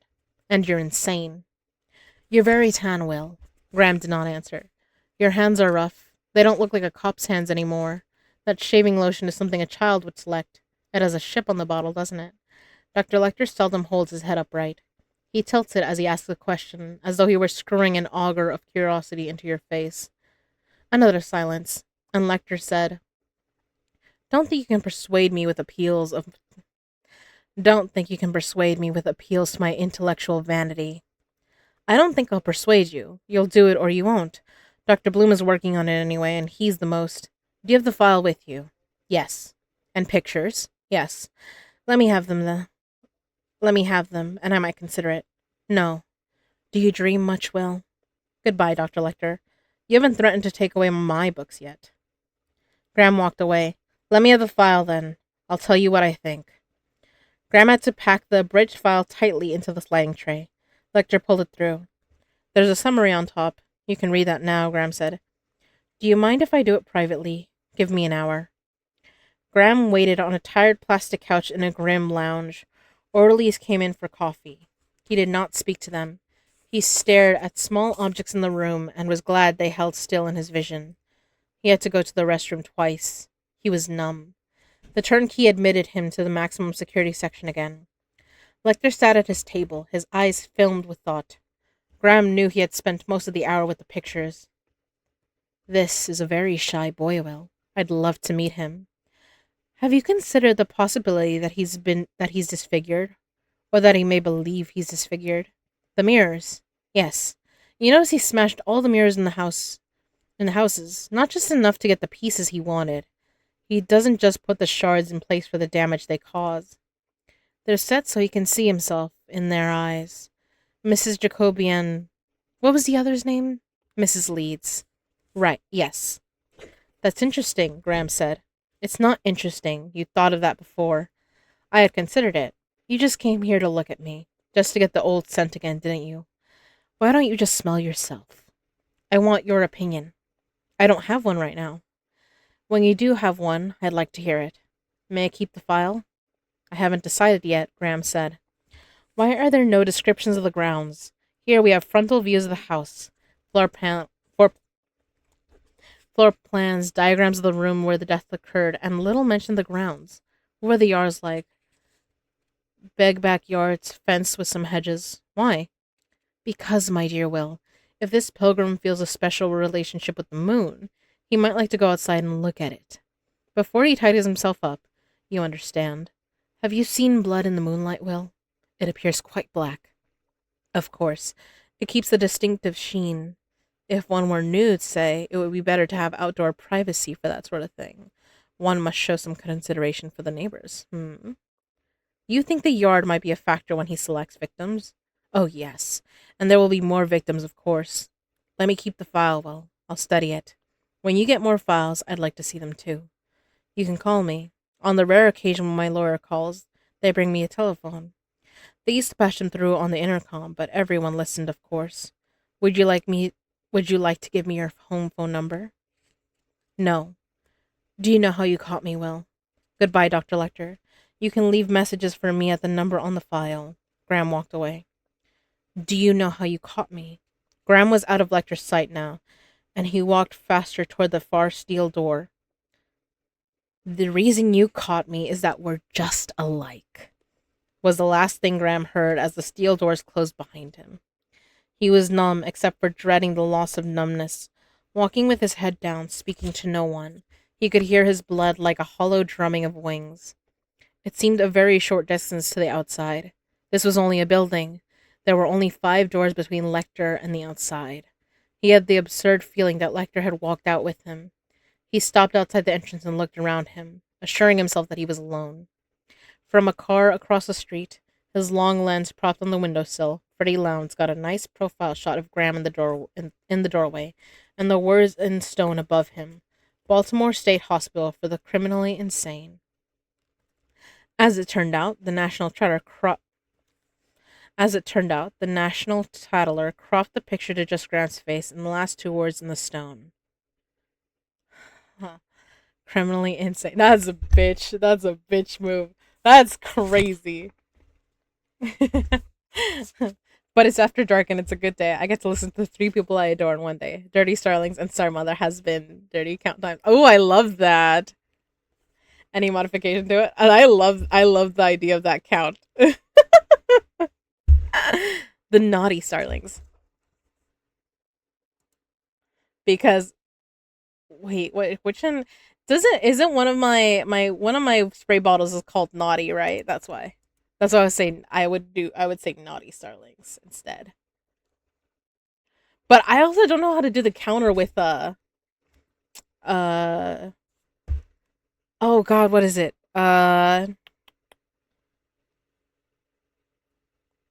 Stream something? Oh my god, I'm so happy that we're like it with Hannibal. You know how happy I am. We got to see Hannibal being bitchy. It's great. Naughty starlings, yes.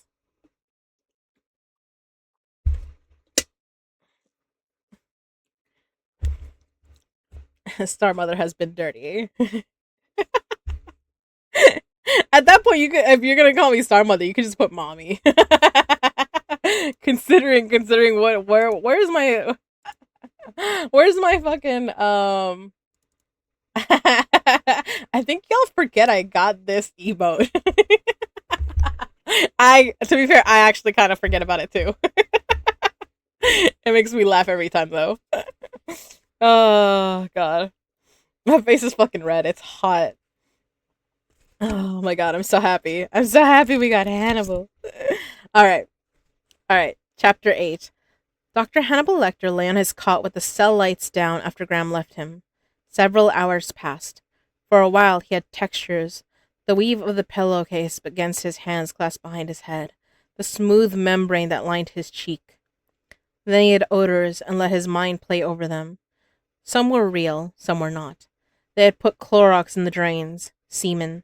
They were serving chili down the hall, sweat stiffened khaki. Graham would not give him his home telephone number. The bitter green smell of cut cocklebur and teaweed. Lecter sat up. The man might have been civil. His thoughts had the warm brass smell of an electric clock. Lecter blinked several times and his eyebrows rose.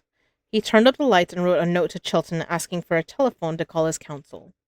Lecter was entitled by law to speak with his lawyers in privacy, and he hadn't abused the right. Since Chilton would never allow him to go to the telephone was brought to him. 2 guards brought it, unrolling a long cord from the telephone jack at their desk. One of the guards had the keys, the other held a can of mace. Go to the back of the cell, Dr. Lecter. Face the wall. If you turn around or approach the barrier before you hear the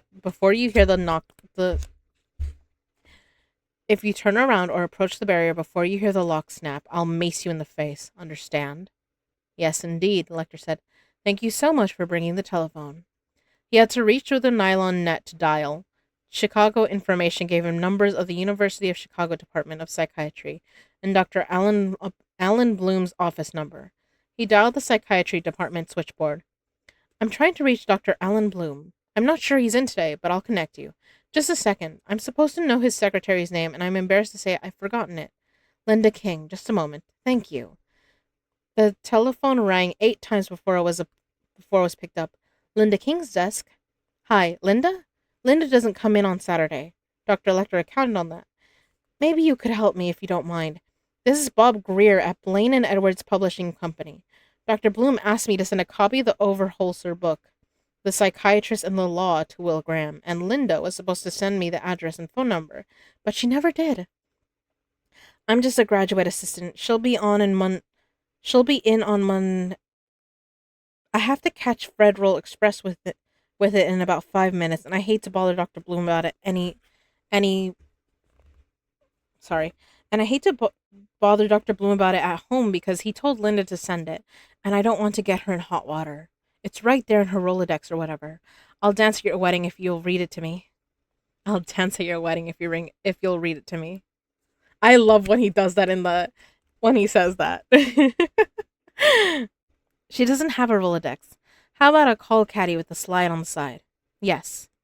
Be a darling and slide that rascal, and I won't take up any more of your time. What was the name?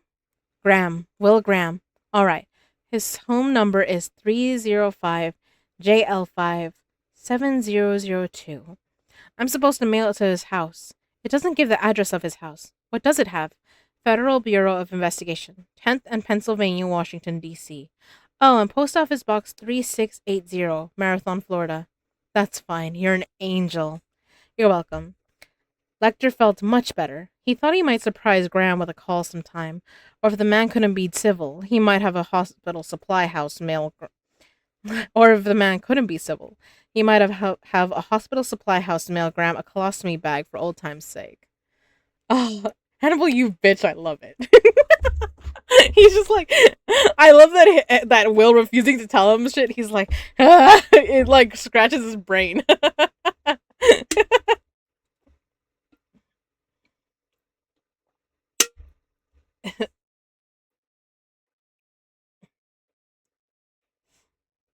Count times. Oh my gosh.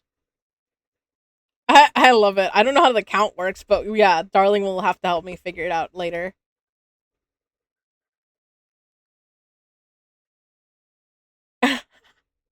I can't believe that worked, Eli. Fix user level and account portion later with her. Yes.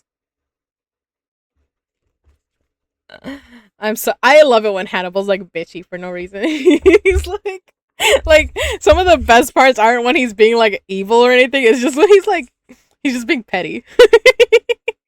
Like he just wants to mess people. He's bored as fuck, guys. All right, chapter 9.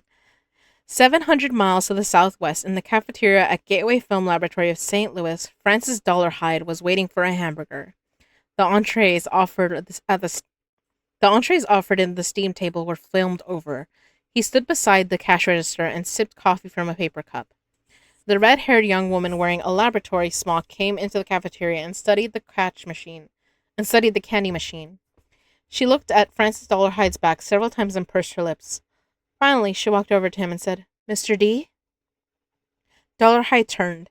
He always wore red goggles outside of the dark room. She kept her eyes on the nosepiece of the goggles. "Will you sit down with me a minute? I want to tell you something." "What can you tell me, Eileen?" "That I'm really sorry. Bob was just really drunk and, clowning around. He didn't mean anything. Please come sit down. Just for a minute, will you do that?" Mm-hmm. Dollarhide never said yes, as he had trouble with the sibilant S. They sat. She twisted a napkin in her hands. "Everybody was having a good time at the party, and we were glad you came by," she said. "Real glad, and surprised, too. You know how Bob is. He does voices all the time. He ought to be on the radio. He did 2 or 3 accents, telling jokes and all that. He can talk just like a Negro." This did not age well. When he did that other voice, he didn't mean to make you feel bad. He was too drunk to know who was there. They were all laughing, and then they didn't laugh.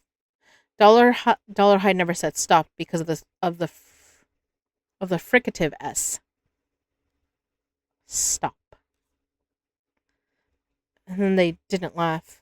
That's when Bob realized what he had done. He went on, though. "I know it," she said, managing to look up from her napkin to his goggles without lingering on the way. "I got on his case about it, too. He said he didn't mean anything. He just saw he was into it and tried to keep up the joke. You saw how red his face got. He invited me to perform a duet with him, so instead of sing. He hugged you and tried to put his arm around you. He wanted you to laugh it off, Mr. D. I've laughed it off, Eileen. Bob feels terrible. Well, I don't want him to feel terrible. I don't want that. Tell him for me. And I won't make it any different here at the plant. Collie, if I had a talent like Bob, I'd make a joke all the time." Dollarhide avoided plurals whenever he could. "We'll all get together before long and he'll know how I feel." "Good, Mr. D. He's really, under all the fun, he's a sensitive guy." "I'll bet. Tender, I imagine." Dollarhide's voice was muffled by his hand. When seated, he always pressed the knuckle of his forefinger under his nose. "Pardon?" "I think you're good for him, Eileen." "I think so. I really do. He's not drinking, but just on weekends. He just starts to relax and his wife calls the house. He makes faces while I talk to her, but I can tell he's upset after her. A woman knows." She tapped Dollarhide on the wrist and, despite the goggles, saw the touch register in his eyes. "Take it easy, Mr. D. I'm glad we had this talk." "I am too, Eileen." Dollarhide watched her walk away. She had a suck mark on the back of her knee. He thought, correctly, that Eileen did not appreciate him. No one did, actually. The great dark room was cool and smelled of chemicals. Francis Dollarhide checked the developer in the A-tank. Hundreds of feet of home movie film from all over the country moved through the tank hourly. Temperature and freshness of the chemicals were critical. This was his responsibility, along with all the other operations until the film had passed through the dryer. Many times a day, he lifted samples of film from the tank and checked them frame by frame. The dark room was quiet. Dolarhyde discouraged chatter among his assistants and communicated with them largely in gestures. When the evening shift ended, he remained alone in the darkroom to develop dry and splice some film of his own. Dolarhyde got home around about 10 p.m. He lived alone in a big house his grandparents had left him. It stood at the end of a gravel drive that runs through an apple orchard north of St. Charles, Missouri, across the Missouri River from St. Louis. The orchard's absentee owner did not take care of it. Dead and twisted trees stood among green ones. Now, in late July, the smell of rotting apples hung over the orchard. There were many bees in the daytime. The nearest neighbor was a half-mile away. Dolarhyde always made an inspection tour of the house as soon as he got home. There had been an abortive burglary attempt some years before. He flicked on the lights in each room and looked around. A visitor would not think he lived alone. His grandparents' clothes still hung in the closets. His grandmother's brushes were on her dresser with combings of hair in them. Her teeth were in a glass on the bedside table. The water had long since evaporated. His grandmother had been dead for 10 years. The funeral director had asked him, "Mr. Dolarhyde, wouldn't you like to bring me your grandmother's teeth?" He replied, "Just drop the lid." Satisfied that he was alone in the house, Dolarhyde went upstairs, took a long shower, and washed his hair. He put on a kimono of synthetic material that felt like silk, and lay down on his narrow bed in the room he had occupied since childhood. His grandmother's hair dryer had a plastic cap and hose. He put on the cap, and while he dried, he thumbed through a new high-fashion magazine. The hatred and brutishness in some of the photographs were remarkable. He began to feel excited. He swiveled the metal shade of the reading lamp to light a print on the wall at the foot of the bed. It was William Blake's The Great Red Dragon and the Woman Clothed with the Sun. The picture had stunned him the first time he saw it. Never before had he seen anything that approached his graphic thought. He felt that Blake must have peeked in his ear and seen the red dragon. For a week, Dolarhyde had worried that his thoughts might glow out his ears, might be visible in the dark room, might fog the film. He put cotton balls in his ears. Then, fearing that cotton was too flammable, he tried steel wool. That made his ears bleed. Finally, he cut small pieces of asbestos cloth from an ironing board cover and rolled them into little pills that would fit in his ears. The red dragon was all he had for a long time. It was not all he had now. He felt the beginnings of an erection. He had wanted to go through this slowly, but now he could not wait. Dollar had closed the heavy draperies over the windows in the downstairs parlor. He set up his screen and projector. His grandfather had put a lazy boy recliner in the parlor. Over his grandmother's objections, she had put a doily on the headrest. Now Dolarhyde was glad. It was very comfortable. He draped a towel over the arm of the chair. He turned out the lamps. Lying back in the dark room, he might have been anywhere. Over the ceiling fixture, he had a good light machine which rotated, making varicolored dots of light crawl over the walls, the floor, his skin. He might have been reclining on the acceleration couch of a space vehicle, in a glass bubble out among the stars. When he closed his eyes, he thought he could feel the points of light move over him. And when he opened them, those might be the lights of cities above or beneath him. There was no more down or up. The light machine turned faster as it got warm, and the dots swarmed over him, flowed over furniture in angular streams, fell in meteor showers down the walls. He might have been a comet plunging through the Crab Nebula. There was one place shielded from the light. He had placed a piece of cardboard near the machine, and it cast a shadow over the movie screen. Sometimes in the future, he would smoke first to heighten the effect, but he did not need it now, this time. He thumbed the drop switch at his side to start the projector. A white rectangle sprang on the screen, grayed and streaked as the leader moved past the lens, and then the gray Scotty perked up his ears and ran to the kitchen door, shivering and wagging his stump of a tail. A cut to the Scotty running beside a curb, trying to snap at his side as he ran. Now Miss Leeds came into the kitchen carrying groceries. She laughed and touched her hair. The children came in behind her. A cut to a badly lit shot in Dolarhyde's own bedroom upstairs. He is standing nude before the print of the great red dragon and the woman clothed with the sun. He is wearing combat glasses, the close-fitting wraparound plastic glasses favored by hockey players. He has an erection, which he improves with his hand. The focus blurs as he approaches the camera with stylized movements, hand reaching to change the focus as his face fills the frame.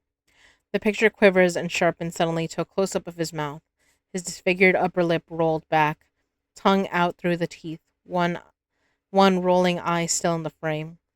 The mouth fills the screen, writhing lips pulled back from jagged teeth and darkness as the mouth engulfs the lens. The difficulty of the next part was evident. A bouncing blur in a harsh movie light became a bed, and Charles Leeds thrashing. Miss Leeds sitting up, shielding her eyes, turning to Leeds, and putting her hands on him, rolling toward the edge of the bed, legs tangled in the covers trying to rise.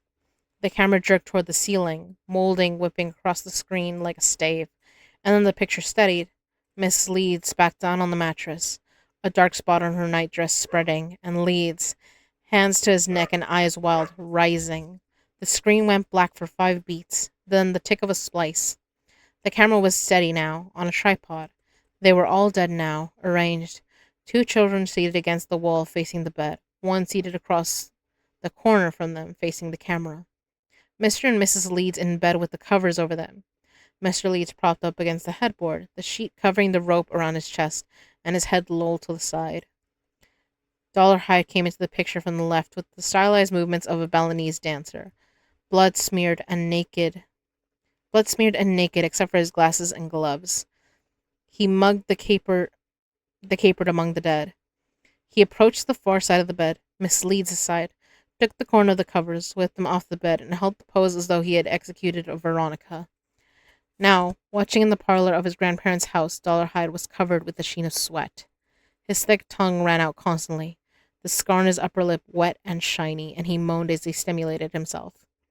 Even at the height of his pleasure, he was sorry to see that in the film's ensuing scene he had lost all his grace and elegance of motion, rooting pig-like with his bottom turned carelessly to the camera. There was no dramatic pauses, no sense of pace or climax, just brutish frenzy. It was wonderful anyway. Watching the film was wonderful, but not as wonderful as the acts themselves. 2 major flaws, Dollarhide felt, were that the film did not actually show the deaths of the Leedses, and that his own performance was poor toward the end. He seemed to lose all his values. That was not how the Red Dragon would do it. Well, he had many films to make, and, with experience, he hoped he could maintain some aesthetic distance, even in the most intimate moments. He must bear down. This was his life's work. A magnificent thing. It would live forever. He must press on soon. He must select his fellow performers. Already, he had copied several films of Fourth of July. He had copied several films of 4th of July family outings. The end of summer always brought a rush of business as the film processing plant as vacation movies came in. Thanksgiving would bring another rush.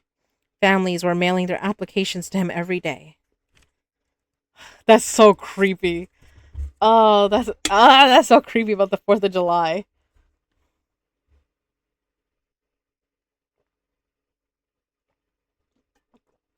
I didn't think this book was to be so graphic. Damn, okay. I, I'm not entirely surprised, but I'm glad the show brings it down. There's a finizen in chat. Chapter 10. The plane from Washington to Birmingham was half empty. Graham took a window seat with no one beside him. He declined the tired sandwich the stewardess offered and put his Jacoby file on the tray table. At the front, he had listed the similarities between the Jacobys and the Leedses. Both couples were in their late 30s. Both had children, 2 boys and a girl. Edward Jacoby had another son by a previous marriage, who was away at college when the family was killed. Both parents in each case had college degrees, and both families lived in 2-story houses in pleasant suburbs. Miss Jacoby and Mrs. Leeds were attractive women. The families had some of the same credit cards, and they subscribed to some of the same popular magazines. There, the similarities ended. Charles Leeds was a tax attorney, while Edward Jacoby was an engineer and metallurgist.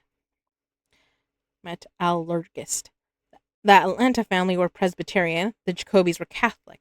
The Leedses were lifelong Atlantan residents, while the Jacobys had lived in Birmingham only 3 months, transferred there from Detroit. The word random sounded in Graham's head like a dripping faucet. Random selection of victims. No apparent motive. Newspapers used those terms.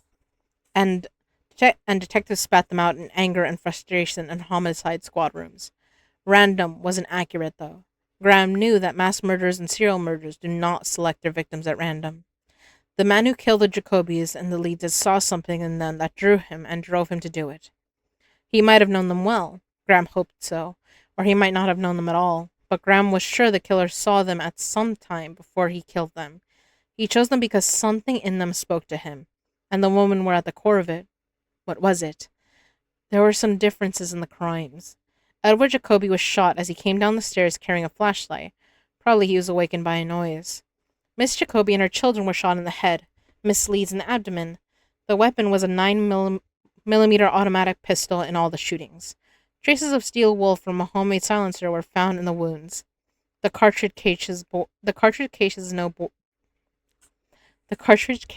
no fingerprints.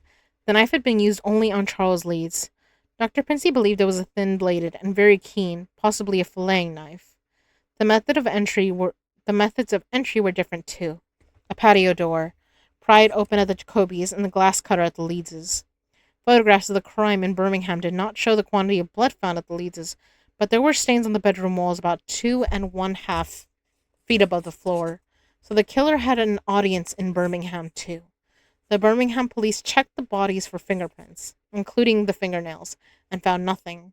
Burial for a summer month in Birmingham would destroy any prints like the one on the Leeds child. In both places were the same blood hair. In both places were the same blonde hairs, same spit, same semen. Graham propped photographs of the two smiling families against the seat back in front of him, and stared at them for a long time in the hanging quiet of the airplane. What could have attracted the murderer specifically to them? Graham wanted very much to believe there was a common factor and that he would find it soon. Otherwise, he would have to enter more houses and see what the Tooth Fairy had left for him. Graham got directions from Birmingham field office and checked in with the police by telephone from the airport. The compact car he rented spit water from the air conditioner vents onto his hands and arms. His first stop was the Gehan Realty office on Denison Avenue. Gehan, tall and bald, made haste across his turquoise shag to greet Graham. His smile faded when Graham showed his identification and asked for the key to the Jacoby house. "Will there be some cops in uniform out there today?" He asked his hand on top of his head. "I don't know.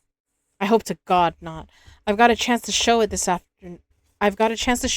this afternoon. It's a nice house. People see it and they forget this other. Last Thursday, I had a couple from Duluth, substantial retired people hot on the Sun Belt. I had them down to the short rows, talking mortgages. I mean, that man could have fronted a third. When the SWAT car rode up and in they came. Couple asked them questions and boy, did they get some answers. These good officers gave them the whole tour, who was laying where, then it was goodbye, Gehan, much obliged for your trouble. I try to show them how safe we fixed it, but they don't listen. There they go, Jake-legged through the gravel, climbing back in their sedan de ville. Have any single men asked to look at it? They haven't asked me. It's a multiple listing. I don't think so, though. Police wouldn't let us start painting until, I don't know. We just finished inside last Tuesday. Took 2 coats of interior latex. 3 in places. We're still working outside. It'll be a genuine showplace. How can you sell it before the estate's probated? I can't close until probate, but that doesn't mean I can't be ready. People could move in on memorandum of understanding. I need to do something. A business associate of mine is holding the paper, and that interest just works all day and all night while you're asleep. Who is Mr. Jacoby's executor? Brian Metcalf, firm of Metcalf and Barnes. How long... Byron Metcalf. How long you figure on being out there? I don't know, until I've finished. You can drop that key in the mail. You don't have to come back by. We got to page 100. Ooh. Not me thinking to pull phrases or ideas from last hour. Oh my god, Eli. Stretch and the hydrate streamer and starlings hydrate.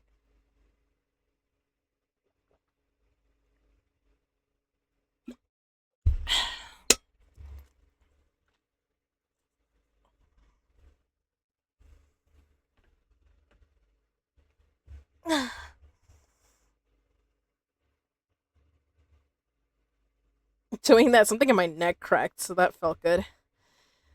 It's hard to find a villain as iconic as Hannibal Lecter. 5 years before Anthony Hopkins stepped into the role, Brian Cox stepped into the role in Manhunter, based on the novel in Red Dragon by Thomas Harris. I know, yeah. I know, there was Brian Cox, there was Anthony Hopkins, there was... I don't know if Mads Mikkelsen did it before the last movie or not. And then there was it's a French actor. I believe it was a French actor or like Canadian something. Um, that was that played Hannibal Rising, so young Hannibal. But they all did amazing jobs, and I mean the Hannibal character it's iconic, and he stays iconic because the people who play him are just mwah, they're just wonderful. I can crack more than your neck, Eli. Damn, okay. Shoot, I'd let you. You can blow my back out. You can snap my spine. You already know my hip needs an adjustment.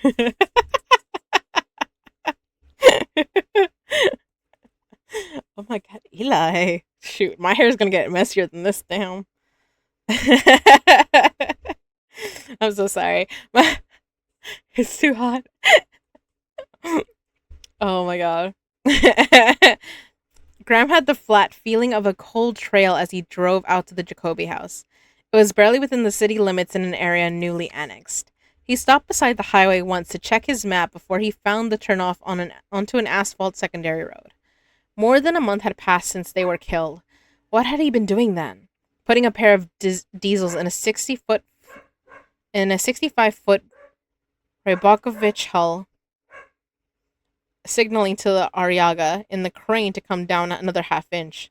Molly came over in the late afternoon, and he and Molly and Ariaga sat under an awning in the cockpit of the half-finished boat and ate the big prawns Molly brought and drank cold Dos Equis beer. Ariaga explained the best way to clean crayfish, drawing the tail fan in a sawdust on the deck, and the sunlight, broken on the water, played on the undersides of the wheeling gulls. I guess you can hear the puppies based off of that. Fix the scoliosis. Yeah, shoot. Fix my neck, my back, my hip. But yeah, we're reading Red Dragon right now. I'm on chapter 10. Water from the air conditioner squirted on the front of Graham's shirt, and he was in Birmingham now, and there were no prawns or gulls. He was driving, and pastures and wooded lots were on his right with goats and horses in them, and on his left was Stonebridge, a long-established residential area with a few elegant homes and a number of rich people's houses. He saw the realtor's sign 100 yards before he reached it. The Jacoby house was the only one on the right side of the road. Sap from the pecan tree beside the drive had made the gravel sticky, and it rattled inside the fenders of the car. A carpenter on a ladder was installing window guards. The workman raised a hand to Graham as he walked around the house. A flagged patio at the side was shaded by a large oak tree. At night, the tree would block out the floodlight in the side yard as well. This was where the Tooth Fairy had entered, through the sliding glass doors. The doors had been replaced with new ones, the aluminum frames still bright and bearing the manufacturer's sticker.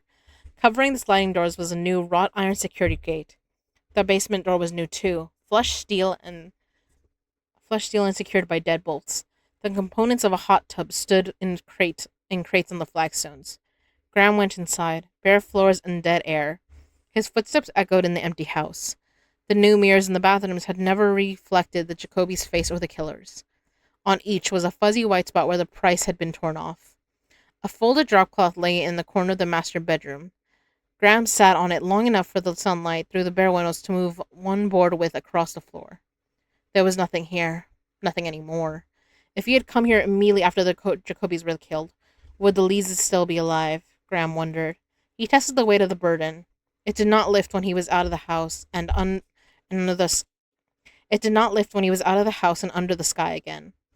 Graham stood in the shade of a pecan tree, shoulders hunched, hands in his pockets, and looked down the long drive to the road that passed in front of the Jacoby house. How had the Tooth Fairy come to the Jacoby house? He had to drive. Where did he park? The gravel drive was too noisy for a midnight visit. Graham thought. The Birmingham police did not agree. He walked down the drive to the roadside. The asphalt road was bordered with ditches as far as he could see. It might be possible to pull across the ditch and hide a vehicle in the brush on the Jacoby side of the road if the ground were hard and dry. Facing the Jacoby house across the road was the single entrance to Stonebridge. The sign said that Stonebridge had a private patrol service. A strange vehicle would be noticed there. So would a man walking late at night. Scratch parking in Stonebridge. Graham went back into the house and was surprised to find the telephone working. He called the Weather Bureau and learned that 3 inches of rain fell on the day before the Jacobys were killed. The ditches were full then. The Tooth Fairy did not hide his vehicle beside the asphalt road. A horse in the pasture beside the yard kept pace with Graham as he walked along the whitewashed fence toward the rear of the property. He gave the horse a lifesaver and left him at the corner as he turned along the back fence behind the outbuildings. I know horses can have sugar, but can they have candy? He stopped when he saw the depression in the ground where the Jacoby children had buried their cat. Thinking about it in the Atlanta police station with Springfield, he had pictured the outbuildings as white. Actually, they were dark green. The children had wrapped the cat in a dish towel and buried it in a shoebox with a flower between its paws.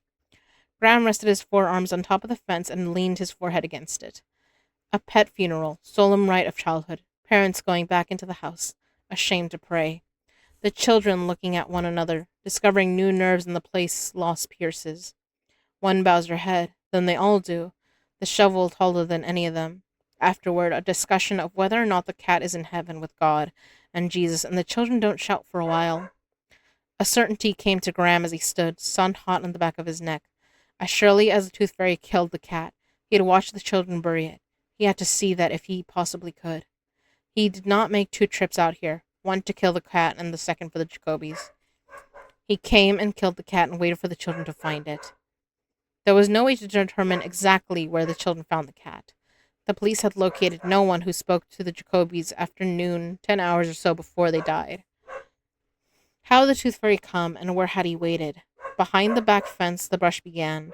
Running...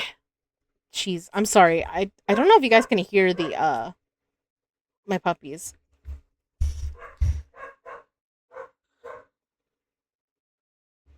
Yes, healthy no, but they can. Healthy no, but they can. What? Oops, there's an ad going. Some have candy canes during Christmas. That's adorable. Fuck this guy. Jesus Christ. We can hear them? Yeah.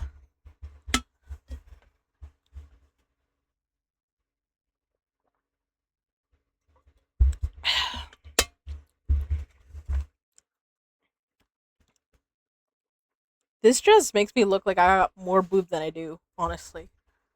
I don't have that much. Jesus. Ow.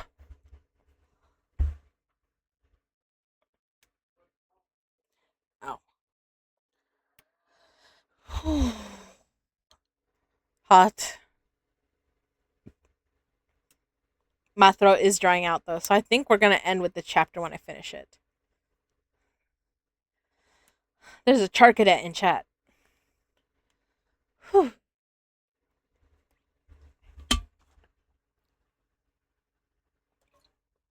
I done scratch my throat up. Not on purpose. I gotta stand. Yes? Uh-oh. My son? Oh, was he down there? Oops.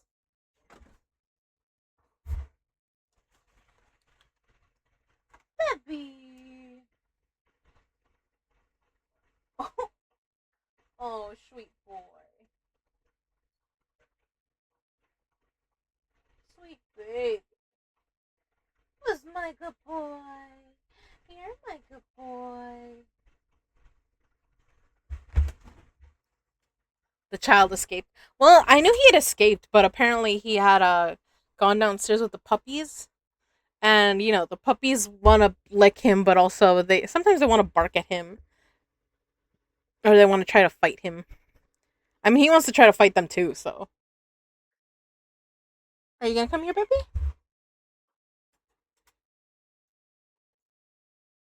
Good boy. There's my baby.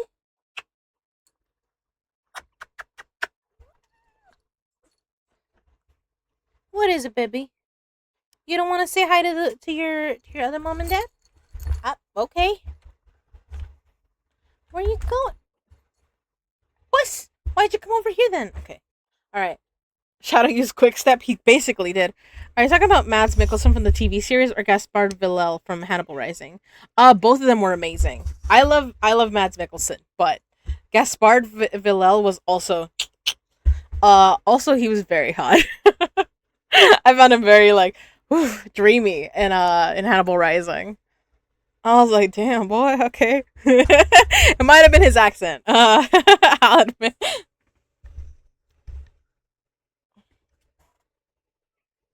Oh, baby, come here. Come on, baby. It's almost getting close to 11 anyways. You gotta get ready. We gotta get ready for bed soon, baby. So,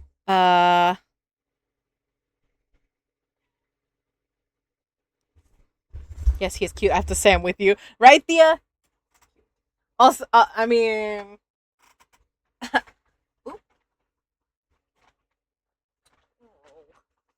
I'm so sorry, baby. Did I hit your head? Oh. Did I hit your head, baby? Oh. I think I might have accidentally bonked his head on an empty cardboard box, but still.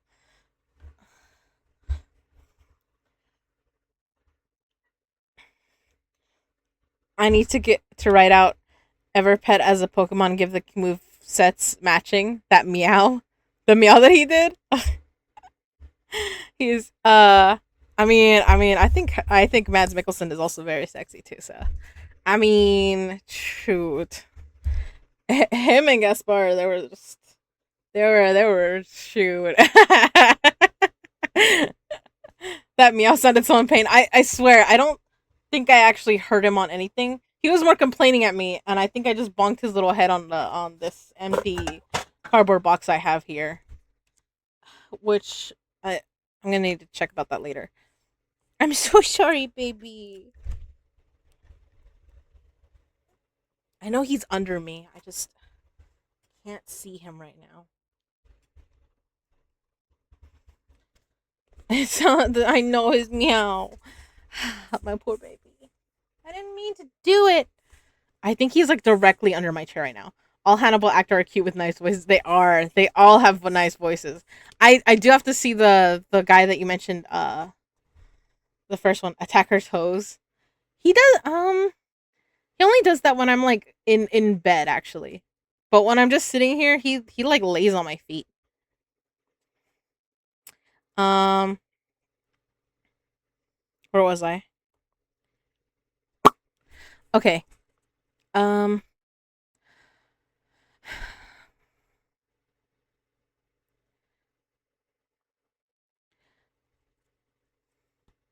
Yeah, Brian Cox. That's the one.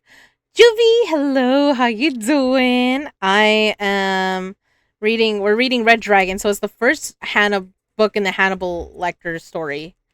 And we're almost done for the night because I want to just finish this chapter, and then I think I might be done for the night. Well, we'll see. We'll see what time it is when I finish. How was your birthday? Thank you. It was amazing. Oh, we went to Red Lobster for lunch, and I put pictures in my Discord, and Darling got me these two books for my birthday. Got me Hannibal and Hannibal Rising. So these are the two I was missing because she got me this one for Valentine's. She got me Red Dragon, and so I'm reading it on stream, and then I've had Silence of the Lambs for a while. No, do an extra chapter. All right, fine. Well, all right. I'll read to chapter 11 then, I guess. All right. Let's see. Where was I?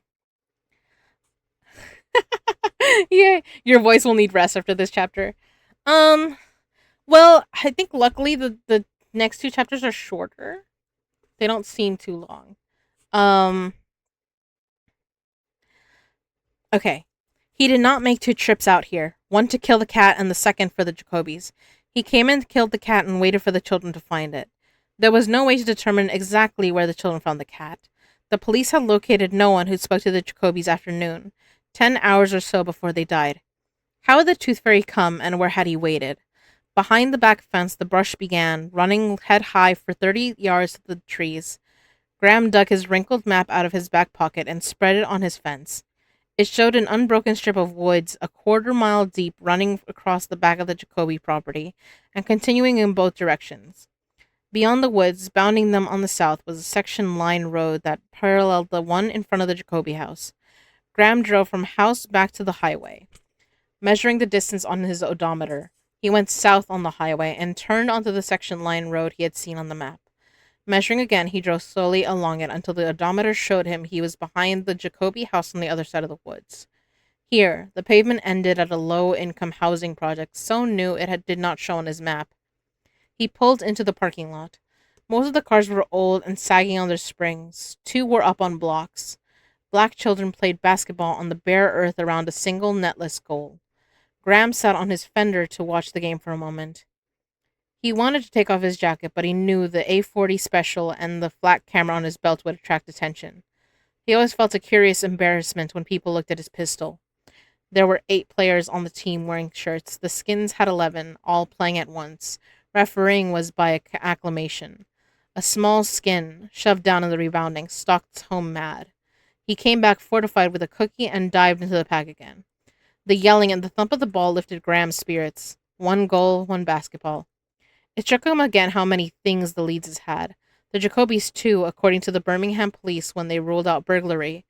Boats and sporting equipment, camping equipment, cameras and guns and rods. It was another thing the families had in common. And with the thought of the Leedses and the Jacobys still alive came the thought of how they were afterward, and Graham couldn't watch basketball anymore. He took a deep breath and headed for the dark woods across the road. The underbrush, heavy at the edge of the pine woods, thinned when Graham reached deep shade, and he had easy going over the pine needles. The air was warm and still. Blue jays in the trees ahead announced his coming. That's pretty impressive. Blue jays announce when you come. I'm sorry. I'm such a child. Thank you, Juvie. Ooh, hydrate streamer. Okay, what number did you put? And then I'll pull up my oh god, I just realized I gotta pull it up on my old phone. I'm still moving things over to my new phone. Or yeah. So tell me what number you pick for the who your deity is today. I disappeared for a minute. 77? Okay. So that should be a Greek one, I think.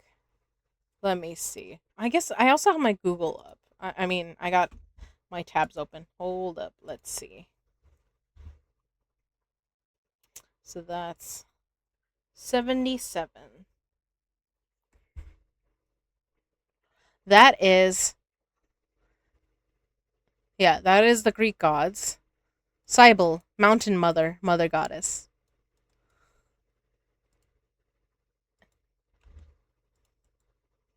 I could have done 69, but nah. I love that. You're like, no, we can't do that.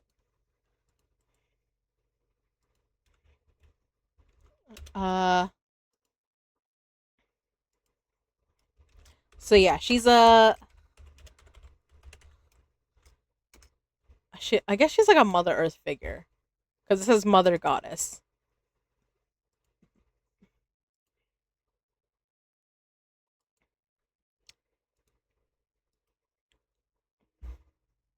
That's pretty cool.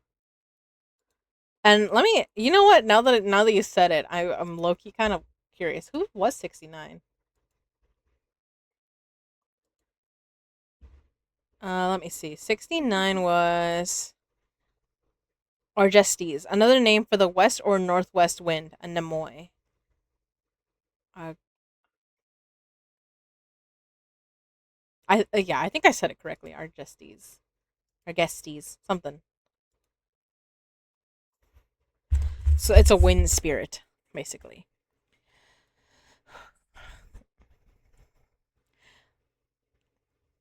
Bedtime, thank you. Aw. Good night, Juvie. Get some sleep, sweet dreams. Yeah, I'm only gonna be up for a little bit more. Ah, shoot. My ankle wants to twist under my desk. Uh, the ground sloped gently to a dry stream bed where a few cypresses grew and the tracks of raccoons and field mice were pressed into the red clay. A number of human footprints marked the stream bed, some of them left by children. All were caved in and rounded, left several rains ago.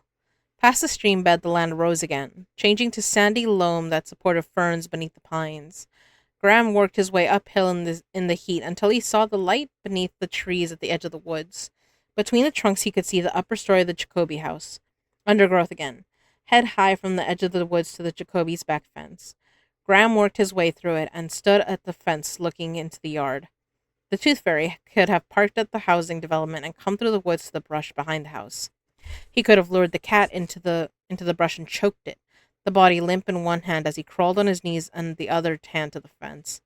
Graham could see the cat in the air, never twisting to land on its feet, but hitting on its back with a thump in the yard. The Tooth Fairy did that in daylight. The children would not have found or buried the cat at night. Jesus. My child? Oh my god.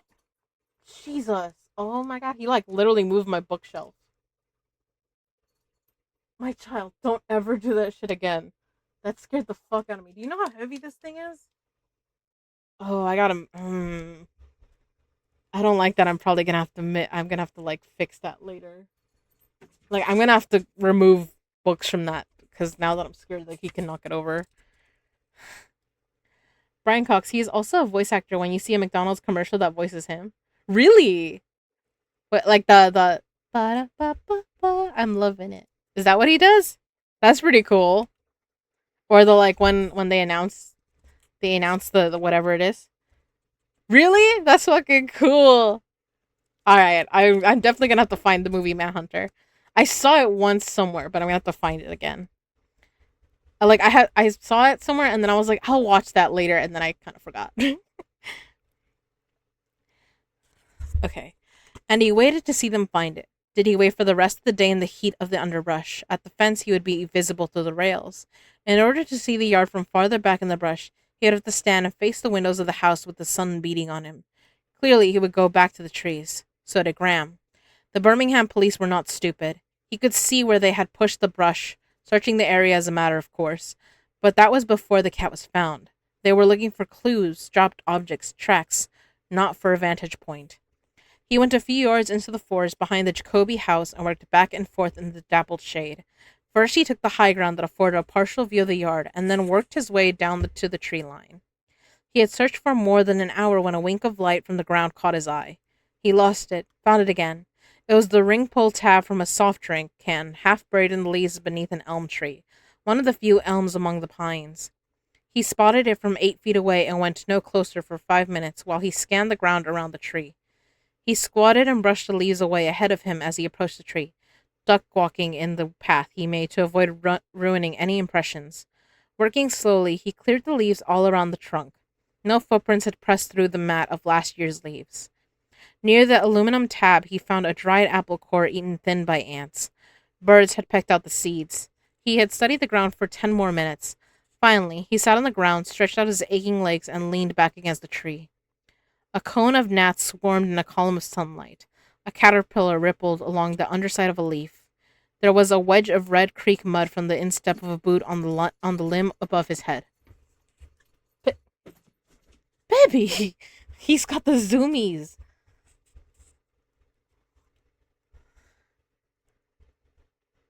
This has been bugging me. How would you say... I want to say circus. Just like, the tent. But also Circus? Circus. I think circus makes the most sense. Yeah, the zoomies.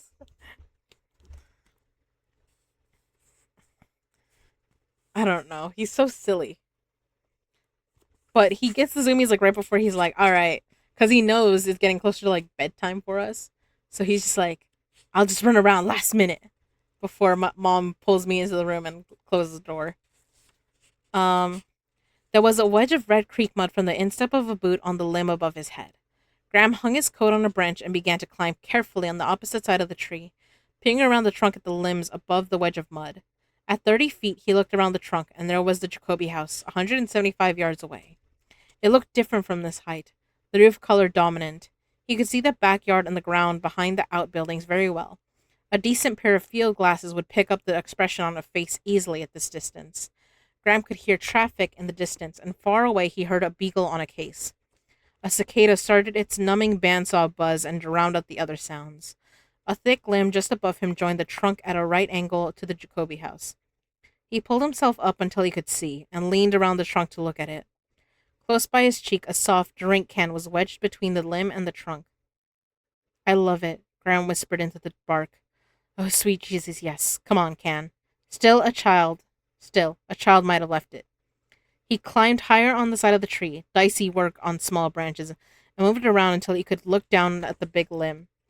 A patch of the outer bark on the upper side of the limb was shaved away, leaving a field of green inner bark the size of a playing card, centered in the green rectangle, carved through to the white wood. Graham saw this. It's a little symbol. Looks like a little, rapier or something. It was done carefully and cleanly with a very sharp knife. It was not the work of a child. Graham photographed the mark, carefully bracketing his exposure. The view from the big limb was good, and it had been improved. The stub of a small branch jutted down from the limb above. It had been clipped off to clear the view. The fibers were compressed, and the ends slightly flattened in the cutting. Graham looked for the severed branch. If it had been on the ground, he would have seen it. There, tangled in the limbs below, brown withered leaves amid the green foliage. The laboratory would need both sides of the cut in order to measure the pitch of the cutting edges. That meant coming back here with a saw. He made several photographs of the stub. All the while he mumbled to himself, "I think that after you killed the cats and threw it into the yard, my man, you climbed up here and waited. I think you watched the children pass the time whittling and dreaming. When night came, you saw them passing their bright windows, and you watched the shades go down, and you saw the lights go out one by one. And after a while, you climbed down and went into them, didn't you? It wouldn't be too hard a climb straight down from the big limb with a flashlight and the bright moon rising." It was a hard enough climb for Graham. He stuck a twig into the opening of the soft drink can, gently lifted it from the crotch of the tree, and descended, holding the twig in his teeth when he had to use both hands. Back at the housing project, Graham found that someone had written, "Levon is a doo-doo head," in the dust on the side of his car.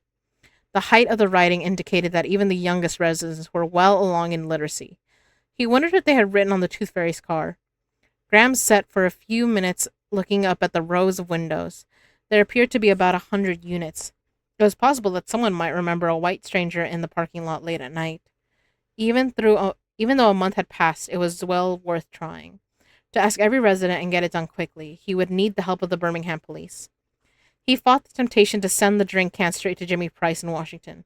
He had to ask the Birmingham police for manpower. It would be better to give them what he had.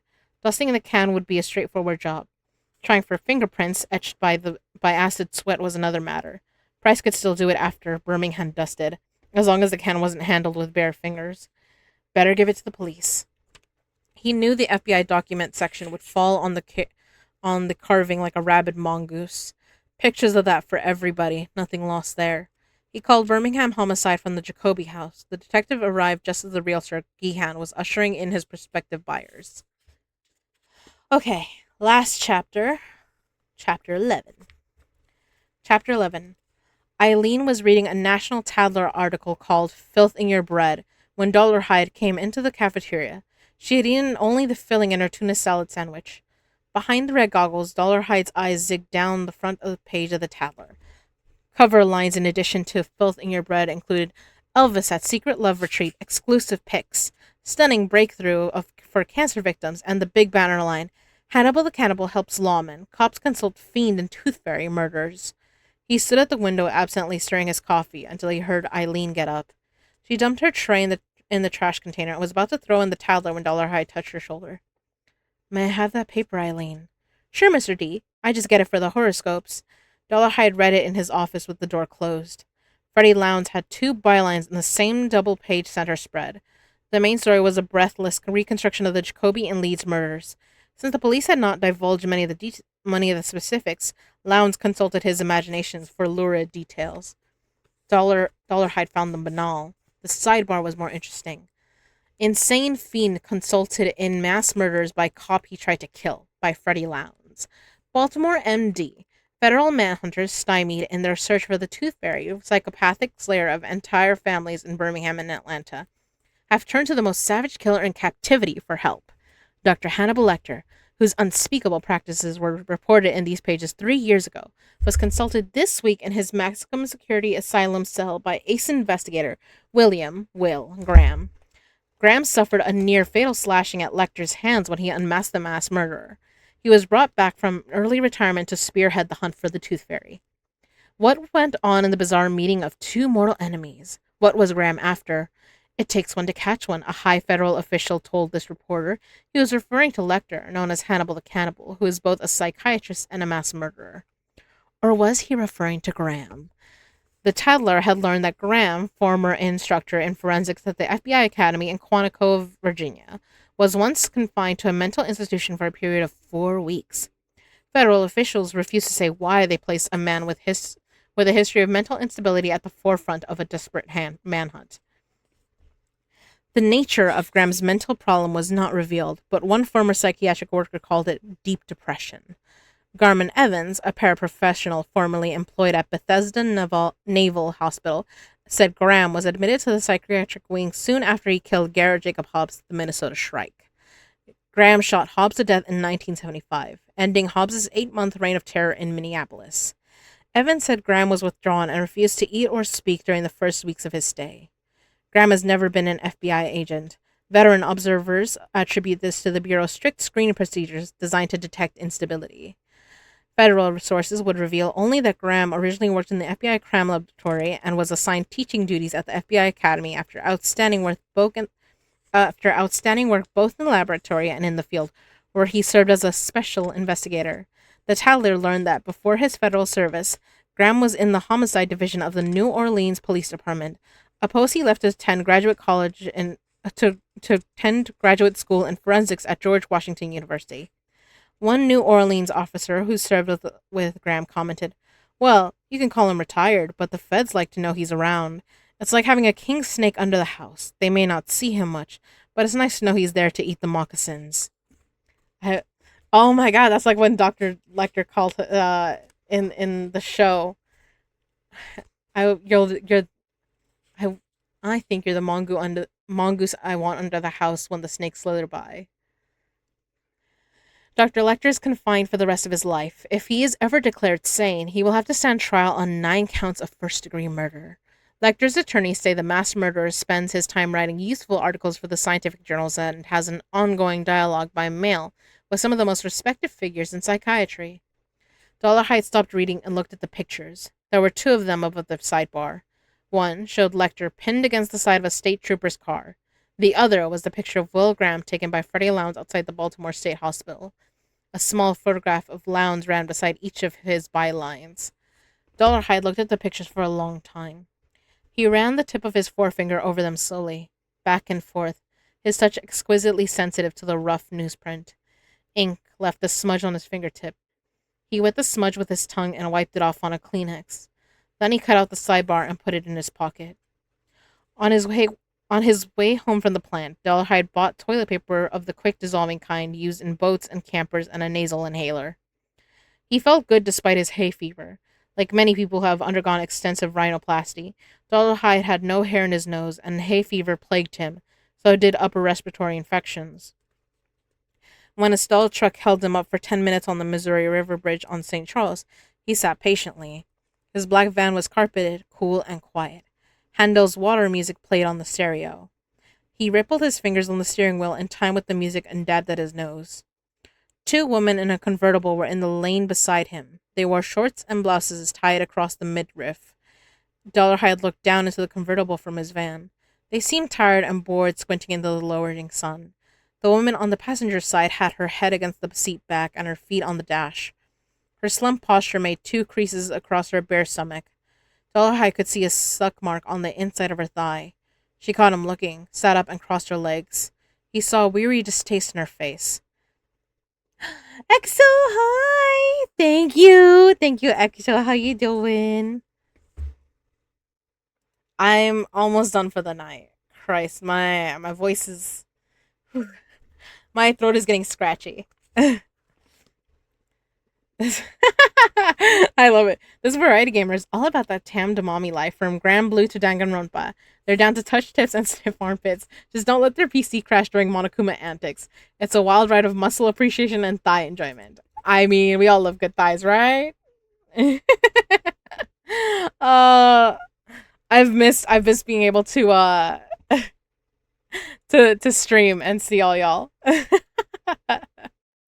Thanks for joining, EXO. Things are getting good. I'm excited. The meatier the better. Yes. I agree, but I also have thick thighs, so I'm biased. And I like seeing thick thighs too. Look, this is what Darling got me for Valentine's, and I'm reading it. And she got me these two for my birthday. She got me Hannibal and Hannibal Rising, which, because I already have Silence of the Lambs, but I don't have these two. So I'm happy. I'm so excited. I'm sorry, I just heard my son's bell. Thick thighs take lives. They do, but is there no better way to go? Oh my god. He saw a weary distaste in her face. She said something to the woman at the wheel. Both looked straight ahead. He knew they were talking about him. He was so glad it did not make him angry. Few things made him angry anymore. He knew that he was becoming dignity. The music was very pleasant. The traffic in front of Dollarhide began to move. The lane beside him was still stalled. He looked forward to getting home. He tapped the wheel in time with the music and rolled down the window with his other hand. He hawked and spit a blob of green phlegm into the lap of the woman beside him, hitting her just beside the navel. Her curses sounded high and thin over the handle as he drove away. Jesus, Dollarhide. Dollarhide's great ledger was at least 100 years old, bound in black leather with brass corners. It was so heavy, a sturdy machine table supported it in the locked closet at the top of the stairs. From the moment he saw it at the bankruptcy sale of an old St. Louis printing company, Dollarhide knew it should be his. Now, bathed in his kimono, he unlocked the closet and rolled it out. When the book was centered beneath the painting of the great red dragon, he settled himself in a chair and opened it.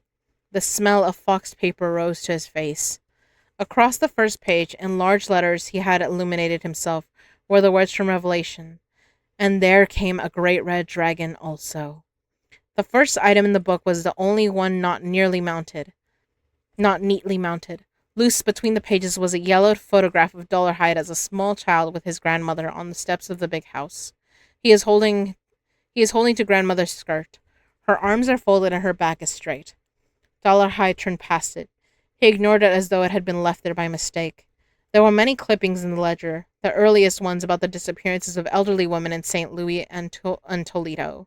Pages between the clippings were covered with Dollarhide's writing, black ink in a fine copper plate script not unlike William Blake's own handwriting. Fastened in the margins, ragged bits of scalp trailed their tails of hair like comets pressed in God's scrapbook. The Jacoby clippings from the Birmingham were there, along with film cartridges and slides set in pockets glued to the pages. So were stories on the Leedses with film beside them. The term Tooth Fairy had not appeared in the press until Atlanta. The name was marked out in all the lead stories. Now, Dollarhide did the same with his Tadler clipping, a glittering Tooth Fairy with angry slashes of a red marker pen.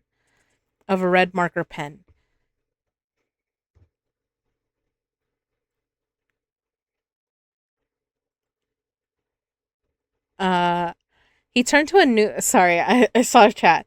You have a great voice for storytelling. You should try voice acting. She does. She's an audiobook narrator. I'm very new to it. I still have like 2 more projects. So I did 2 and now I got 2. And I still got to finish the 2 that I got. He turned to a new blank page in his ledger and trimmed the Tadler clipping to fit. Should Graham's picture go in? The words criminally insane carved in the stone above Graham offended Dollarhide. He hated the sight of any place of confinement. Graham's face was closed to him. He set it aside for the time being. But Lecter. This was not a good picture of the doctor. Dollarhide had a better one, which he fetched from a box in his closet. It was published upon Lecter's committal and showed the fine eyes. Still, it was not satisfactory. In Dollarhide's mind, Lecter's likeness should be the dark portrait of a Renaissance prince. For Lecter, alone among all men, might have the sensitivity and experience to understand the glory, the majesty of Dollarhide's becoming. Dollarhide felt that Lecter knew the unreality of the people who die to help you in these things, understood that they are not flesh, but light and air and color and quick sounds quickly ended when you change them, like balloons of colors bursting, that they are more important for the changing, more important than the lives they scrabble after pleading. Dollarhide bore screams as a sculptor bears dust from the beaten stones. Lecter was capable of understanding that blood and breath were only elements undergoing change to feel his radiance. Just as the source of light is burning, he would like to meet Lecter, talk and share with him, rejoice with him in their shared vision. He recognized by him as John the Baptist recognized the one who came after, sit on him as the dragon sat on 666 and Blake's Revelation series, and film his death as dying he melded with the strength of the dragon. Dollarhide pulled on a new pair of rubber gloves and went to his desk. He unrolled and discarded the outer layer of the toilet paper he had bought. Then he unrolled a strip of 7 sheets and tore it off. Printing carefully on the tissue with his left hand, he wrote a letter to Lecter. Speech is never a reliable indicator of how a person writes. You never know. Dollarhide's speech was bent and pruned by disabilities real and imagined, and the difference between his speech and his writing was startling. Still, he found he could not say the most important thing he felt. He wanted to hear from Lecter. He needed a personal response before he could tell Dr. Lecter the important things. How could he manage that? He rummaged through his box of Lecter clippings, read them all again. Finally, a simple way occurred to him and he wrote again. The letter seemed too diffident and shy when he read it over. He had signed it Avid Fan. He brooded over the signature for several minutes. Avid Fan indeed. His chin rose an imperious fraction. He put his gloved thumb in his mouth, removed his dentures, and placed them on the blotter. The upper plate was unusual. The teeth were normal, straight and white, but the pink acrylic upper part was a tortuous shape cast to fit the twists and fissures of his gums. Attached to the plate was a soft plastic prosthesis with an obturator on top, which helped him close off his soft palate in speech. He took a small case from his desk. It held another set of teeth. The upper casing was the same, but there was no prosthesis. The crooked teeth had dark stains between them and gave off a faint stench. They were identical to grandmother's teeth in the bedside glass downstairs. Dollarhide's nostrils flared at the odor. He opened his sunken smile and put them in place and wet them with his tongue. He folded the letter across the signature and bit down hard on it. When he opened the letter again, the signature was enclosed in an oval bite mark, his notary's seal, an imprimatur flecked with old blood. Well, now I want to read further. Damn.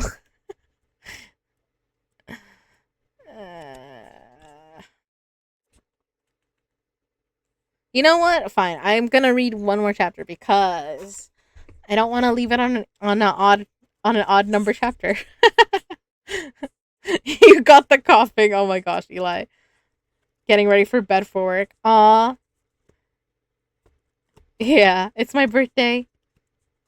If you had a great time on your special day. I did, Dia. We went to Red Lobster and I got some crab legs. It's your poison? What? The reading? Shut up. So true. Because you know what? The thing is, as soon as I finish this, I'm going to go read. I'm not going to read like this. Because I like reading it with you guys and having like my reactions. But, I will be like, I'll probably be in bed reading something else. What time is it? Oh, okay. Okay. Attorney Byron Metcalfe took off his tie at 5 o'clock, made himself a drink, and put his feet up on his desk. Sure you won't have one? Another time, Graham Graham. Picking the cockleburrs off his cuffs was grateful for the air conditioning. But your voice gonna hurt if you continue. But I'm excited. You might be white. How many pages? Okay. I'm checking how many pages. It's 120 to 129. It's 9 pages. It's 9 pages. Ugh.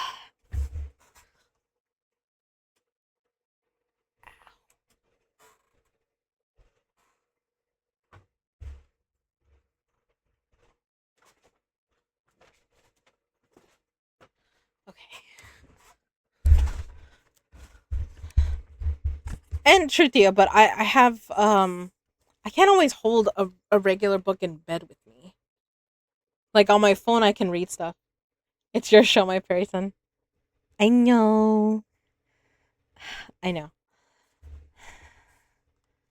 All right. I'll read 9 pages.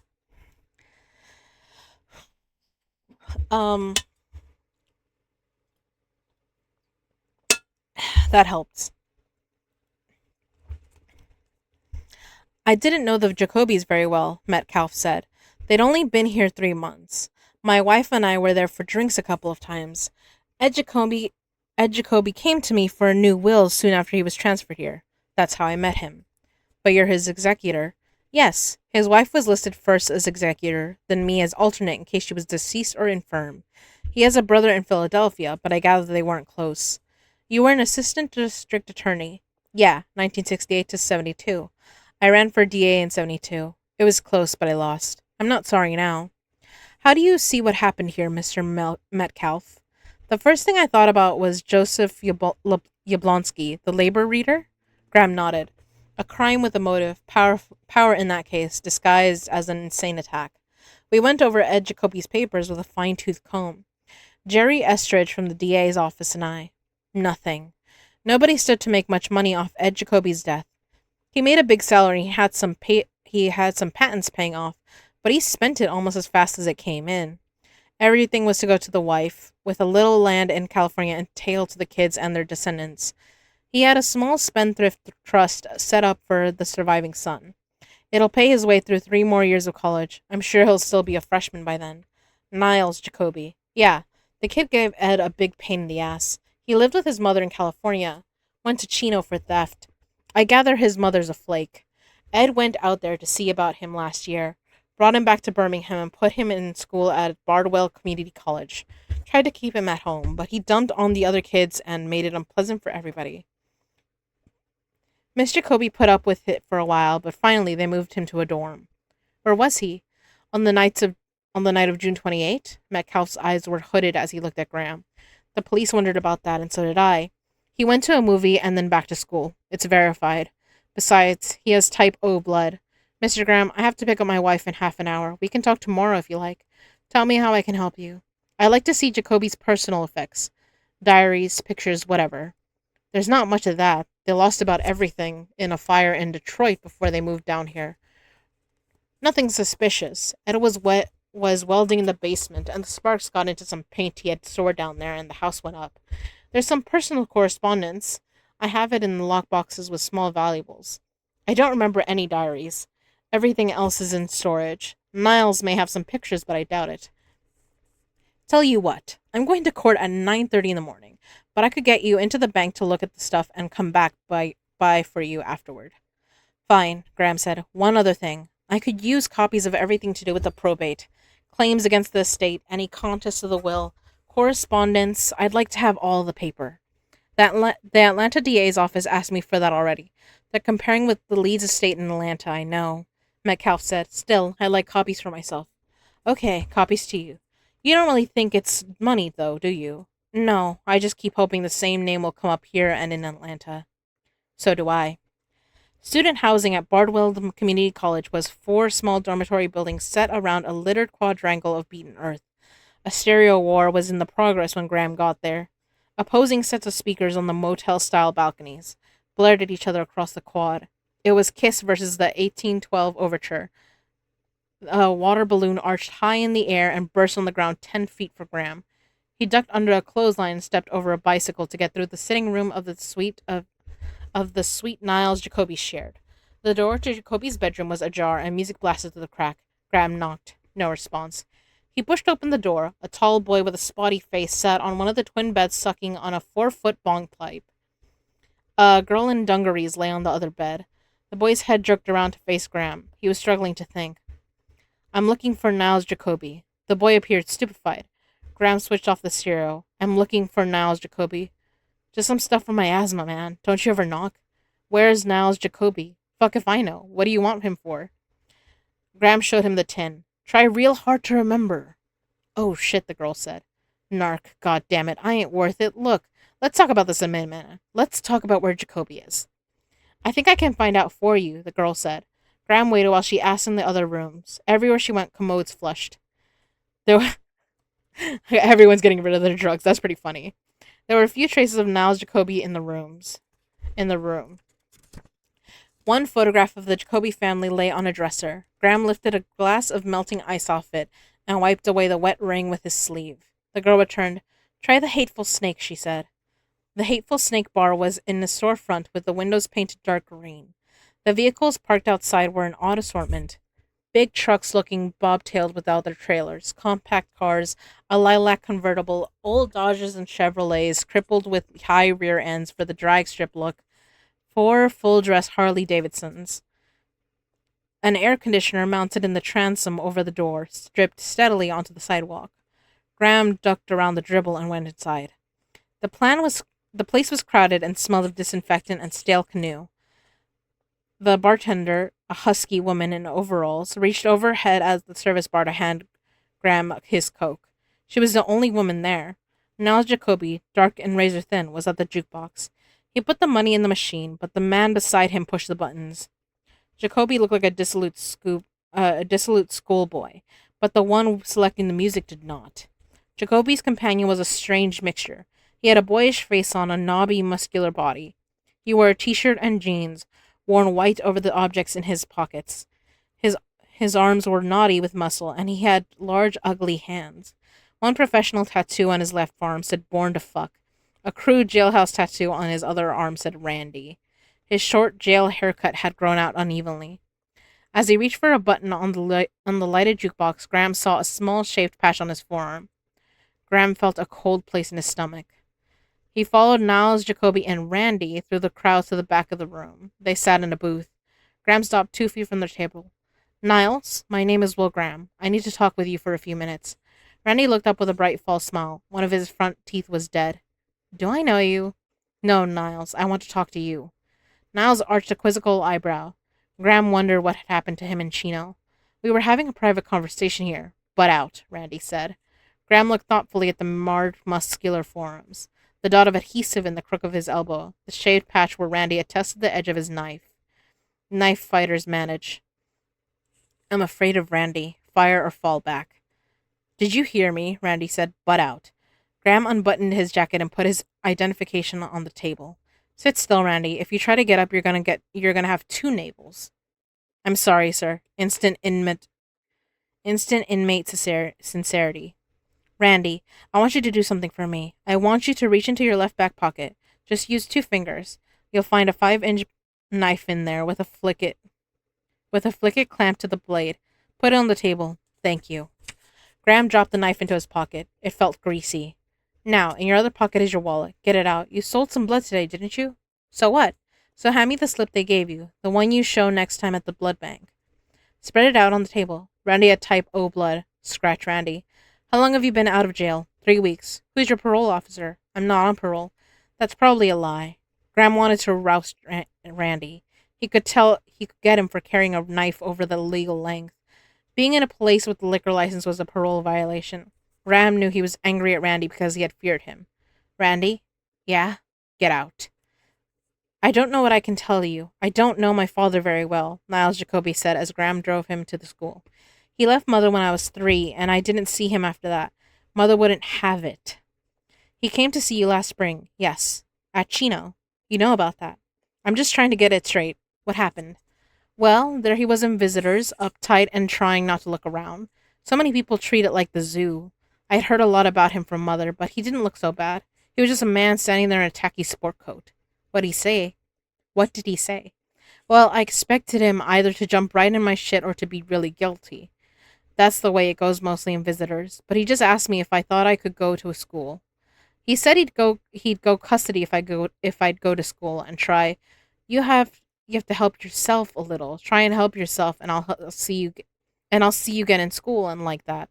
How long before you got out? 2 weeks. Niles, did you ever talk about your family while you were in Chino to your cellmates or anybody? Niles Jacoby looked at Graham quickly. Oh, I see. No, not about my father. I hadn't thought about him in years. Why would I talk about him? How about here?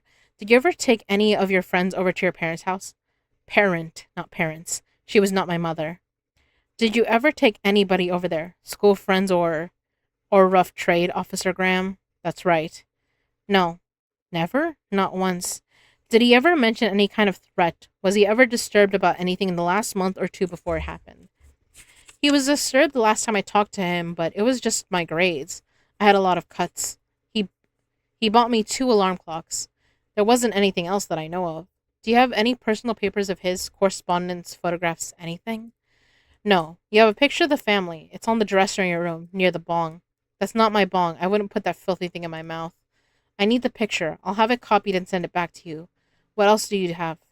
Jacoby shook a cigarette out of his pack and patted his pocket for matches. That's all. I can't imagine why they gave that to me. My father smiling at Miss Jacoby and all the little munchkins. You can have it. He never looked like that to me. Graham needed to know the Jacobys. Their new acquaintance in Birmingham were little help. Byron Metcalf gave him the run of the lock boxes. He read the thin stacks of letters, mostly business, and poked through the jewelry and the silver.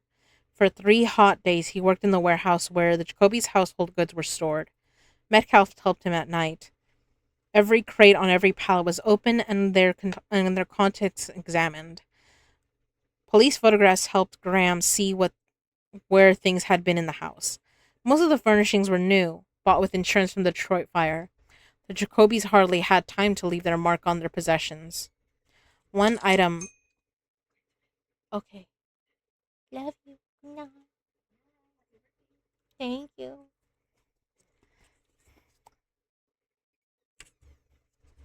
No, I was distracted by my keyboard. Oops, sorry.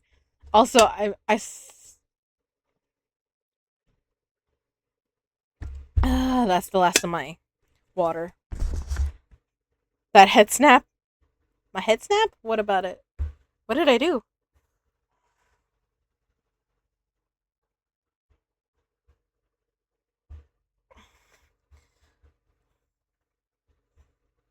Well, when I looked at mom, it was because she's getting ready for bed, so. Reaction time? I heard her coming and my door is very squeaky. I don't know if you guys can hear my door, but I hear it. Um, the Jacobys hardly had time to leave their marks on their possessions. One item, a bedside table with traces of fingerprint powder still on it, held Graham's attention. In the center of the tabletop was a blob of green wax. Remember, he thought about a candle. For the second time, he wondered if the killer liked candlelight. The Birmingham Forensics unit was good about sharing. The blurred print of the end of a nose was the best Birmingham and Jimmy Price in Washington could do with a soft drink can from the tree.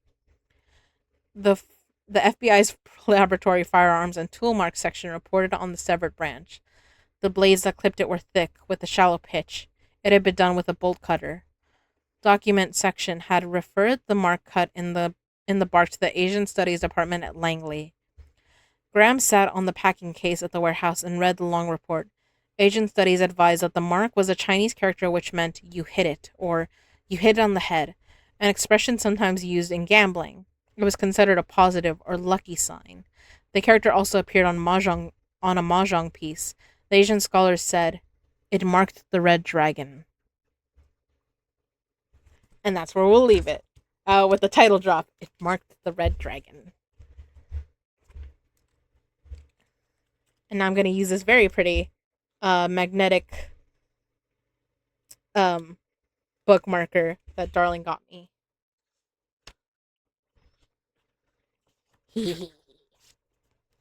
I gotta find the metal one she got me.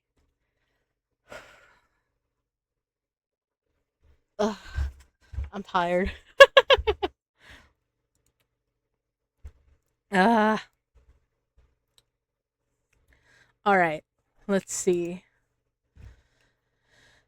Let me find. Okay, there's 2 guys we can go watch.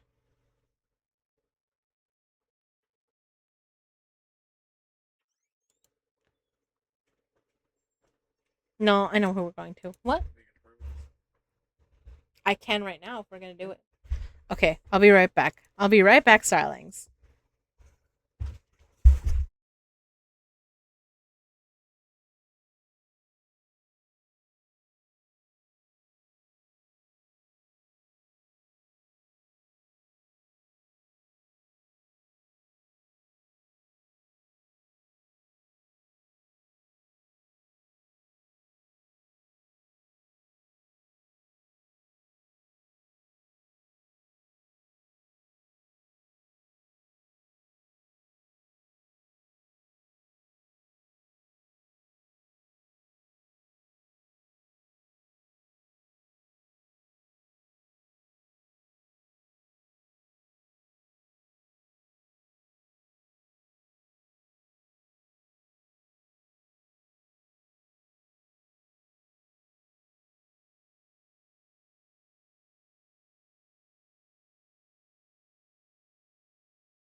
Yeah. Reaction time. I'm sure you are. No, she ran off. I did run off. As starts in 37, we can snooze. No, she ran off. I assume they want to pray the creatures away. Yeah. Have you read Black Sunday or Karimora by Thomas Harris? No, I haven't. That sounds interesting though. Black Sunday or Karimora. No, I mean this is my first time reading him. So I'm excited. I'm very happy with how this went. I can't believe it's been 6 hours. Holy shit. My throat hurts now. I have to wake up early, so I go in and nope out. What do you mean? Oh, I know. We are gonna. I know who we're gonna go see right now. I'm gonna send y'all to him. Let me just do the raid. And we're gonna do raid. Oh my god, let me type this right. Did I type that right? Yeah.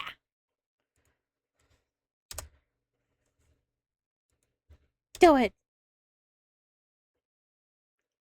Thank you, Thea. Thank you everyone for joining me on my birthday. I had so much fun. I hope y'all enjoyed this. I'm gonna try to stream more often. Maybe like once or twice a week we'll do like a reading stream, and then we'll also do like a game stream, you know? I think we'll see that.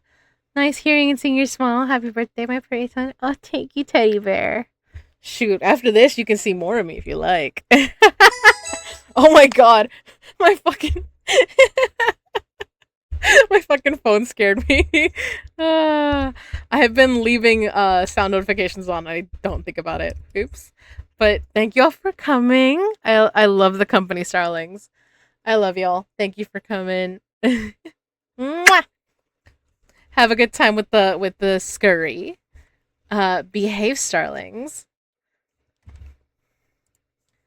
Let me. Shoot, I gotta make sure I copy my own read message because I always forget to. So we're gonna do that. All right. Bye, starlings. I hopefully will see you soon.